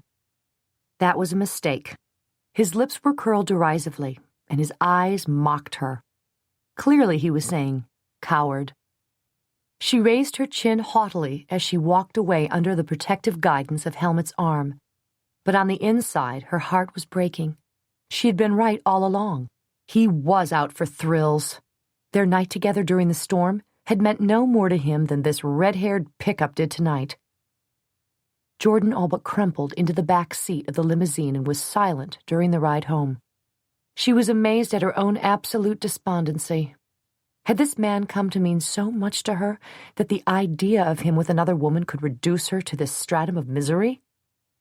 Even when Helmut escorted her the few remaining blocks through the alleys of the old town, she didn't feel inclined to speak. He attributed her silence to fatigue. While her lips remained sealed, her mind was working furiously. She argued with herself. She really should tell Helmut now that she didn't intend to marry him. He had asked her earlier in the evening if she had notified her parents yet of their engagement. Evasively, she had reminded him of how busy they had been the past couple of days. He was anxious to make their engagement public. Somehow, though, she didn't have the energy for such an encounter tonight. He wouldn't take her refusal lying down. There would be arguments to meet, and she didn't think she could manage them. When she felt stronger, when Reeves was banished from her mind, then she would talk to Helmut. Until then. At her door, she listlessly endured his good-night embraces. He was a handsome, virile man. His love affairs were legion. Why didn't his mouth excite her? His hands didn't touch her with the same gentle strength that bespoke passion and tenderness at the same time. When he held her, her body didn't seem to fit against his like the second half of a whole. After he had left her, and she was dispiritedly climbing the dark stairs, she chided herself for not feeling more affection for Helmut. He had never shown her anything but kindness. Now he had rescued her from further involvement with an unscrupulous man like Reeves Grant. She should be grateful to Helmut for that, shouldn't she? As she got into bed, she tried forcibly to concentrate on Helmut and his generosity. Her brain refused. All she could think of was Reeves with that Diane person and how the silly creature had clung to him. Was he touching her? Kissing her? Were his lips whispering those same words he had breathed into her ear as they made love? No, she couldn't bear it. She'd go crazy if she thought of him loving that woman. She'd think of something else. Her parents, the bookshop, hot chocolate, anything. Reeves, Reeves, Reeves. Just as she was falling asleep, she was marveling at how warm she had felt in the security of his arms, despite the misty gray cold on the top of the mountain. "Hello?" she muttered groggily into the receiver of the telephone. It had rung several times before she realized it wasn't part of her dream. She fumbled for it in the darkness, knocking a book and her alarm clock to the floor before locating it. "Jordan, were you asleep?" "Bill?" She yawned around the name of her supervisor in London. Yes, what time is it?" "I'm sorry, babe, but I wanted to call and extend my congratulations." "Hey, baby, this is great news. Someday I want you to tell Uncle Bill how you swung it." She was wrong. This was a dream. She had no idea why her boss would be calling this early in the morning and talking to her so nonsensically. "What are you talking about?" she asked, half into the phone and half into her pillow. "Come on, Jordan doll, this is your Bill. I read about your engagement in the Times. What a coup. Helmut Eckert? When's the big day? Am I invited to the nuptials? I promise to be on my best behavior. I won't get drunk. I won't belch out loud. I won't use crude or abusive language. I won't scratch anything below my waist. I won't—" "Bill," she interrupted, instantly alert, "did you say you read about my engagement to Helmut in the Times? When?" "Last night." Jordan was stunned and speechless. "Are you sure? I mean, how can that be?" "I don't know, baby, but here it is on the third page in black and white. I'm looking at it now and I'm stone sober. There's a 2-column article about your romance, complete with a thorough biography of both of you. The writer played up the Cinderella aspect of the story. You know, the beautiful shop girl and the handsome prince angle." Her mouth was dry and her hands were shaking. Whose byline is on the piece?" "James Parker. He's a UPI reporter." "UPI?" she cried incredulously. The story could feasibly go all over the world, and with Helmut's notoriety, it probably would. "You say the article thoroughly discusses me?" "In detail, baby. Your childhood, family, you know, the whole schmear." When Bill had first told her of the article, an inkling of suspicion had flickered in her mind. Now it became full-blown conviction. Who else knew about her background? To whom had she recently revealed the details of her life? Who had prodded her with personal questions, which she had answered unreservedly? Who did she know who was even remotely involved in journalism? Reeves Grant. "I have to go, Bill," she said quickly and bounded out of bed. Just a minute, baby. I wanted to tell you not to worry about the newsstand. Your replacement will be arriving in the next few weeks." "My replacement?" she shrieked and sank back onto the bed. "My replacement?" "Well, sure, doll. Somehow I can't see the wife of a billionaire working in a bookstore, can you? You'll be jetting all over the world and—" "Bill, you don't understand," she said, trying to get a grip on the sanity she felt seeping from her mind. "I'm not marrying Helmut Eckert. I'm not marrying anybody." "But it says right here—" "I don't give a damn what it says," she exclaimed angrily. "I'm not marrying him. The story is a mistake. I've been seeing him. That's all." "What about a gargantuan diamond engagement ring you're reported to be wearing?" She sighed and rubbed her forehead with her palm. "I am wearing one, but—" "Well, then?" Oh, hell, Bill, it's too hard to explain. Just believe me, I'm not getting married, so you can keep my replacement in London. Now I've got to go." "Wait a minute, Jordan." He halted her again. She heard him sigh deeply, ominously. "Baby, it's not going to be that simple. You see, old man Bowerman has been after me for months to find a job on the continent for his daughter. She's bored with the tea parties and fox hunting and suddenly wants to go to work. Nothing too taxing, you understand. Just something to keep her occupied for a while. When I read this article about you last night, I thought your job would be perfect for her. So I called the old man and gave his daughter my job." She finished it for him. "Well, sort of, yeah." "Sort of?" "Well, yeah. She's been promised your job." A heavy silence hung between them. Jordan was stupefied. What Bill had just told her couldn't be true. Yet it was. She had lost her job to Mr. Bowerman's daughter. Mr. Bowerman owned a publishing house as well as the chain of English newsstands she worked for. Things like this happened all the time in the business world, but not to Jordan Hadlock. And it hurt. And it was all Reeves Grant's fault. "Say, doll, I'm sorry, but—" "Never mind, Bill. I've got to go now. Call me back later." Without waiting for his response, she hung up. For long moments she sat on the edge of her bed, her hands still on the receiver of the telephone, willing that everything she had heard wasn't true. But it was. An announcement of a wedding that would never take place was going to be plastered on the newspapers all over the world. She had been fired from her job.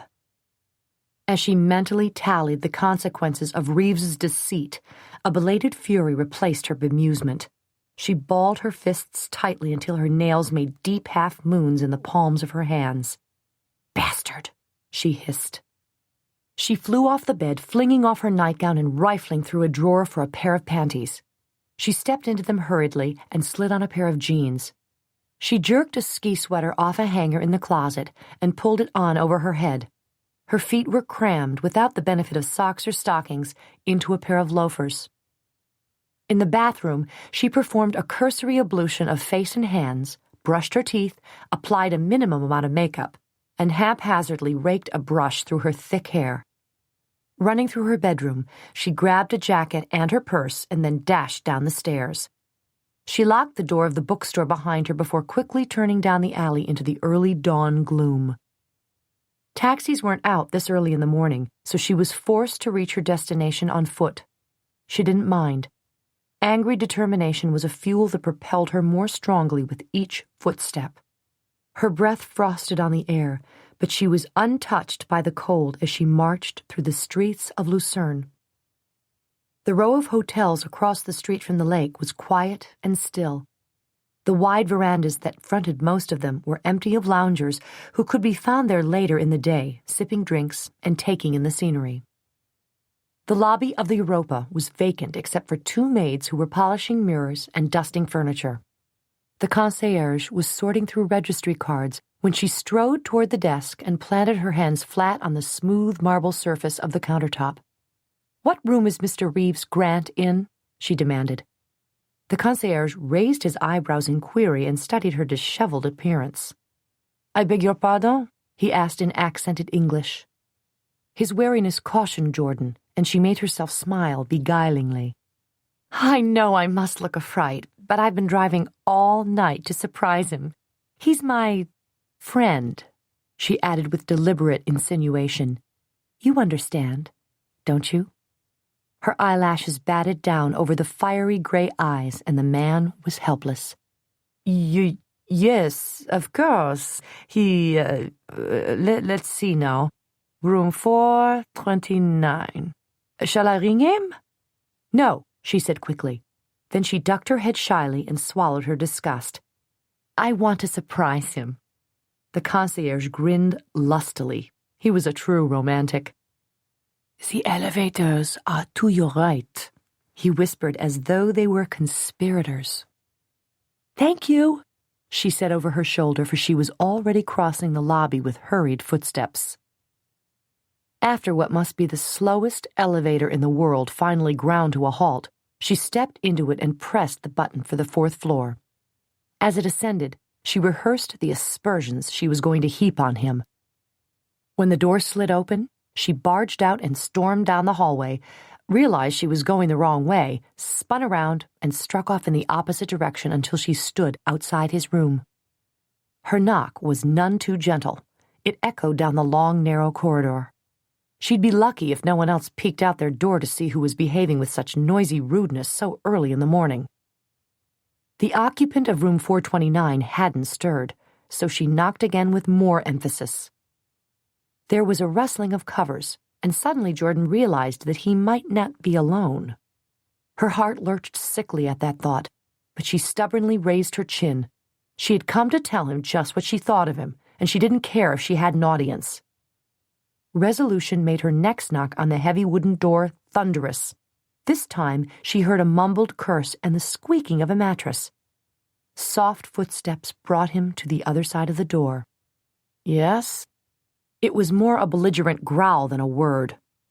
"Open the door," was all she said. There was a momentary hesitation. Then she heard the lock being flipped up and the door swung open. He was standing behind it, out of sight. She pushed past the door, her eyes going immediately to the bed. They found it empty, and she breathed a sigh of relief. Her back was rigid as she stamped farther into the room.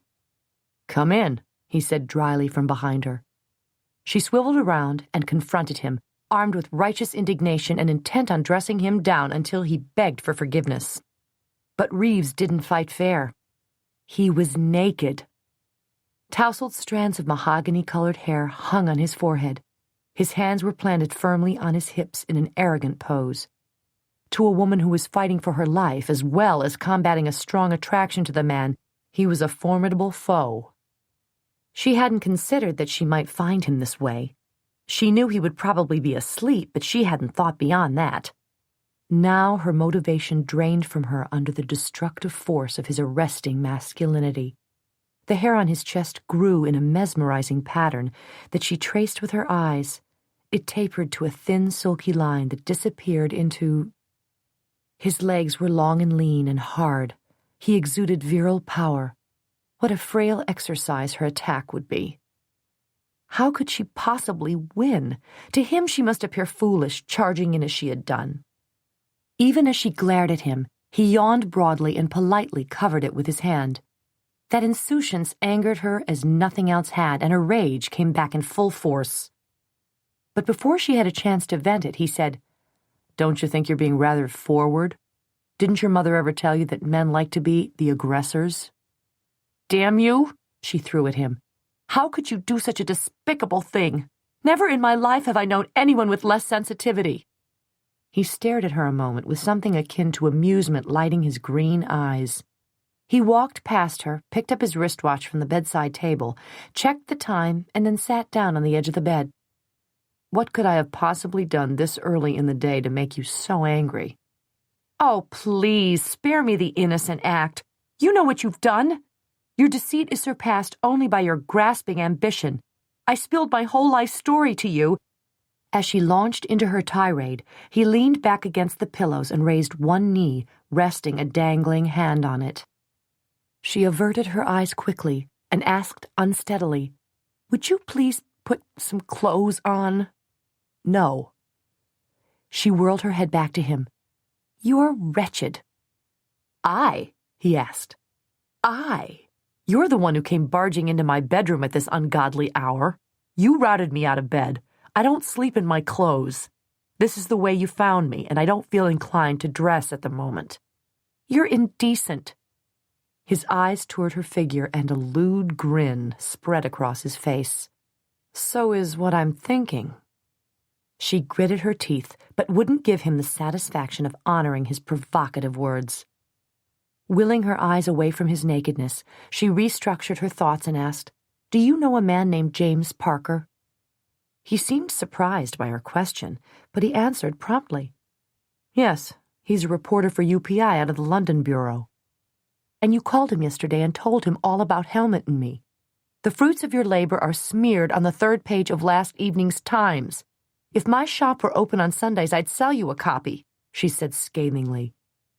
He shook his head and wearily ran a hand through his hair. "Jordan, you deliberately urged me to talk about myself yesterday, prying into my private life and its history. You put on a good act, Mr. Grant. I never suspected that you were only doing your research. Jordan, I would have much preferred that you tell me what you were doing. I might have been cooperative. You needn't have wooed me with kisses. Or is this the way you do your best work, mixing business with pleasure?" To her chagrin, tears formed deep pools in her eyes and blurred her vision. Furiously, she wiped them away. He held up his hand to halt her next words. "Let me get this straight," he said calmly. "Jim wrote a story for the Times about you and Helmut and your engagement, and you think that I leaked it to him." "You did." "No, I didn't, Jordan." "You had to have," she shouted. "Don't compound my loathing for you with more lies. I'm sick to death of your duplicity." He sprang off the bed and had her arms imprisoned by iron hands before she could blink. "Don't lecture me about duplicity," he said through his teeth. "You know what duplicity is? Duplicity is a woman who snuggles and cuddles one man while being engaged to another. And all the while she claims to the poor sucker she's cuddling that said engagement isn't real. Don't accuse me of play acting, Jordan. You could give Sarah Bernhardt lessons." She tried to extricate herself from his tenacious hold, but her efforts didn't even serve to loosen it. "I'm not engaged to Helmut. You know that." "Do I? You say you aren't committed to him, yet every time he crooks his finger, you go running after him. That sounds pretty permanent to me." "I don't want to hurt him," she cried. "I want to be fair. But you wouldn't know about fair play, would you? You play to win. You play for blood, and you don't care who bleeds. All you want is a good time and a good photograph and a good story." He lifted her off the floor, twirled her around, and tossed her onto the bed. He followed with his own body stretched down the length of hers. His hands pinned her arms to either side of her head. "I didn't leak that damned story," he said with emphasis on each word as his hands dug more deeply into the flesh of her wrists. "I didn't." He gave her a little shake. Her eyes were wide with fear and disbelief, but he met them levelly. She wet her dry lips with her tongue. "Then who—" "It could have been anyone. There were 50 or 60 people there the other night when you so naively asked them not to tell anyone about your engagement.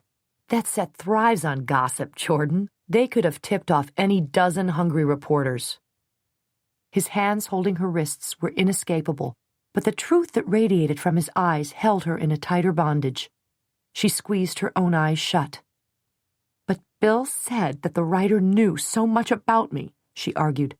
"Yesterday—" "Doesn't Helmut know all of that, too? Haven't you told him bits and pieces of your history? He could have passed them along, and so on until a gifted reporter could have built a comprehensive story around them." Jordan thought back over the last few months. She supposed what Reeves said had credence. Was he telling her the truth? As though reading her thoughts, he said, "I'll admit to being mad as hell yesterday when we got off that boat. And I know that the evidence against me is incriminating. If I had done it, I'd take the credit. Or blame, as it were. But I didn't do it, Jordan. I swear it." She opened her eyes then and was awed at how green his were this close up. The freckles that seemed to appear and disappear at will were so close she could count them.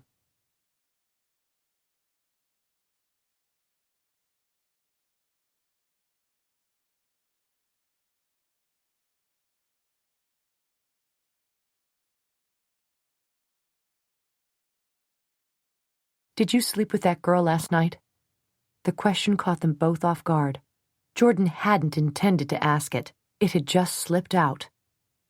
For a moment, Reeves looked puzzled. Then he shook his head and laughed softly. "That dimwit?" he asked scornfully. "I haven't lived a celibate life for 35 years, but give me some credit, Jordan." He chuckled. "I picked her up here in the bar and hustled her over to the palace. Helmut had mentioned after our meeting in his offices that that's where the dinner party was going to be. As soon as you left, I dumped her. I've never heard such foul language come out of a woman's mouth." "Why would you go to so much trouble?" At some point, her hands had been released and were now examining that intriguing growth pattern of hair on his chest. He shifted his body over hers and ducked his head. "Why do you think?" he asked against her ear. His lips stayed to tease the sensitive lobe. "Because you wanted to make someone jealous?" she asked timidly. "You got it." "Oh, Reeves," she sighed. "I came here ready to scratch your eyes out, and now—" Her voice trailed away under the maneuvering of his mouth on her neck. "You're too quick for me. I can never keep up with you. You make me angry, then leave me bewildered. You're like no other man I've ever met. What am I going to do with you?" He raised his head and peered at her suggestively. "I have an idea," he drawled. "No!" she exclaimed and tried to push him off. When she realized the futility of that, she tossed her head from side to side, but his mouth chased her relentlessly. "Reeves, what happened with us before defies description." "Yes, I mean, no, it was wrong. I don't know how I—" His mouth had caught up to hers now and was teasing it with small kisses in the corners. She tried to talk around it. We can't. We mustn't." "Yes, we can. Yes, we must." "No, I don't want to." "And you're a liar. Liar." He finally tired of the foolishness and closed his mouth over hers, trapping inside any word of affected protest. Their mouths met with a hunger too long denied. The tip of his tongue flicked over her parted lips, tormenting them mercilessly, before pushing past them into her mouth and sampling its delights. She wasn't idly submissive. Her lips closed around his tongue, entrapping it tightly, until he was moaning his pleasure. When at last he pulled away, it was only to allow them to breathe. She turned her head onto his pillow as his lips journeyed over her neck to her ear and paid it homage. "Reeves," she whispered, "I love this bed." "Why?" "Because it's still warm from your body. It smells like you." "Oh, God," he grated. He wrapped his arms around her and rolled her over until she lay atop him. With eager hands, he peeled off her jacket. He found the bottom of her sweater and worked it over her stomach and breasts and shoulders, then pulled it over her head. Laughing with him, she disengaged her arms from the sleeves. He flung the offending garment aside, riveting his eyes on her breasts, which were offered to him so enticingly. His fingertips grazed over the top curves with an almost reverent touch. "Beautiful breasts." His voice was low and deep. His hands slipped to the undersides and cupped her, lifting her, enjoying the full plumpness that filled her. His thumbs gently skimmed across the dusky pink nipples. "I love to watch that," he said when they puckered prettily. Jordan arched her back and gasped her pleasure. One hand clamped her around the neck and pulled her face down to his. Hotly, his lips sipped at hers, while his other hand stayed at her breast to coax responses from it that left her breathless. At first, she thought the sinking feeling came from the intoxicating kiss, but she realized that he was easing her onto her back once again. When her head was nestled on his pillow, his mouth left hers and nibbled its way down her neck and chest. Her nipple disappeared between his lips. By gently flexing his cheeks, he fed on her sweetness. His tongue became a darting, flicking instrument of sensuality that brought her to a level of arousal she had never known before. She trembled beneath him. "Jordan, I want you. I've wanted you since I left your apartment early that morning after the storm. The hardest thing I've ever done in my life was to leave you in that bed. God, I wanted you so bad yesterday, I hurt. He raised himself until his face was hovering over hers. His eyes never left hers as he gently nudged her knees apart and settled himself between her thighs. They fit together with a cohesion so unique that it was awesome. Feel how right it is? He whispered urgently. Yes, she said, and moved against that hard strength that declared his need. Ah, Jordan, take me inside you. His lips came down on hers possessively. The metallic whisper of a zipper was the only sound in the room as he worked at the fastening of her jeans. Then his hand was sliding leisurely over her stomach, past her navel and finally beneath the lacy band of her bikini panties. Satin skin, a downy tuft. Then he sighed. So soft. So female. I need you, Jordan. And you need me. Now. Then he touched her with startling accuracy, and involuntarily she closed around his stroking fingers, groaning her acquiescence. Yes, Reese. Now. Jordan, you must know. The shrill ring of the telephone cut off his words. Reeves cursed expansively when the telephone rang a second and then a third time. They froze, staring at each other. She smiled with sad resignation. He eased himself away from her and jerked the receiver from the ringing telephone. Grant, he barked. His eyes swung to her as the caller identified himself. Reeves said, Hello, Helmut. Jordan covered her face with her hands and rolled over onto her side. A tiny sob was the only sound she made. No, you didn't awaken me, Reeves said. I was up. The double entendre didn't escape her. Nor was it meant to. The scornful tone in his voice was intentional. She sat up and scooted to the other side of the bed, hastily picking up her sweater and pulling it on. Without looking back at Reeves, she refastened her jeans and smoothed trembling, ineffectual hands over her hair. Reeves listened to Helmut. Jordan walked to the window and stared out unseeingly at the lake water, which now sparkled in the first sunlight. She clutched the pull cord of the drape when she heard Reeves ask, Have you tried to reach Jordan? She whirled around and met his steely gaze from across the room. He was holding the telephone at his ear, pausing, silently asking her what he should say next. One look at her shattered face and he knew. In the depths of her gray eyes, he saw her plea for him not to tell Helmut she was there. His lips hardened into a bitter line, but his voice remained cool as he answered. No, she probably isn't awake yet. He listened while he stared at Jordan, where she stood immobile at the window. That sounds great. Where should I meet you? All right. An hour is fine. Yes. See you then. Long after Helmut had broken the connection, Reeves held the telephone to his ear, piercing Jordan with his implacable stare. Then he juggled the receiver from one hand to the other and replaced it. He leaned down and scooped her jacket from the floor, then stood up and went to the door. He stood there with one hand on his hip, the other extended, holding her jacket toward her. She took the less than subtle hint. With false bravado, she lifted her chin and stalked toward him. When she was within a few feet of the door, he threw the jacket toward her so forcefully that her hands had to come up quickly and grasp it.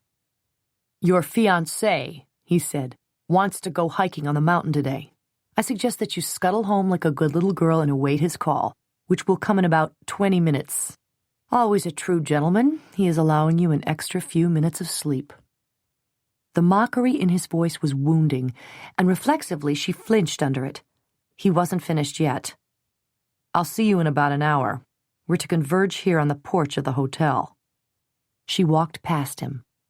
When her hand was on the doorknob, he added, Remember to sound sleepy and surprised when he calls. She shot him a withering look and then flung the door open. She almost made it into the hall before he grabbed her elbow and swung her around. As for waking me up, you beat a cup of coffee all to hell, Jordan. The scathing insult dripped with disdain. Before she could respond to it, he shoved her through the door and slammed it behind her. She didn't waste any time returning home. The obliging concierge was busy with a guest who was checking out, so he didn't see her as she skirted past his desk and out of the hotel. Breathless and humiliated, she reached home just as the telephone started ringing. Reeves' words came back to haunt her as she picked up the phone and answered brightly. "Good morning." "Darling, are you up and about?" Helmut asked. It gave her a sense of relief and salved her conscience to answer truthfully rather than to lie to him. "Yes, I've been up for a long while. Bill called this morning," she added.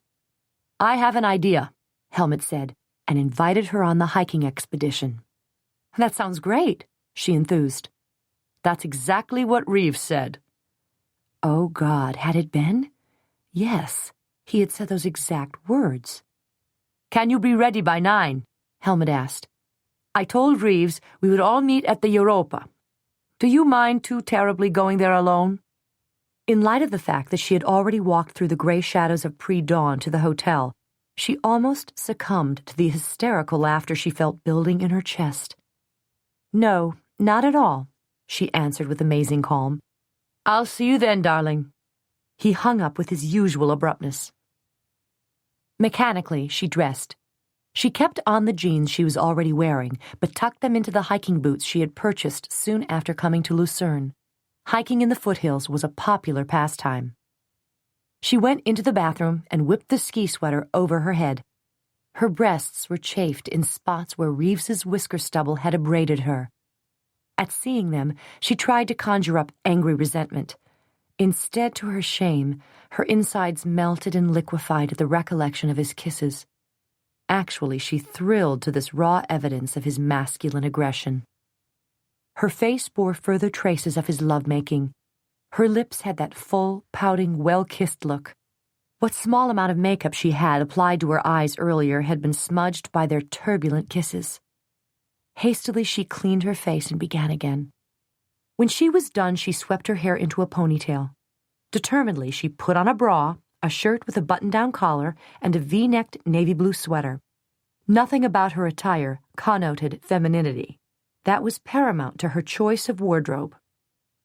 Since the day promised to be clear and warm, she left her fur parka behind and took a flannel-lined khaki poplin jacket. After stuffing some grooming articles in a backpack, she was ready. Traffic had picked up on the streets now as she walked to the hotel.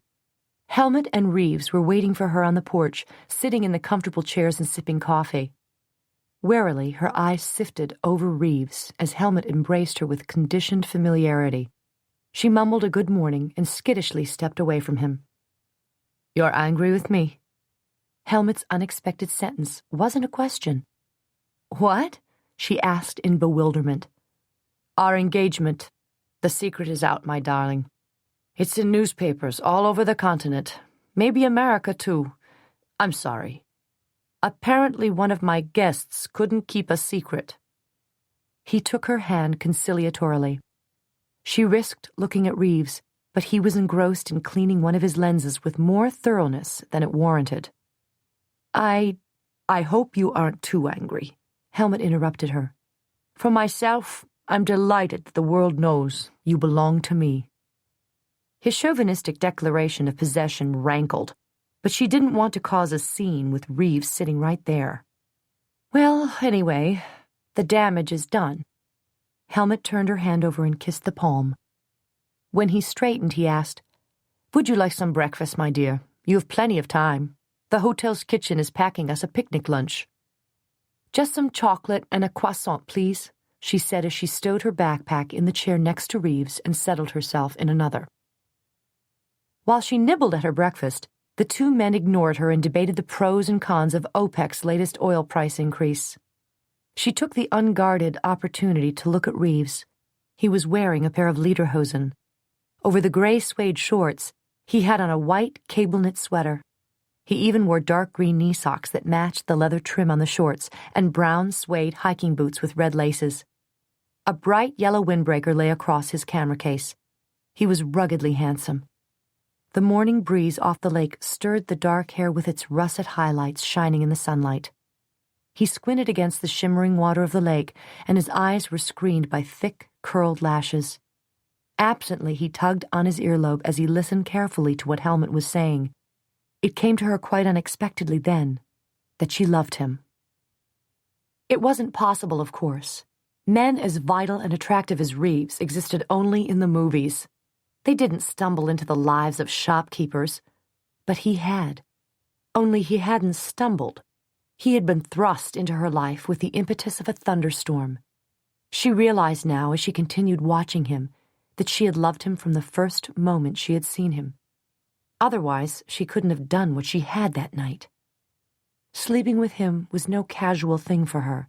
She had done it out of an emotion she now recognized as love.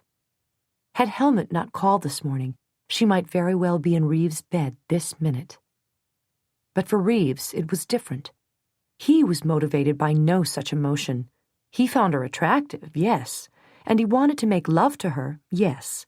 But when he left Lucerne for his next project, she would soon be replaced by another woman in another town, another country, another continent. Jordan wasn't disillusioned.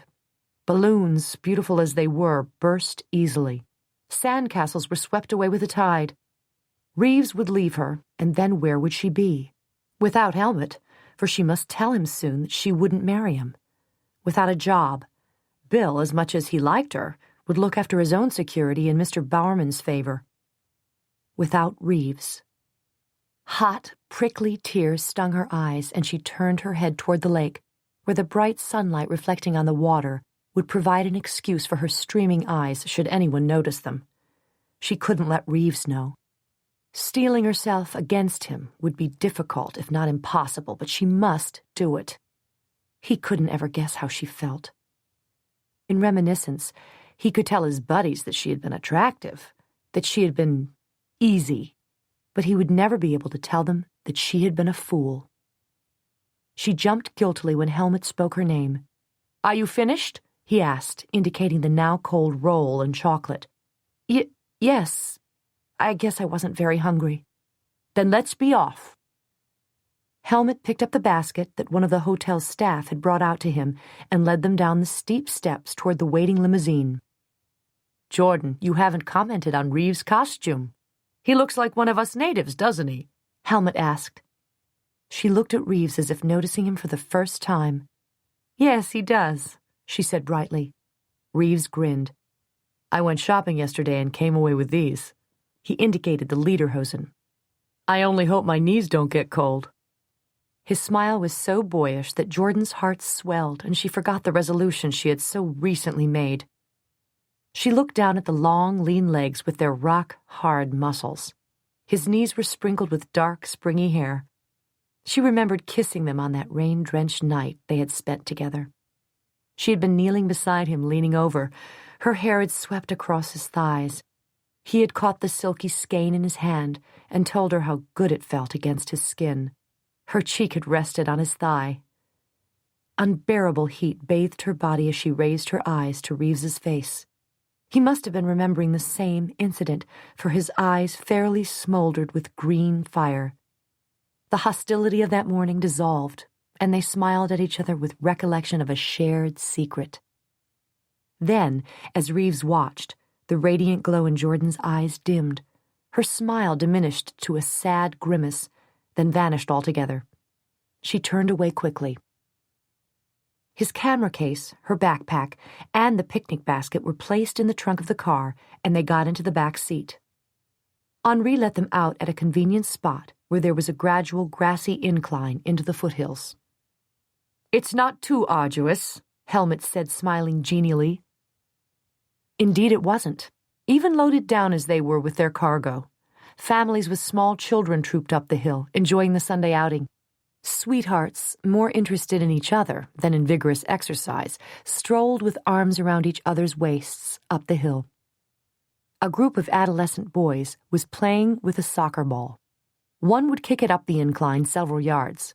When it rolled back down, another would kick it, and so on. It looked like an exhausting effort, and Helmut said as much. They climbed, resting periodically for about 2 hours until they reached a plateau at the timberline and decided that it was an ideal place to spread their lunch. Helmut had brought a blanket from the trunk of his car and now spread it out on the grass that was already losing some of its verdure due to the lateness of the season. Jordan eased off her backpack and set it on the ground. Reeves deposited his camera case nearby after first taking out the Nikon. He plopped down on the blanket, but not in a relaxing posture. Instead, he began snapping pictures of Jordan and Helmut, with the mountain scenery in the background. They rested for a while, chatting and teasing each other about their lack of physical prowess and stamina, before Jordan began unloading the picnic basket. She was swatting away 2 pairs of impatient hands that pilfered the dishes as soon as she uncovered them, when 2 young men raced up toward them.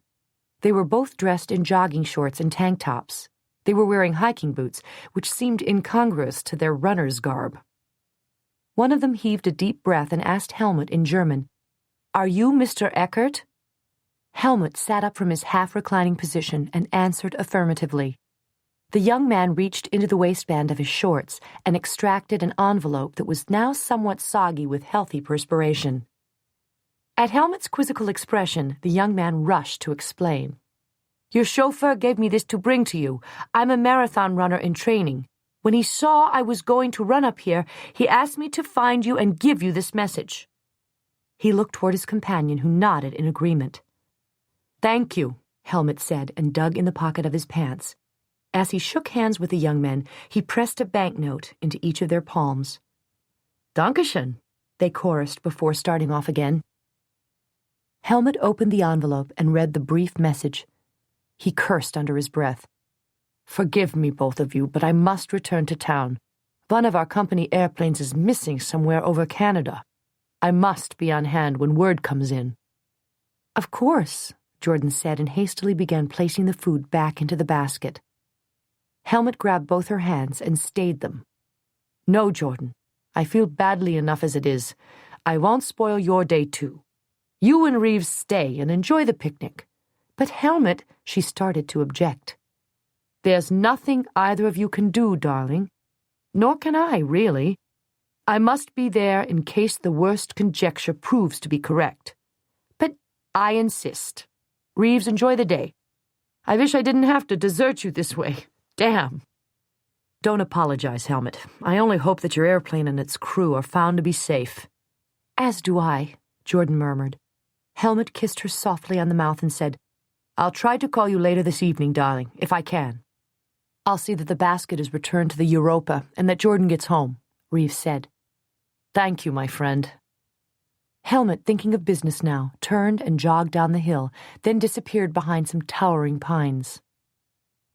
Jordan stared after this retreating figure, aware that she was once again alone with Reeves on what should be an idyllic outing. Reeves was aware of their isolation, too. The tension between them was palpable. She was afraid to meet his eyes, not able to guess what his mood might be.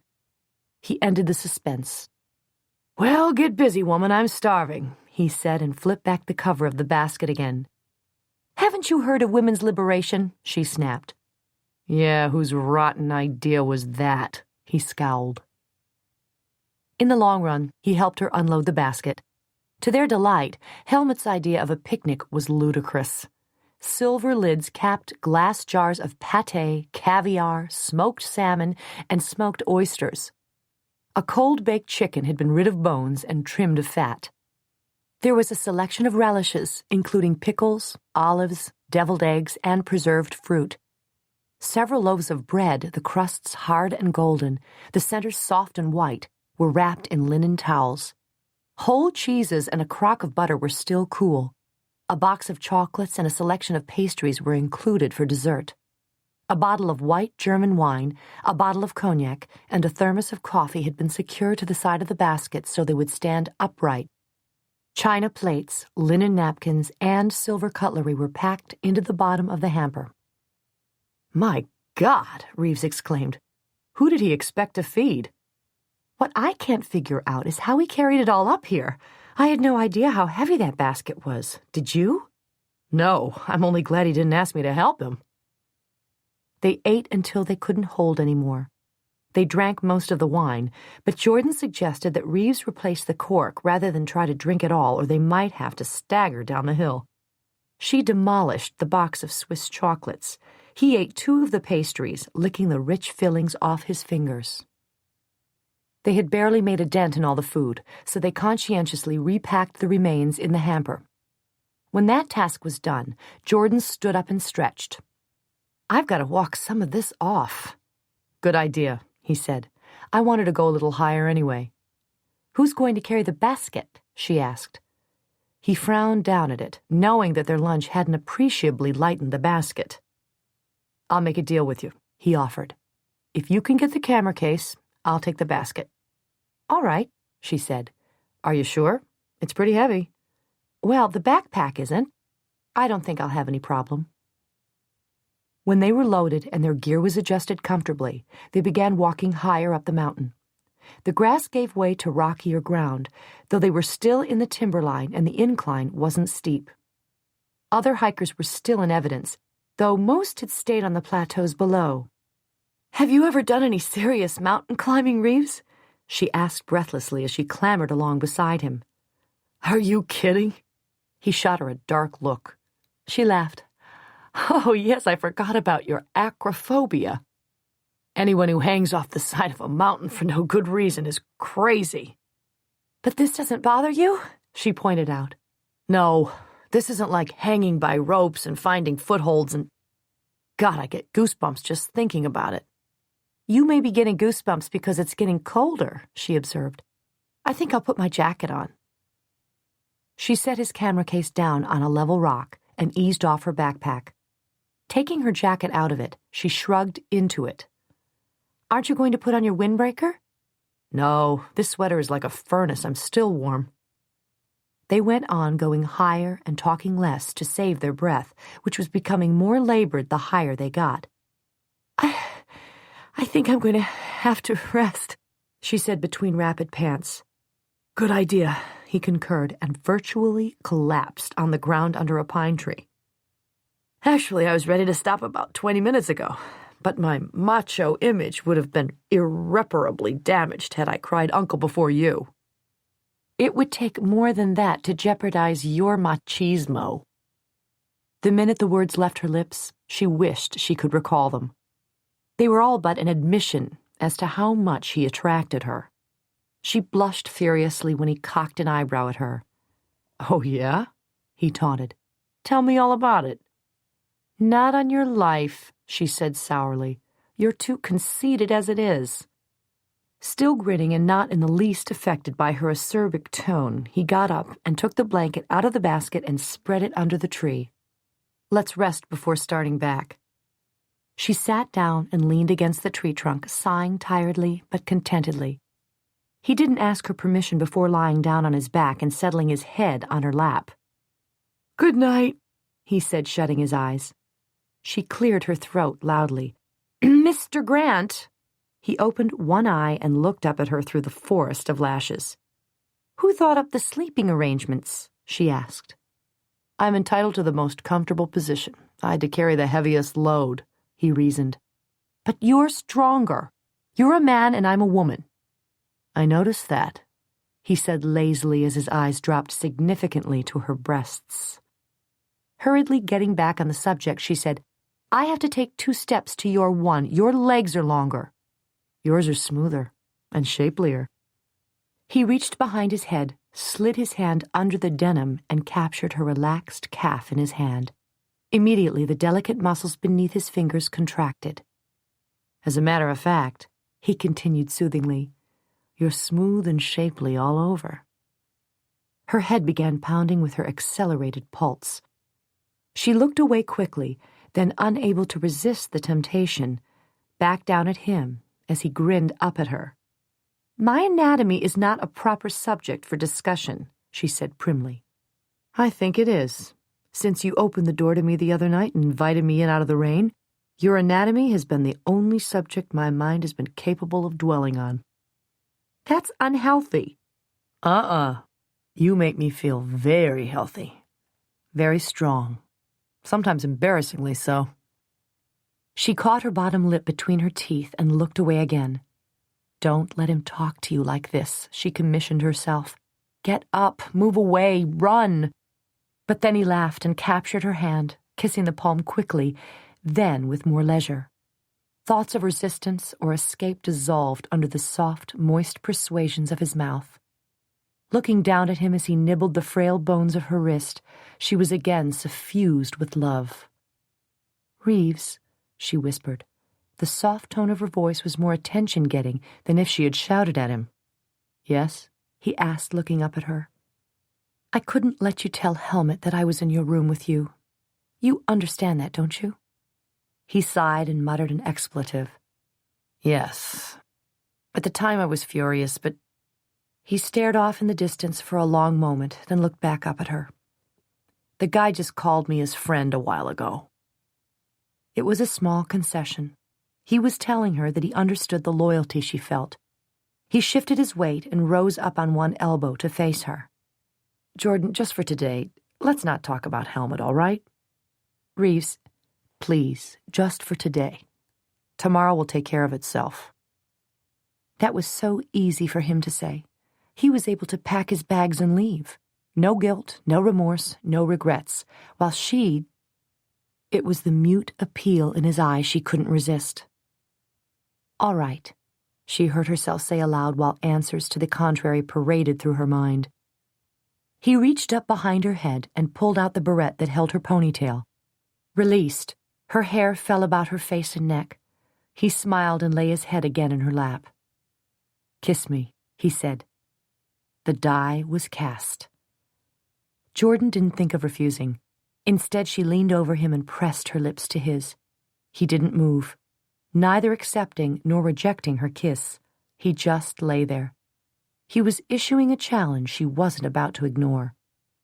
Her hand moved down the hard wall of his chest until it insinuated its way under the heavy sweater. It brushed past the waistband of his shorts to caress the warm, vibrant skin. She fanned the crinkly hair on his chest before settling her palm over the masculine contours and massaging them. Her lips parted slightly and treated his face to kisses so light he might well have imagined them. With his eyes closed, he couldn't tell where the next feather-light touch would strike.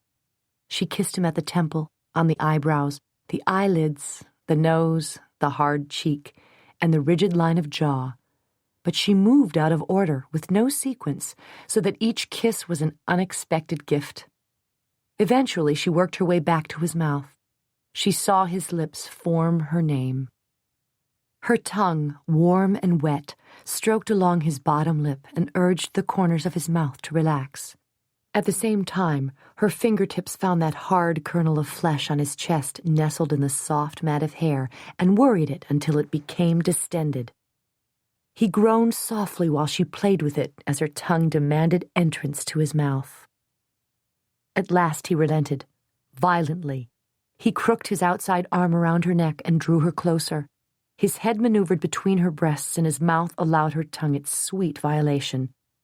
"You taste like chocolate," he breathed between kisses. "I'm sorry." "I love it. You're delicious." "So are you." They kissed again while her hand traced the silky line of hair that disappeared into the waistband of his shorts. She explored his navel. "Do you know what this is doing to me?" he grated. Suddenly she did know and was shocked at what she was doing.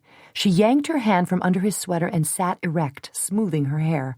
Her breath was erratic. It matched his. "I wasn't complaining, you know." His eyes were twinkling mischievously. "Yes, I know.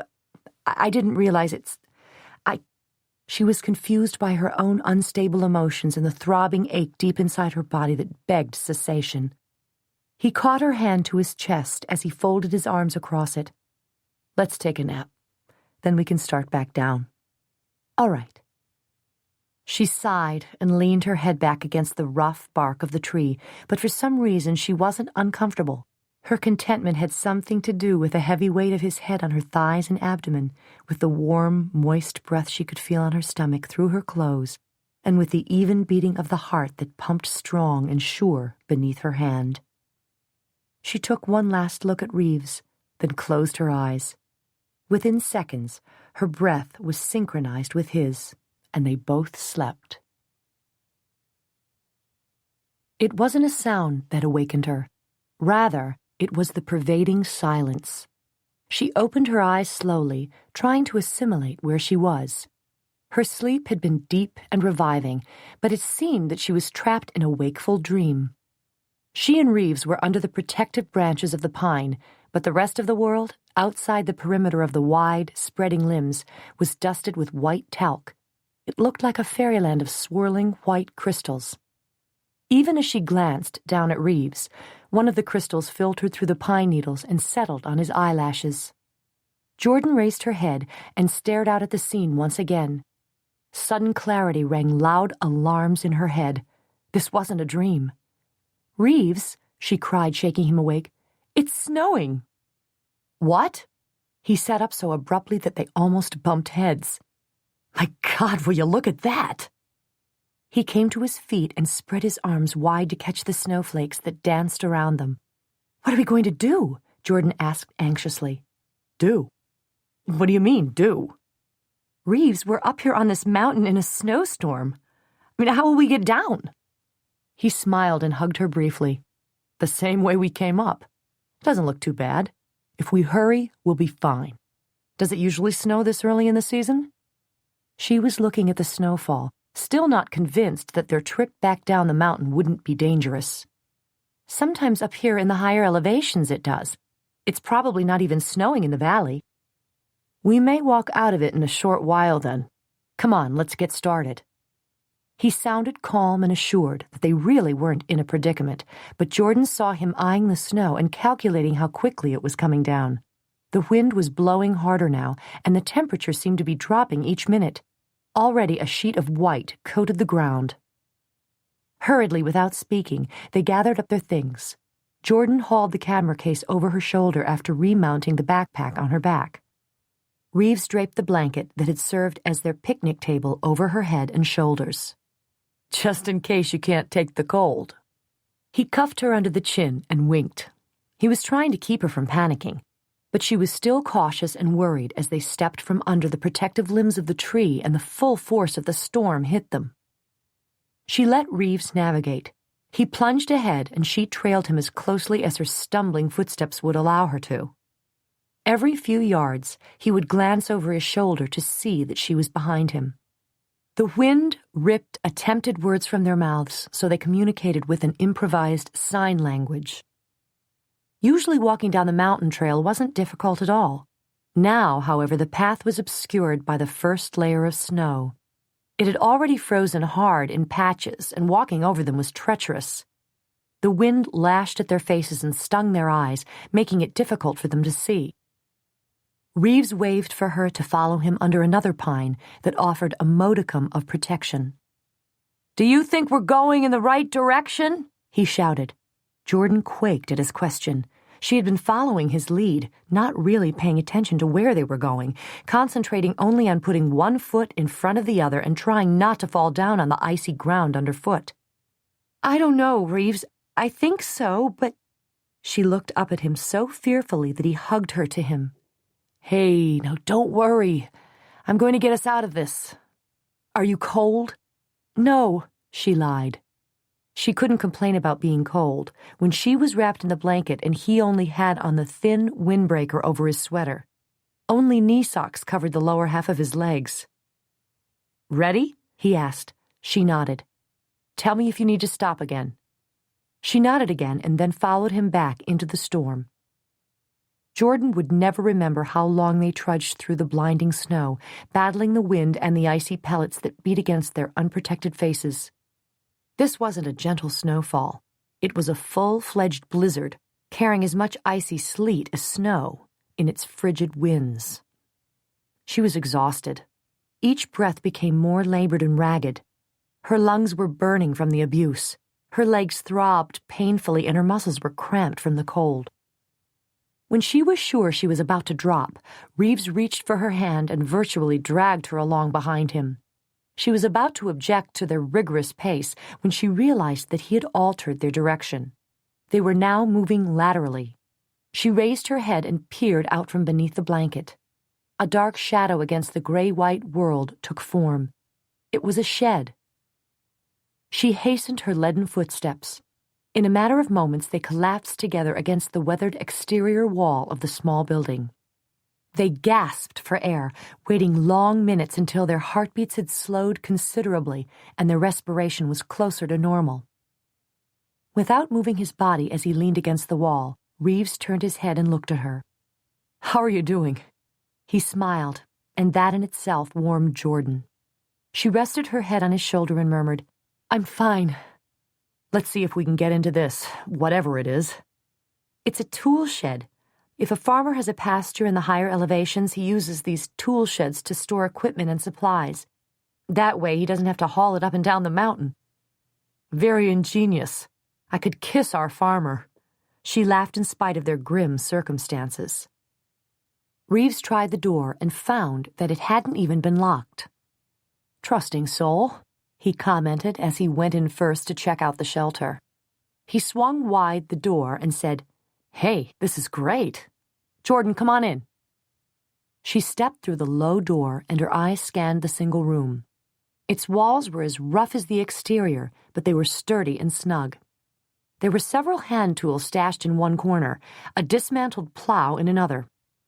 A wooden bucket was hanging by a peg on one wall. On the wall opposite the door stood an ancient Franklin stove. "I think they were expecting us," Reeves laughed as he crossed the room, rubbing his hands together. He knelt down to inspect the stove. "There's even some wood here," he said excitedly. Jordan laughed, happy to be safe inside the shelter and not still roaming aimlessly through the storm. She took the blanket off her head and shook her hair free.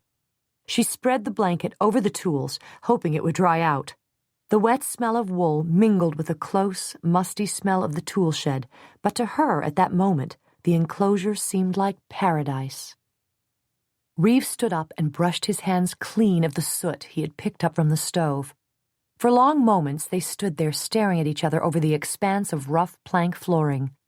They had come through a harrowing experience and survived it. And as tragedy does to those who have shared it, even to strangers, it cemented their relationship.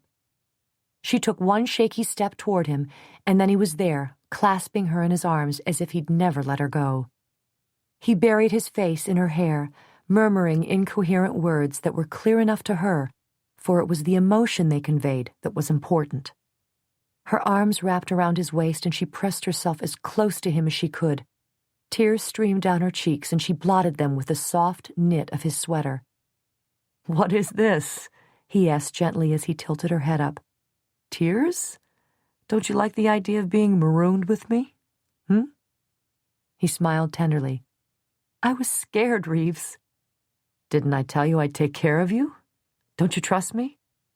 "Yes, but It's all right," he comforted as he smoothed her hair back from her pale, troubled face. "I was scared too for a while, but I was confident that something would turn up, and it did.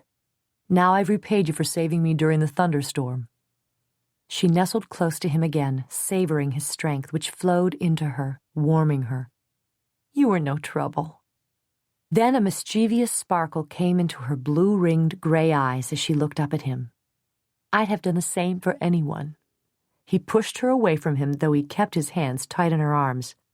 "Do you want me to kick your little fanny out in the snow again?" he asked, scowling at her menacingly. "Would you?" she asked, swaying toward him slightly and reaching for him provocatively. He broke into another wide grin and crushed her against him. "Hell no. You know I wouldn't." Demanding lips came down on hers like a scorching brand. His hands were bold as they moved over her body, touching her, claiming her. Jordan was breathless, but his mouth was ruthless and didn't settle for less than total abdication. When at last he pulled away, she sagged against him. "I surrender," she sighed. He chuckled. "Now we're even. Just remember that if we're ever shipwrecked on a desert island, it's your turn again to rescue me." He kissed her quickly.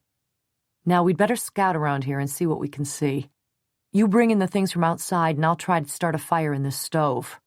I hope nothing has clogged the chimney," he mused aloud as he inspected the joints of the metal chimney. She brought in her backpack, the picnic basket, and his camera from where they had left them under the narrow overhang of the roof. While he crouched in front of the stove, arranging the wood and striking the matches someone had obligingly left on a shelf, she cautiously explored among the tools. Behind them she found 2 tarps that were moldy and dusty, but would help insulate the floor. She spread them out near the stove where Reeves had been successful in starting a fire. "We have enough wood for a while if we don't splurge on it. I'll see if some is stored outside. If my guess is right, this shed has served this purpose before. That bucket looks like the kind one would use to haul water. I'll bet there's a stream close by. I'm going to try to find it."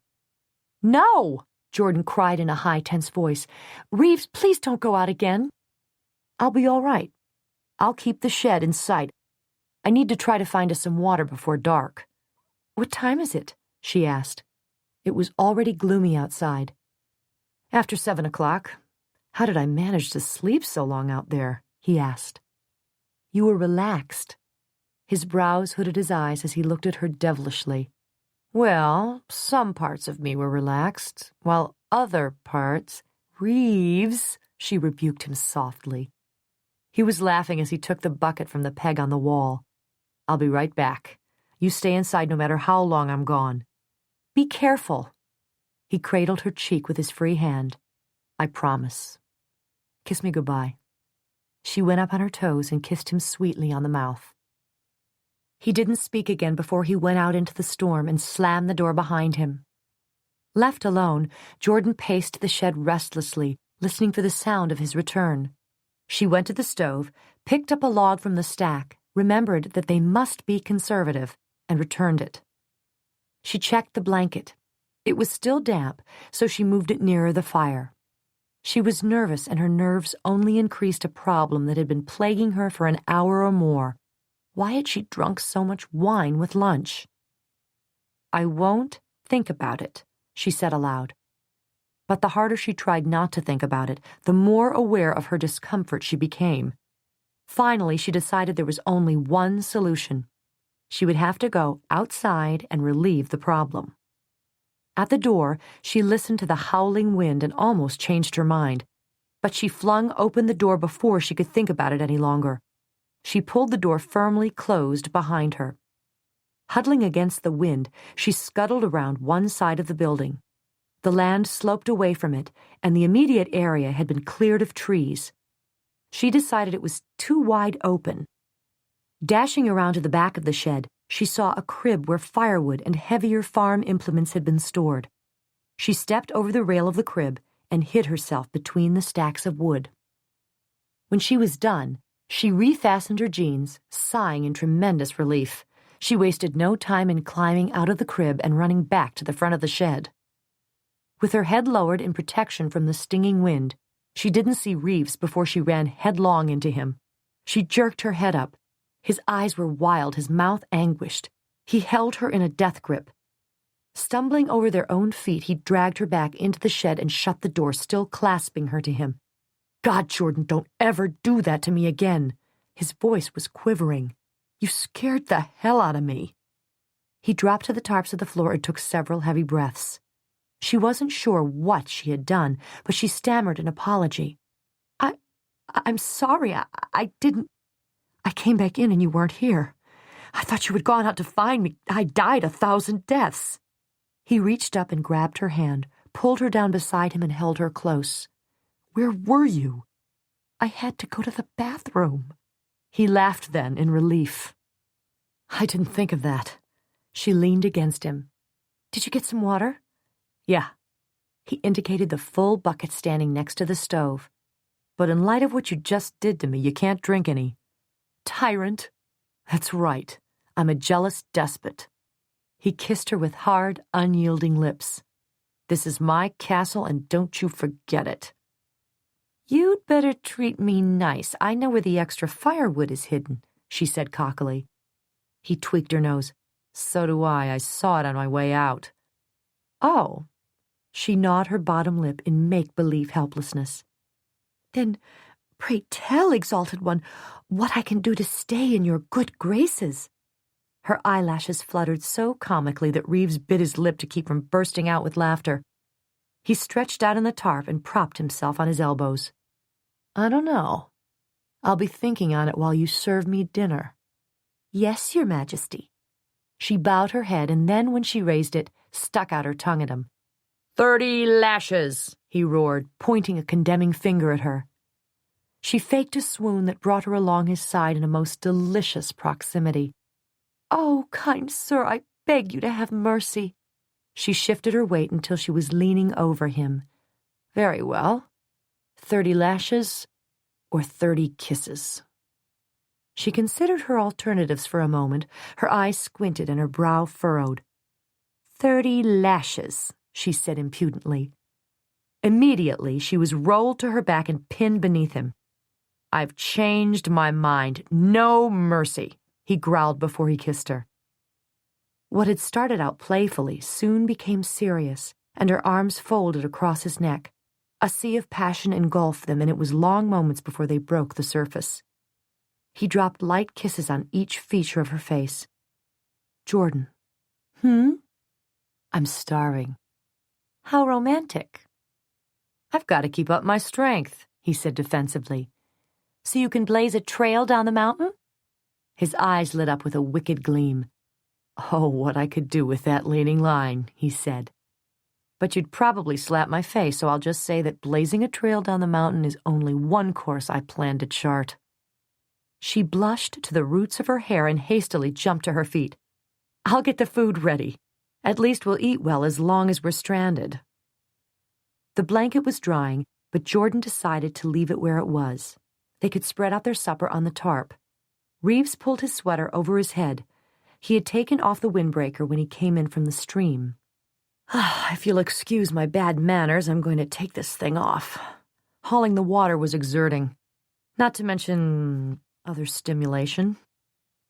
She tried to keep her eyes away from his chest, but couldn't. She watched as he poured water from the bucket over a handkerchief and bathed his face, neck, and chest with a damp cloth.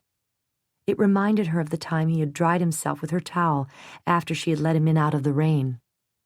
Had that only been 4 days ago? 4 days. Yet they were so familiar. She recognized his facial expressions and was able to interpret them. His tones of voice, his gestures were as familiar to her as her own, probably more so. Some lovers, she felt sure, didn't know each other near this well, even after being together for years. She and Reeves wouldn't have years. Days? Hours? The thought shattered her. She loved him, but he would walk out of her life as unexpectedly as he had walked into it. When the next disaster struck, he and his camera would be on their way to witness it, and she would be left behind with nothing but bittersweet memories. Her face must have revealed some of her thoughts, for when he turned around, Reeves looked at her closely. "Jordan, is something wrong?" Embarrassed at being caught, she stuttered, "No, you're all cleaned up, and I must look terrible." She scrambled across the tarp and picked up her backpack, putting her back to him. "Can you give me a minute?" "Take your time. I'll pour the wine." "You'll let me drink wine again?" she asked over her shoulder as she peeled off her sweater. "Only in moderation," he said with mock seriousness.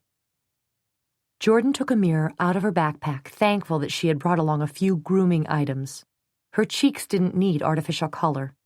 They were rosy from the wind and cold. To prevent chapping, she smoothed a moisturizing lotion on them.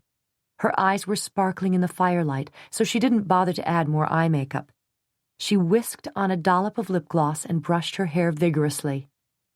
Luckily, she had brought a purse atomizer of Norel, and she misted it around her neck and chest. Eyeing herself critically, she thought she didn't look bad for being stranded on a mountain.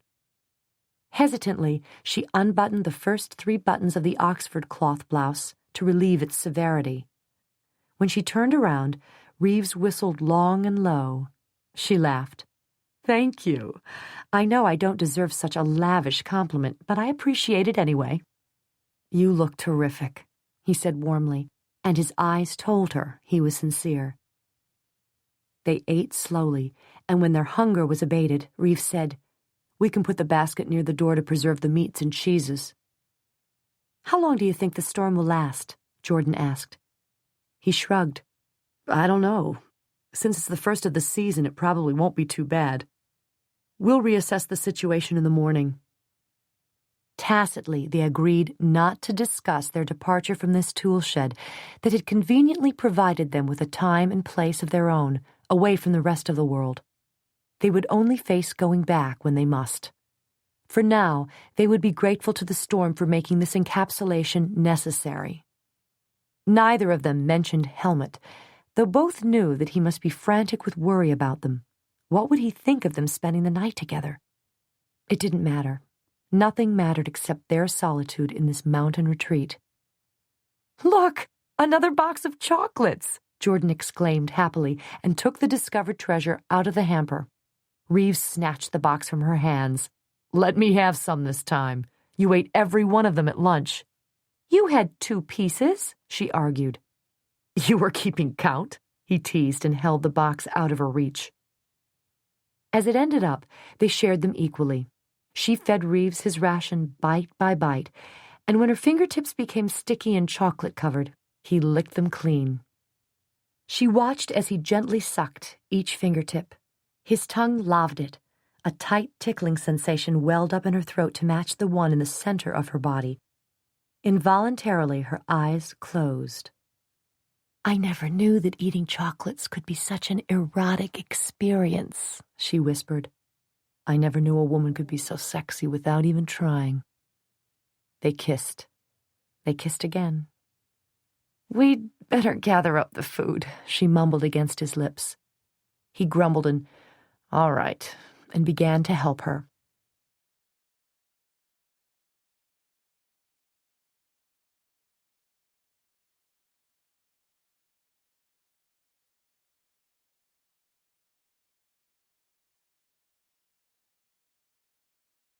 When everything was replaced in the basket and it was set next to the door, she returned to the tarp with the thermos of coffee and the bottle of cognac. "I don't know if this is still hot, but we'll see." She uncapped the thermos and the smell of fresh hot coffee wafted out. "It is!"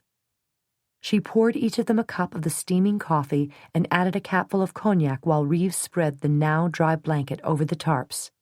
They took off their boots and socks and stretched their bare feet out close to the stove, whose chimney was drawing well, despite its ramshackle appearance. Jordan sipped her coffee slowly, the cognac burning in her stomach. "I think I'm getting drunk," she said softly as she leaned against Reeves. She was settled between his thighs, her back to his chest. "Good. I plan to take advantage of you." She slapped him on the knee and he yelped. "What?" she asked in alarm. Then she noticed the raw, red skin on his knees. "Oh, Reeves, I hope you don't get frostbite." "No, they're just chapped." "Here, I've got something for them." She crawled across the blanket toward her backpack and came back with the plastic bottle of lotion she had used on her cheeks. "Does it burn?" he asked suspiciously. "Like fire." "No, thank you," he said and moved his legs away from her. She laughed as she reached out a hand to capture one of his legs. "You big chicken, I was only teasing. It'll make them feel better." With soothing strokes, she applied the lotion to the reddened skin. She smothered a giggle, then another. "What's so funny?" he asked huffily. "I've never put lotion on hairy legs before." He tried to look offended but couldn't, and they both laughed. The lotion was put aside when she was finished and they resumed their former position. They stared into the flames. "Oh, this is when I really miss a cigarette," Reeves said after a spell of companionable silence. "It's not just the tobacco I miss, it's the relaxing activity." He sighed theatrically. "I guess I'll have to find another relaxing activity for my hands." Before the sentence was completed, he matched action to words. His hand slipped under her arm and curved around her until his hand covered her breast. He flexed his fingers, not quite squeezing her. She snuggled closer to him. "Speaking of your hands, this is the one you cut, isn't it?" She removed his hand from her breast and saw the telltale red marks across 3 of his fingers. Each one was kissed in turn. "Jordan, do me a favor," he murmured into her hair. "Is it illegal or illicit?" "We'll get to those favors later. This is a simple request." "What?" "Would you take this off?" He took her left hand and touched the large diamond ring on the 3rd finger. Words weren't necessary. She knew how he must resent that symbol of her relationship with Helmut. The ring was slipped off her finger and zippered into a small compartment of her backpack. Silently, she came back into his arms. He eased her around to face him. Gently, he cupped her head in his large, capable hands and drew her upward until her lips met his. The kiss conveyed a tenderness that conversely broke down all barriers she might have constructed in her mind. Whatever the future held for them, tonight belonged to her and Reeves. One night out of a lifetime wasn't asking too much. Whatever the cost, she wasn't going to deny this to herself. The consequences could be met later. The piper paid later, but not now. Not now when his mouth invaded the hollows of hers. Not when his hands touched her so exquisitely that her mind reeled under the impact. "Jordan," he groaned softly and pushed her away slightly. "I want to see all of you." His fingers deliberately and deftly worked the buttons of her blouse until it hung free. With self-imposed, agonizing care, he eased it over her shoulders. His eyes dropped to her chest. The sheer lacy bra was a voyeur's dream. It hid nothing, enhanced everything. The glossy, flesh-toned fabric made her skin beneath it glisten. The rosy nipples pressed against that tight, shimmering veil invitingly, daring the observer to touch and kiss. Self-denial became Reeves's obsession. His thumb hooked under the satin straps and gradually pulled them from her shoulders and upper arms, staring all the while at the two perfectly shaped breasts that were revealed to him by tiny degrees. Finally, his patience was rewarded as they fell free of the gossamer fetter. Only then did he unclasp the garment and remove it completely. Jordan had remained motionless, watching his face and the tender expressions so apparent on it. It gave her a heady, victorious feeling to know that she could evoke such emotion from him. Had he asked her to, she would have torn the bra from her body, but she knew, as did he, that this way was better. Just as a connoisseur glories in the properties of wine, studies its color, its bouquet, twirls it in his glass before taking the first sip, so had Reeves treasured her before availing himself of her body. His eyes wandered over her, taking in the creamy texture of her skin, the delicate color of the crests, the gentle curves that flagrantly declared her femininity. Then his hands joined his eyes in that most pleasant expedition. "You're beautifully made," he said gruffly.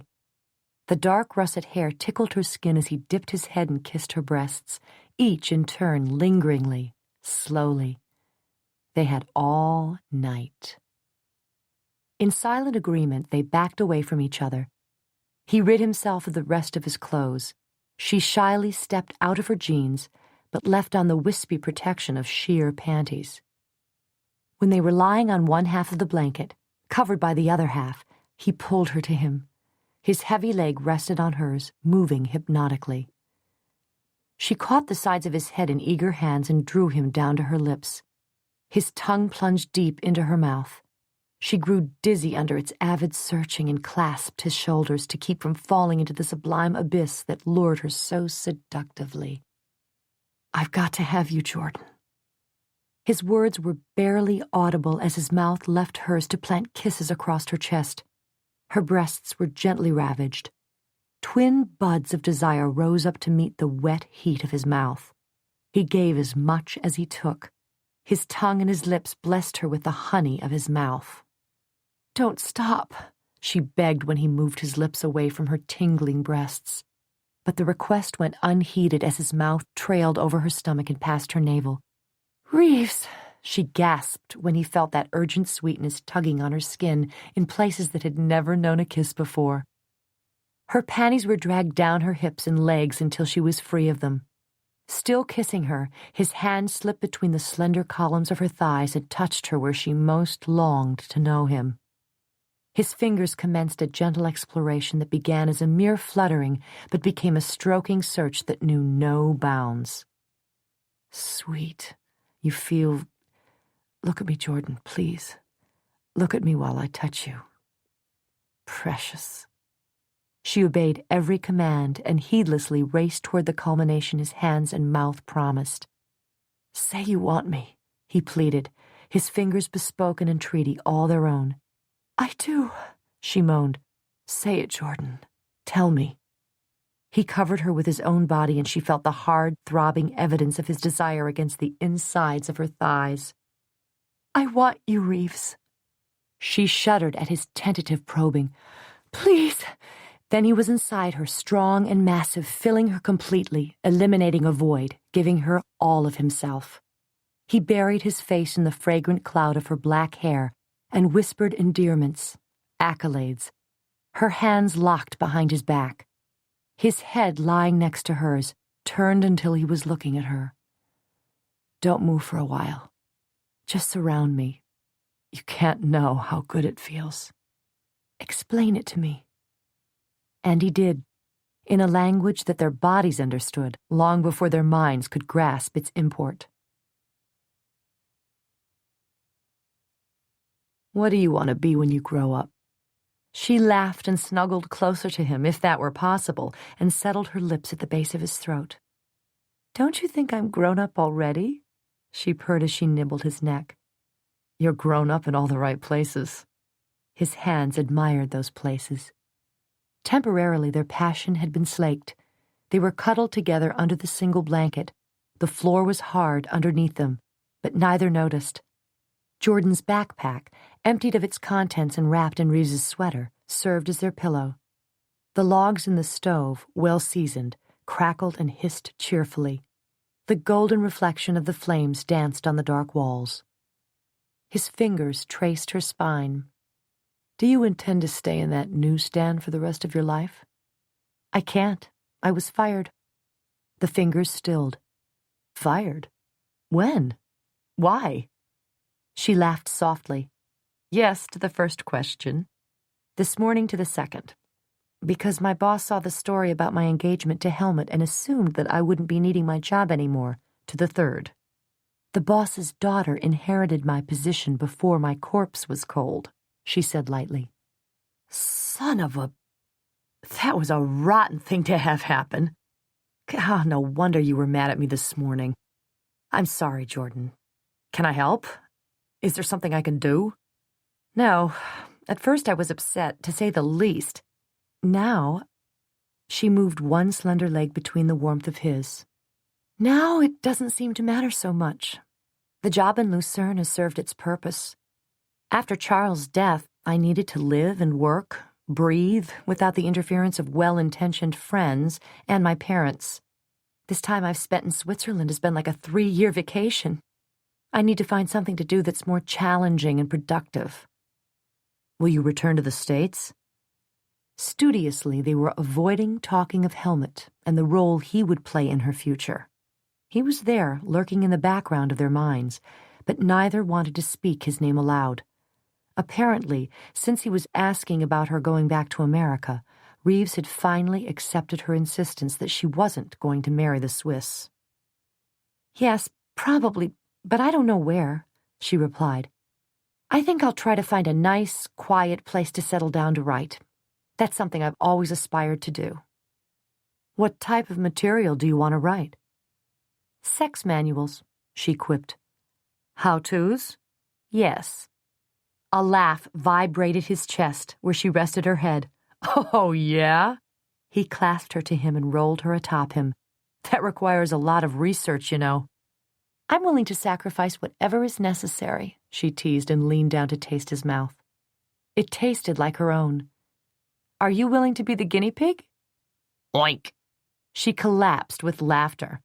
"Guinea pigs don't oink, you dope." "No? What do they do?" She showed him, and the subject of her immediate future was forgotten. "So, after your first sex manual is a bestseller, then what?" With the blanket wrapped around them, they were sitting facing the fire. "I'll never write a sex manual." She jabbed him in the ribs. "It's the world's loss. You're an expert." He kissed the end of her nose. "What are you going to write? Travel tips for an American in Europe? Fiction? I haven't decided yet. My priority is settling down and carving out my niche in the universe. What about you?" "I guess I'll keep on globetrotting with my trusty camera." It would seem that their goals in life were as opposite as east is from west. Again, the subject of their future was left alone. He pulled her onto his lap. They had no future beyond the walls of the tool shed. "I'm starved," he whispered against her ear. They were lying entwined under the blanket. Her legs fit snugly between his. It would be hard to determine which limb belonged to whom. Their arms were wrapped around each other. "You've got an insatiable appetite." "I know, and I'm always hungry, too." She raised her head and looked down into mischievous green eyes. "Are we talking about the same kind of appetite?" "Oh, you were talking about food." She swatted him on the bottom and disentangled her arms and legs. "What would you like for breakfast? Smoked oysters or pâté?" "Ugh." "How about bread and butter?" "That's better." She took a loaf of bread and the butter out of the picnic hamper beside the door and brought it back to him. He watched lazily as she liberally spread butter on the bread and handed it to him. "You aren't hungry?" he asked when she didn't fix anything for herself. "No. Just remember, if we're stuck in here for days, that you owe me one ration of bread and butter." While he munched, Jordan toyed with his ears. She rubbed the lobes between her fingers. Then her hands moved down his neck and shoulders, massaging as they went. "You do that very well," he remarked, then took another huge bite of bread. Jordan was somewhat piqued that he could accept her evocative ministrations so blithely. Determinedly, she allowed her fingertips to lightly brush across his chest. His enthusiastic chewing ceased abruptly. Her smooth, oval fingertips found the flat, brown nipples unerringly. He swallowed hard. "I don't suppose you'd want to occupy yourself with some other pastime while I finished my breakfast, would you?" he asked in a low, throaty voice. Her lips curved upward in a gamine smile as she shook her head no and moved closer to him. Her hair trailed across his face bewitchingly. She lowered her head and tormented with her flicking tongue what her fingers had brought to hard distension. "Jordan," he gasped. "God, that feels good. How did you know to do this?" "Instinct," she breathed against his skin. "God bless Mother Nature." He couldn't say more. Her mouth continued to amuse itself on his chest while her hands slid lower down his torso. His breath was trapped in his lungs, longing to burst free. He waited in anguished anticipation until her fingers combed through the dark thatch on his abdomen and beyond. Only then did a soft, almost painful moan escape from his throat. He fell back against the blanket. Frugal as they must be with their food, the crust of bread was tossed, forgotten, into a corner. "Is this heaven?" he interrupted. "Yes, it's heaven." Do you have to ask?" "I want you to tell me." He opened his eyes and searched her anxious expression. She was still almost virginal, innocent, nervous, wanting to please him. His face softened as he placed his palms on both sides of her face. Yes, touch me, Jordan." Her mouth was brutalized by lips that conquered with finesse. Her breasts were attacked by hands whose strength lay in the persuasion of their tender touch. Her nipples were lashed by a rough, soft tongue that was only a harbinger to greedy lips tempered by gentleness. By now their bodies were so well acquainted that he knew the instant she was ready to receive him. He plunged into her, deeper, fuller, more certain of his right to be there than ever before. Every part of him, the man he was, the man he aspired to be, concentrated in that mysterious haven that belonged uniquely to Jordan. He felt enriched, emboldened, empowered, and for the first time in his life knew the spiritual heights of loving as well as the physical. "I meant what I said that first night," he said hoarsely in her ear. "What?" It wasn't a word. It was a soft expulsion of breath that only he could understand. "It's never been like this for me, Jordan." On the last word, the tumult came and he repeated her name in a rhythmic meter. That's why he couldn't hear the soft words she chanted into his shoulder. "I love you. I love you. I love you." "Jordan, are you awake?" "Yes." "It's getting light outside." "Is it?" "Yes."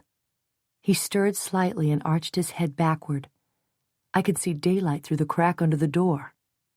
The woman beside him didn't move, and he resumed his original position with his chin resting on the crown of her head. "The wind isn't blowing." She sighed heavily, but only hugged him tighter. "Do you think the storm is over?" The words were more portentous than either of them wanted to admit. "Yes." He didn't feel inclined to move either. Half-heartedly he said, "We really should get up and dress." "Yes, I suppose you're right." "I don't want to," he groaned. "I don't either." They clung to each other tenaciously and kissed with desperate passion.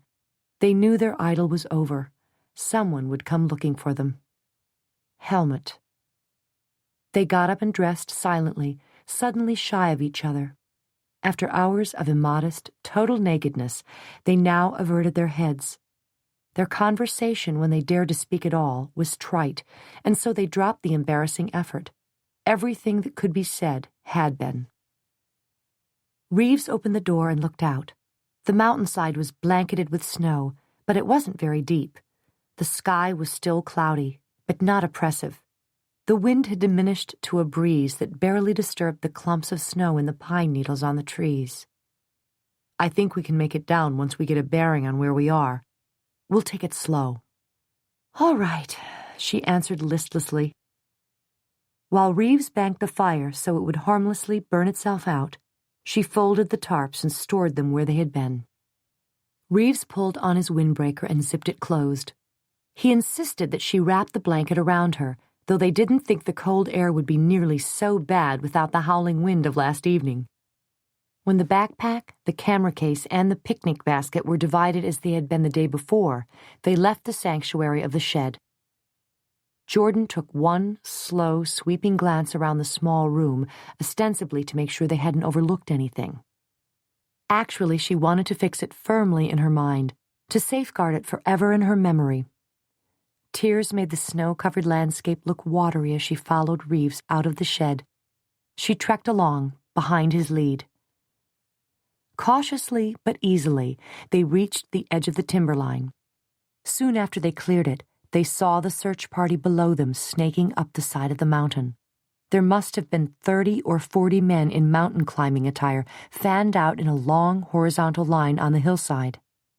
Reeves stopped and surveyed the sight with a wry grin on his face. "You can tell by the thoroughness of the operation that Helmut's in charge." Jordan didn't respond.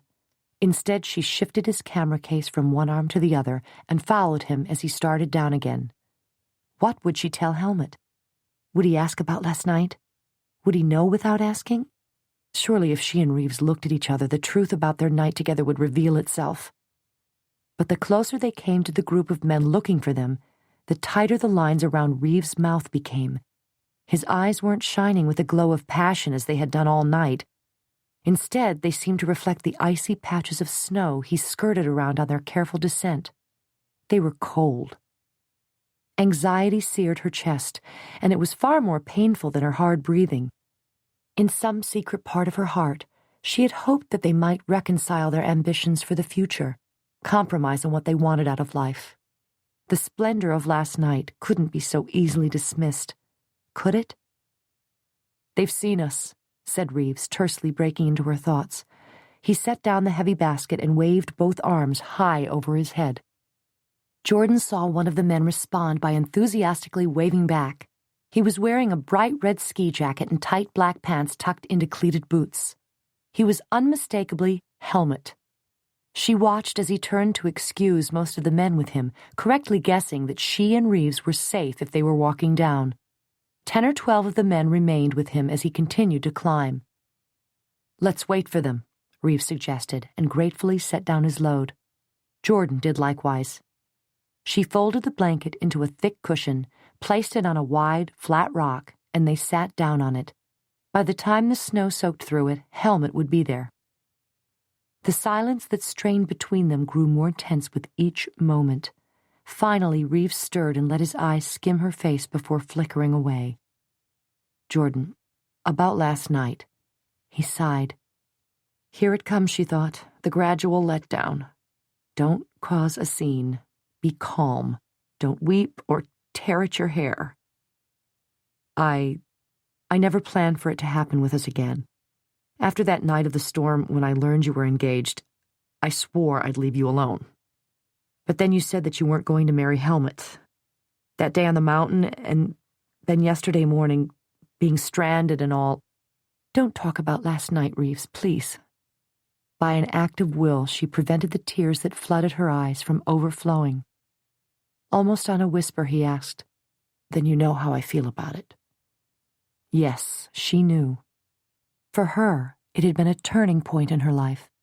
Had she ever doubted that she was making the right decision not to marry Helmut, she saw clearly now that such a marriage would never come about. Foolish though it was to love a man who had no commitments beyond the next fast-breaking news story, she loved Reeves. Marriage to another man would be unthinkable. For Reeves, it had been an episode. She had been a brief but pleasant interlude in his life. He had found her to be genial, attractive, and, she swallowed, obliging. He had responded as any man would, given the same set of circumstances.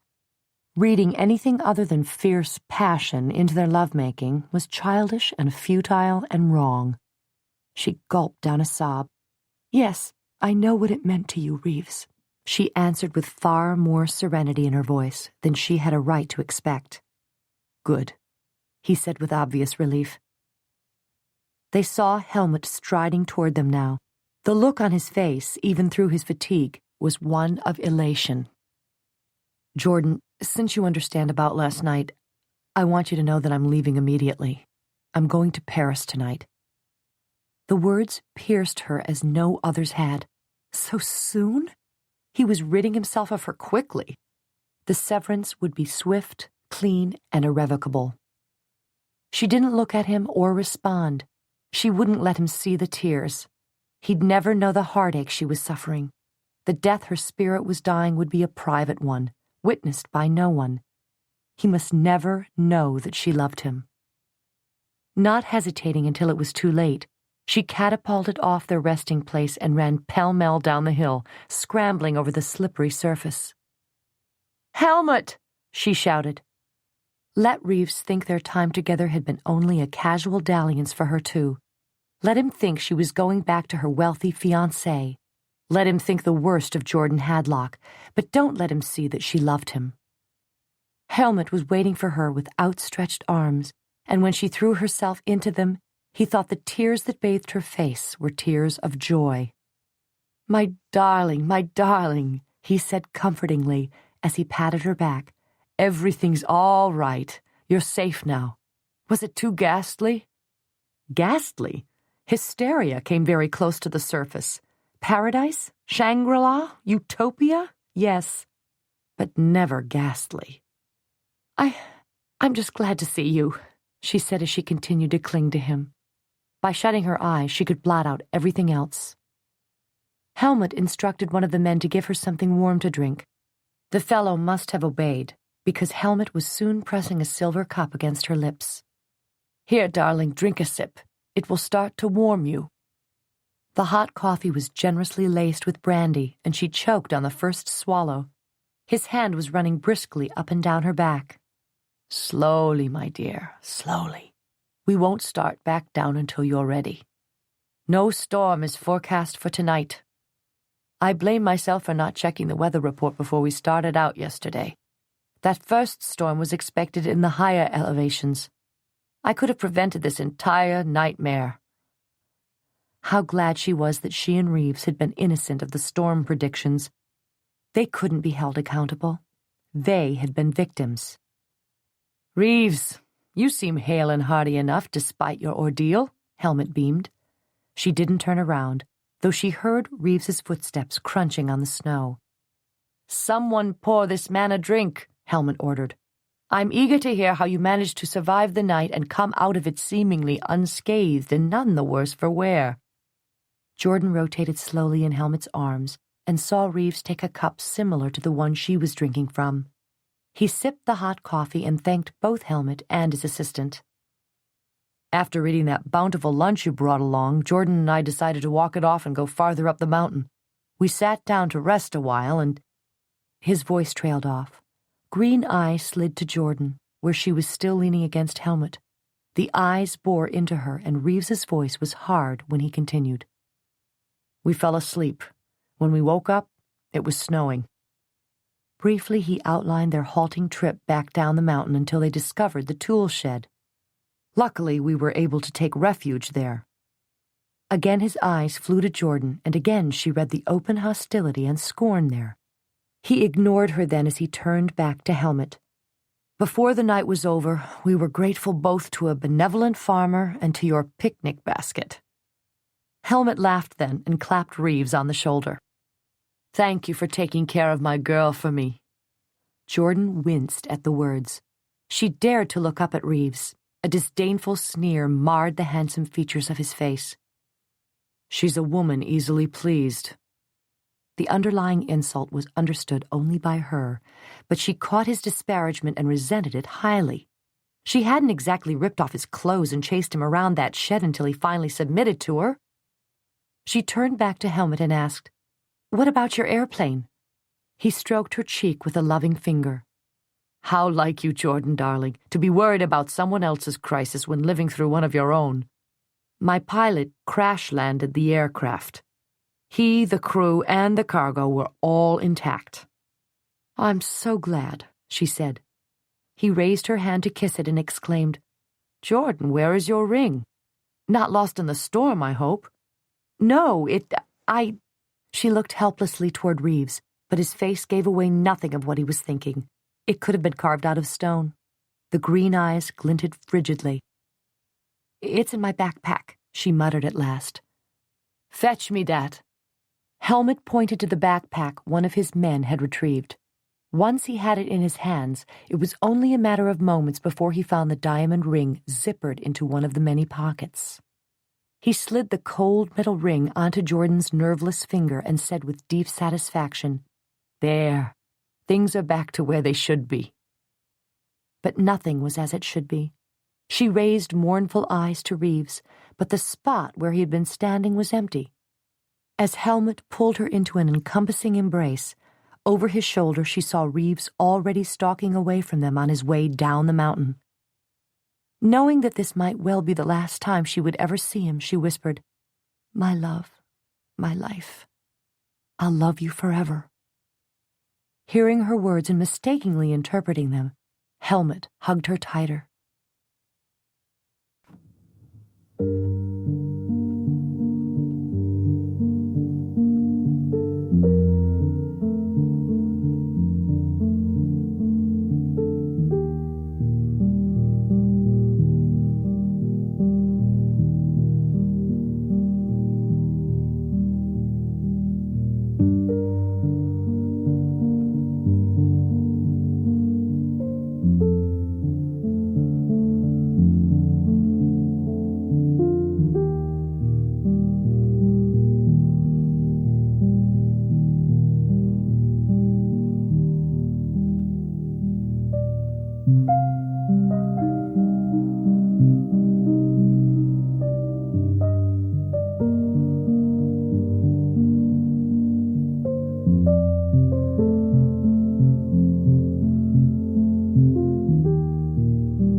Thank you for coming by, Helmut, Jordan said as she shut the door of the bookstore behind him, put the closed sign in the window, and pulled down the shade. Darling, I was in the middle of a very important meeting. His irritation at her summoning him and insisting that she see him immediately was apparent. I confess to a certain confusion. I failed to see the urgency you intimated. I apologize, Helmut, but I didn't want to postpone this meeting any longer. She led him up the stairs to her apartment and switched on the lamps in the living room. She offered him a chair and sat down on the sofa. Helmut, I'm not going to marry you. There, she had said it. It hadn't been so difficult. There was no resultant pain. Why had she not said it before? He wasn't threatening her with reprisals. He wasn't shouting deprecations. In fact, he wasn't doing anything but staring at her blankly as if she had suddenly lost her faculties. When he recovered from the shocking statement, he leaned forward in his chair and searched her face for signs of mental imbalance. My dear, you're unwell. Surely you can't mean what you just said. I'm not going to marry you. His managerial training took over and he relaxed once more against the back of his chair. He crossed one ankle over the opposite knee. I've noticed a change in you since the night you were trapped on the mountain in the storm. It was a stressful experience. Perhaps you were traumatized by it. These things happen, you know. I think given time you'll be restored to your normally healthy outlook and will start thinking rationally again. He was so self-confident that Jordan smiled fondly. She shook her head. No, Helmut. I had decided not to marry you long before then. Time won't change my mind. He was quiet for long moments, weighing the firm conviction in her voice, watching her unwavering expression. But why, darling? He asked at last. Helmut, I have a deep affection for you. We've shared some happy times. I'll never be able to thank you for your unlimited generosity, or will I ever forget your many kindnesses. She got up and walked around the end of the couch. Her fingers examined the piping around the cushions as she spoke. But I don't love you in the way a wife should love a husband. A marriage without love would be unfair to both of us. We are miles apart in our backgrounds, literally and figuratively. I would never fit into your world. Let me be the judge of that, Jordan, he said. She smiled. I don't doubt your acumen for making executive decisions, Helmut, but this is a decision of the heart, of emotions. I'm not an employee that you can groom for a certain position in your conglomerate. Is that the impression I give you? I'm sorry. I never intended to make you feel as though I were molding you into something you weren't. Which brings me to the next point, she said. Perhaps right now you do find me diverting.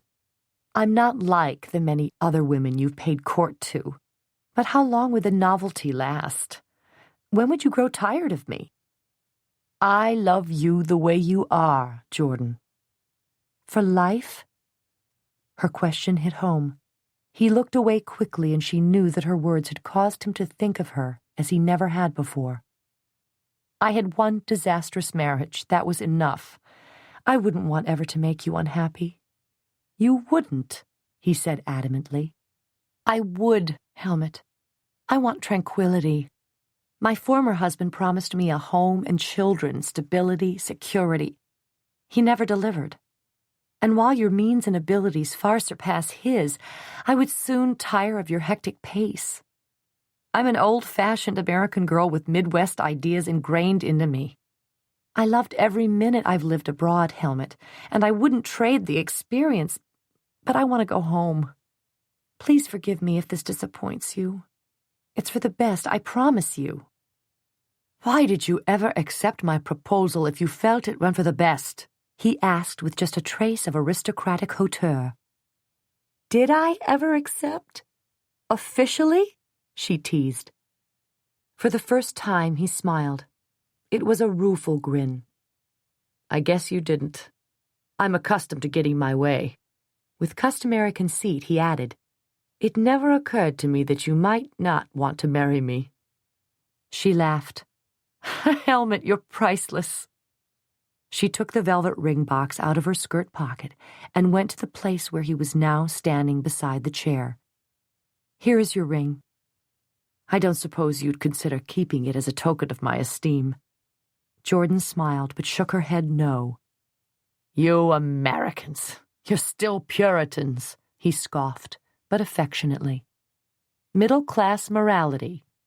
"Precisely," he said crisply, "with archaic and idealistic ideas about love and marriage." He looked down at the ring box and turned it over in his hand. His brows lowered in deep concentration. He was remembering something. "Jordan, this decision of yours wouldn't have anything to do with the American journalist, would it?" "Helmut, how absurd," she said brightly, but ducked her head and turned away so he wouldn't see the pain that flashed in her dull eyes. "Would you like a drink?" He ignored the offer. "Jordan, look at me." Slowly she complied. He saw the heart-sickness that was so clearly etched on her taut features. She held her body rigid and straight, as though if she allowed it to relax, it would fly into a million pieces and disintegrate. He let his breath out slowly. "Ah, so that's it." "No, Helmut. He had nothing to do with this." His shrewd, skeptical look told her he didn't believe her. "I swear to you that I haven't seen him since we were rescued from the mountain." "That has very little bearing on your feelings, my dear. Now that I think of it, at that last interview, which Reeves insisted take place that same afternoon, he was in a state of extreme agitation. What happened in that shed where you sought refuge that night?" "Nothing." "You're lying, Jordan." Yes, she was lying. Something had happened that night. Her life had begun and ended in the space of those hours she had spent with Reeves. For the past 2 weeks, she had moved through her routine like a programmed automaton, though answering the myriad questions of her customers as patiently and courteously as she could. Through the maze in her mind, she had tried to map out a plan for her future, since Mr. Bowerman's daughter would soon be arriving to replace her. But she was incapable of thinking beyond one day. Surviving the present required all her effort and concentration. Now she slumped to the sofa and stared vacantly at her hands. It wasn't until the cushions sank under his weight that she realized Helmut had sat down beside her. He covered her cold hands with both of his. "You're in love with him," he said clairvoyantly. She nodded miserably. Tears stood in her eyes when she looked up at him. "Helmut, I swear that I had already made up my mind about us before I ever saw Reeves Grant." "I believe you, but that's hardly the point, is it? Does he know how you feel?" "No." "You are a most infuriating creature, Jordan. Why didn't you tell the man? Do you expect him to play guessing games with you?" "No, Helmut. It wouldn't matter if he knew or not. He doesn't feel the same for me. We're at cross purposes." "I find that hard to believe. The man is a fool to leave you. I'll have him recalled immediately." "No!" she exclaimed and clutched his arms. "Promise me you won't try to contact him in any way. In a day or so I'll be going home. I'll feel better then." He looked at her doubtfully. "I only received one letter from him. The magazine story is scheduled for publication early next year. He said he would let me know when." She hated herself for asking, but couldn't help it. "Where was the letter postmarked?" "Paris." She sighed. "Ah, yes, that's where he said he was going." "Jordan." "I'm all right, Helmut. Really, I am." She smiled with more bravery than she felt. After a while, she escorted him down the stairs and unlocked the door. He turned and embraced her warmly, kissing her on both cheeks in a typical European gesture. "My dear Jordan, I've enjoyed our time together. It was in this room that I first met you. I'll always feel a pang of nostalgia whenever I walk by this way. Are you sure you won't marry me?" "Yes, I'm sure," she said patiently. "You've expanded my world, Helmut, my outlook. Knowing you has been an education." "I'm a prize jackass," he said. It was so out of character for him to put himself down that Jordan laughed. Why? He hugged her tightly. I should have bundled you off to bed when I had the chance instead of honoring your objections to the impropriety. I'll never forgive myself. It was my constant refusals that kept you intrigued, she said lightly. Sooner or later you would have given up and gone away. Don't be too sure of that, he whispered as his blue eyes studied the lovely face turned up to his. He cleared his throat. When will you leave? Oh, I don't know exactly. Bill is supposed to notify me within a few days. May I see you again before you go? He asked gently. Her smile was sad. I don't think so, Helmut. It will be better this way. Always pragmatic. Your common sense is one of your virtues, Jordan. She laughed again. That isn't a very gallant compliment. Where are all those poetic comments you used to shower me with? He laughed too, but then grew serious. Don't misunderstand me. Your astute mind didn't diminish your sexual attractiveness. He drew her close one last time and whispered the next words directly in her ear. Don't let that solid common sense always dictate the course of your life, Jordan. Some of my finest achievements have been the result of a gamble. He kissed her once on the lips, and then he was gone. Damn, Jordan muttered as she retraced her footsteps back down the first 3 stairs. Just a moment before, she had closed the shop for the night and turned out the light. Now one last customer was rudely knocking on the door. She was tired. For the last week, she had been trying to get the newsstand in tip-top shape before Bill arrived with the Bowermans. At night, after business hours, she had been packing her personal belongings into shipping crates. Today had been particularly busy. A tour bus of senior citizens from Detroit had descended upon her, and all 51 of them had demanded personal attention. When they left, her shelves had been depleted and had required restocking. Now someone was blatantly ignoring her closed sign. In exasperation, she turned the key in the lock and jerked the door open. I'm The words died on her lips, and the blue rings around her gray eyes widened. Reeves was standing on the threshold. He was leaning nonchalantly on the outside wall. His gaze was taking in the heavy clouds overhead, which just now were letting loose their first raindrops. I can't ever seem to get here in anything less than a deluge, he remarked inconsequentially and shoved his way past her. She was so stunned to see him that she didn't try to keep him out. Instead, her jaw hung slack and her arms dangled uselessly at her sides. What are you doing here? She wheezed. I came to help you pack. He plopped his camera case and duffel bag onto the floor and shrugged out of the shearling coat. Have you got anything to eat? I'm starving. Without another word, he wheeled around, and a second later she heard his booted footsteps clumping upstairs. Still incredulous over his brazen entrance, she followed him. When she reached the top of the stairs, he was in the kitchen inspecting the pantries. Peanut butter? Is that all? He asked in disappointment. I guess we'll have to go out for dinner. Reeves, she grated as her hands balled into aggravated fists. What are you doing here? He looked at her sympathetically. You're repeating yourself, Jordan. You already asked me that. And you didn't answer. Yes, I did. I told you that I was here to help you pack. You're leaving in a few days, aren't you? His easygoing manner as he spread a piece of stale bread with drying peanut butter amazed her. What did he expect of her? She didn't know what he was up to, but she was growing angrier by the moment with this game he was playing. She yanked the sandwich out of his hands before he could take the first bite and tossed it onto the table. Reeves, I don't know what you're doing here, but I want no part of it. How dare you come waltzing in here like this? She was building up a full head of steam, but he squelched it when he grumbled, You ruined my sandwich, and pointed to the bread that had landed peanut butter side down on the butcher block tabletop. Are you going to be this cranky after we're married? Married? The word bounced off the walls of the minuscule kitchen and fairly screamed through her head. He had totally dismantled her arsenal of self-defense. She sagged weakly against the kitchen counter and watched him with disbelieving eyes. He picked up the gooey sandwich, inspected it, decided it wasn't ruined after all, folded it over once, and took a huge bite out of it. "You're crazy," she said.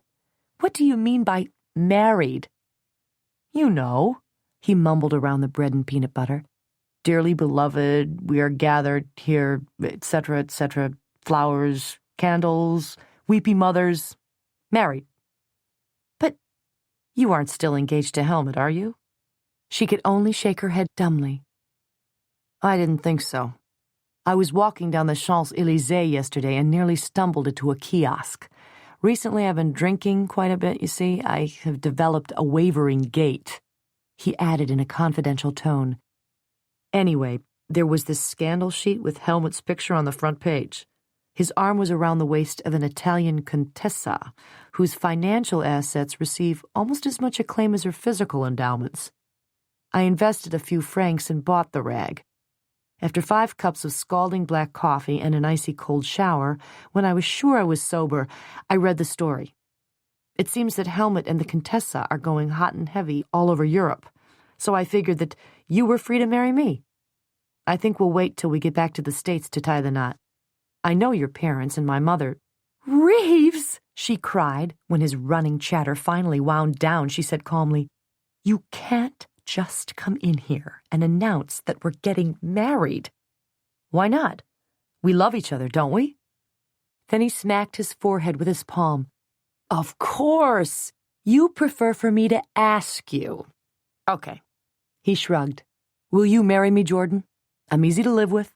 I've got all my teeth and I don't need root canal work. I'm strong of body, fairly sound of mind. I've stopped smoking twice. I drink only in moderation. The past few weeks don't count. I shower at least once a day. I have a charming personality. I'm devastatingly handsome and humble." He nodded in solemn affirmation. "And humble." That was her undoing. She began to laugh. He was beside her in one giant step. His arms went around her, entrapping her against his chest. Her hair became tangled between his fingers as he pulled her head back so he could look down into her face. His amusing mien had disappeared, to be replaced by an earnest frown of anxiety. "Does that mean yes?" he asked. She didn't think of her unhappy marriage to Charles. She didn't think of her determination to live independently. Her only consideration was that Reeves had come back into her life. After these miserable weeks of living without him, she wasn't about to let him leave again. How could I possibly refuse such a romantic proposal? "You can't. I won't let you." His eyes ravished her face, touching each feature with scorching green eyes. "I've been in hell, Jordan.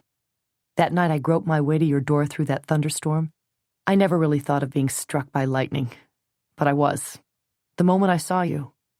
I never counted on falling in love, but when I did, it jarred me all the way up to my brain.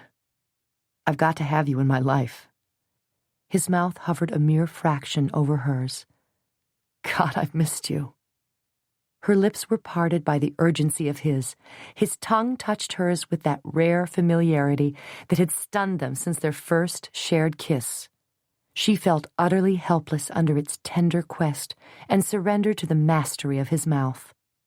The desire that she had kept banked for the past few weeks flared to life with this merest fanning of the embers. Her mouth matched the passion of his, and she delighted him by moving closer and reminding him of the interlocking way their bodies fit together. He responded with a gentle thrust of his hips. Pulling away from her after long minutes of ravenous kissing, he cradled her head in his palms and looked deep into her eyes. "Jordan, why did you run to Helmut when he met us coming down from the mountain?" His soft voice only intensified the magnitude of the question and his need to hear her answer. "I couldn't let you see how much I loved you, Reeves. You had just said that you were leaving, going to Paris. I thought you were making a clean break and didn't want me to read any lasting significance into what had happened between us. I asked you if you knew what you meant to me. You said you did. I thought I had been a pleasant pastime, that you were leaving me with no strings attached." "You goose," he chided. If you'll recall, it wasn't a very opportune time or place for me to tell you that I wanted to be with you forever.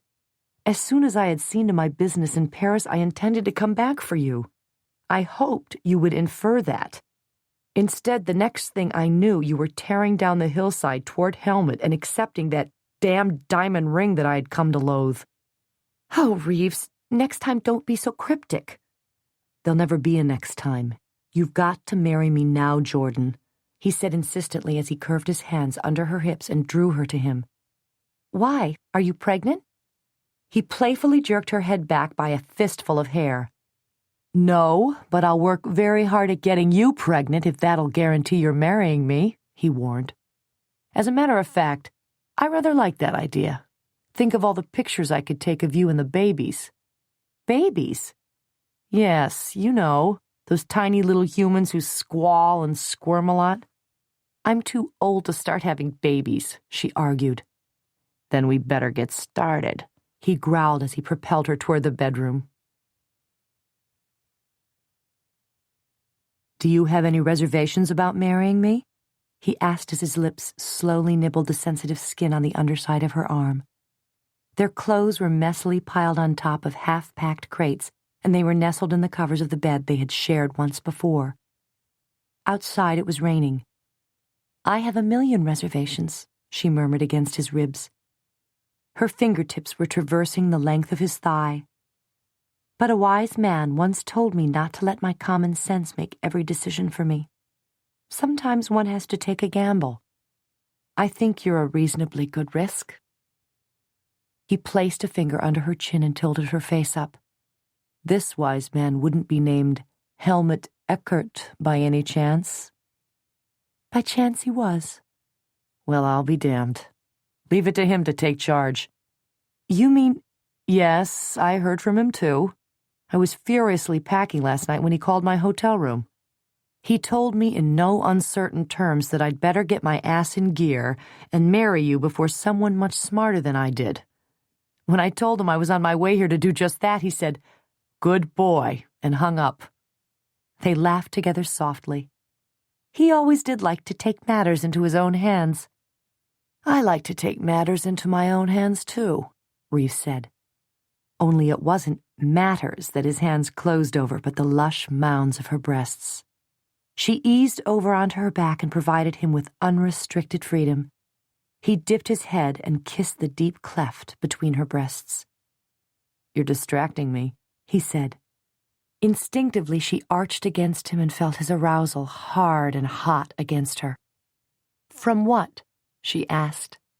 Her hand found him and implored him to come nearer. From telling you about my new job. His voice had an edge to it. Forget it for now. Instantly, he was released and pushed away. He blinked rapidly. Can't you do what you were doing and listen at the same time? No, because you can't talk if I keep doing what I was doing. Not very articulately, anyway. Damn. Well, I'll hurry.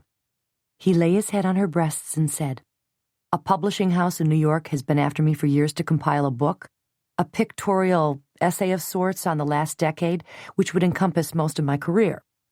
I went to Paris to meet with some of their top editors who were there for some book fair or some such. Anyway, to make a long story as short as I possibly can, I have pressing problems that need to be seen to. We negotiated a contract. How does that sound? Reeves! Jordan cried enthusiastically. She sat up, dislodging his head from its comfortable pillow. That's wonderful! Are you excited? Yeah, he admitted abashedly. It will mean a lot of money, but at the same time force me to evaluate how I feel about all the things I've seen, heard, and experienced these last years. Some of those experiences have been invaluable, and I think they should be shared. Do you think 2 writers in one family is too absurd to contemplate? She ran her fingers lovingly through his mussed hair. I think I could survive anything with you. The concept of the book is marvelous. I'll help you all I can. Good, I can't spell worth a damn. Now that that's out of the way. He placed his hands on her shoulders and tried to push her back, but she remained upright. I'm not finished yet. Where will we live? He muttered a soft curse. I haven't really decided. Are you averse to the Washington, D.C. area? Virginia has some lovely spots. Then with exaggerating offhandedness, he added, We have an extremely photogenic first family, and year after next will be election time again. A worried frown creased her brow and darkened the blue rings around the gray irises. Reeves, you're not going to miss all the travel and excitement, are you? He clasped her to him. No. With my experience and credentials, I'll never be without a job. But the younger shooters can have the globe hopping. I know how much you want stability and a home. I want that too. I was serious when I said that I want to take pictures of you and the babies from now on. She didn't resist this time when he drew her back onto the pillows. And I was serious when I said I was too old. Nonsense. Look at how fit you are. His eyes were analyzing her body with lascivious pleasure. Absolutely beautiful. His lips followed his eyes. One of these days I'm going to take time to count your erogenous zones. It will no doubt take me hours. Lovely hours. Her breasts were given ardent attention, and they responded in a way not disappointing to his lips. Would you deny a baby the pleasure of feeding on these breasts? He asked. His tongue brought her nipples to peaks of aching desire and indulged them with a gentle tugging of his mouth. She moaned at the warm, lubricating sensation. His hands adored her as they descended slowly into that secret realm that nested the very essence of her womanhood. He found her ready and yearning for his touch. When his lips caught up to his hands and he kissed her there, she cried out with the unspeakable joy of loving and knowing she was loved. I love you, Jordan, he vowed as he raised himself over her. Her thighs squeezed against the sinewy muscles of his legs as he settled himself between them. He joined his body to hers. Have I convinced you yet that you would be a perfect mother? Convince me some more. His body stroked hers inside and out, and she rose to meet each seductive motion. His hands slid between their bodies and found her breast. You have so much love to give, Jordan. Be generous. Have our baby. He cupped her and rubbed her against his own hair-matted flesh. Reeves, you know I love you. Make me yours. You are mine. Forever. She held him tighter. An answering shudder streaked through his body. Jordan, I'll never have enough of you. At that moment, her own passion sent her soaring out into the universe, but he was with her, holding her, sharing it. And when she felt the thrilling fire of his loins, she knew he was right. A love such as this deserved an heir.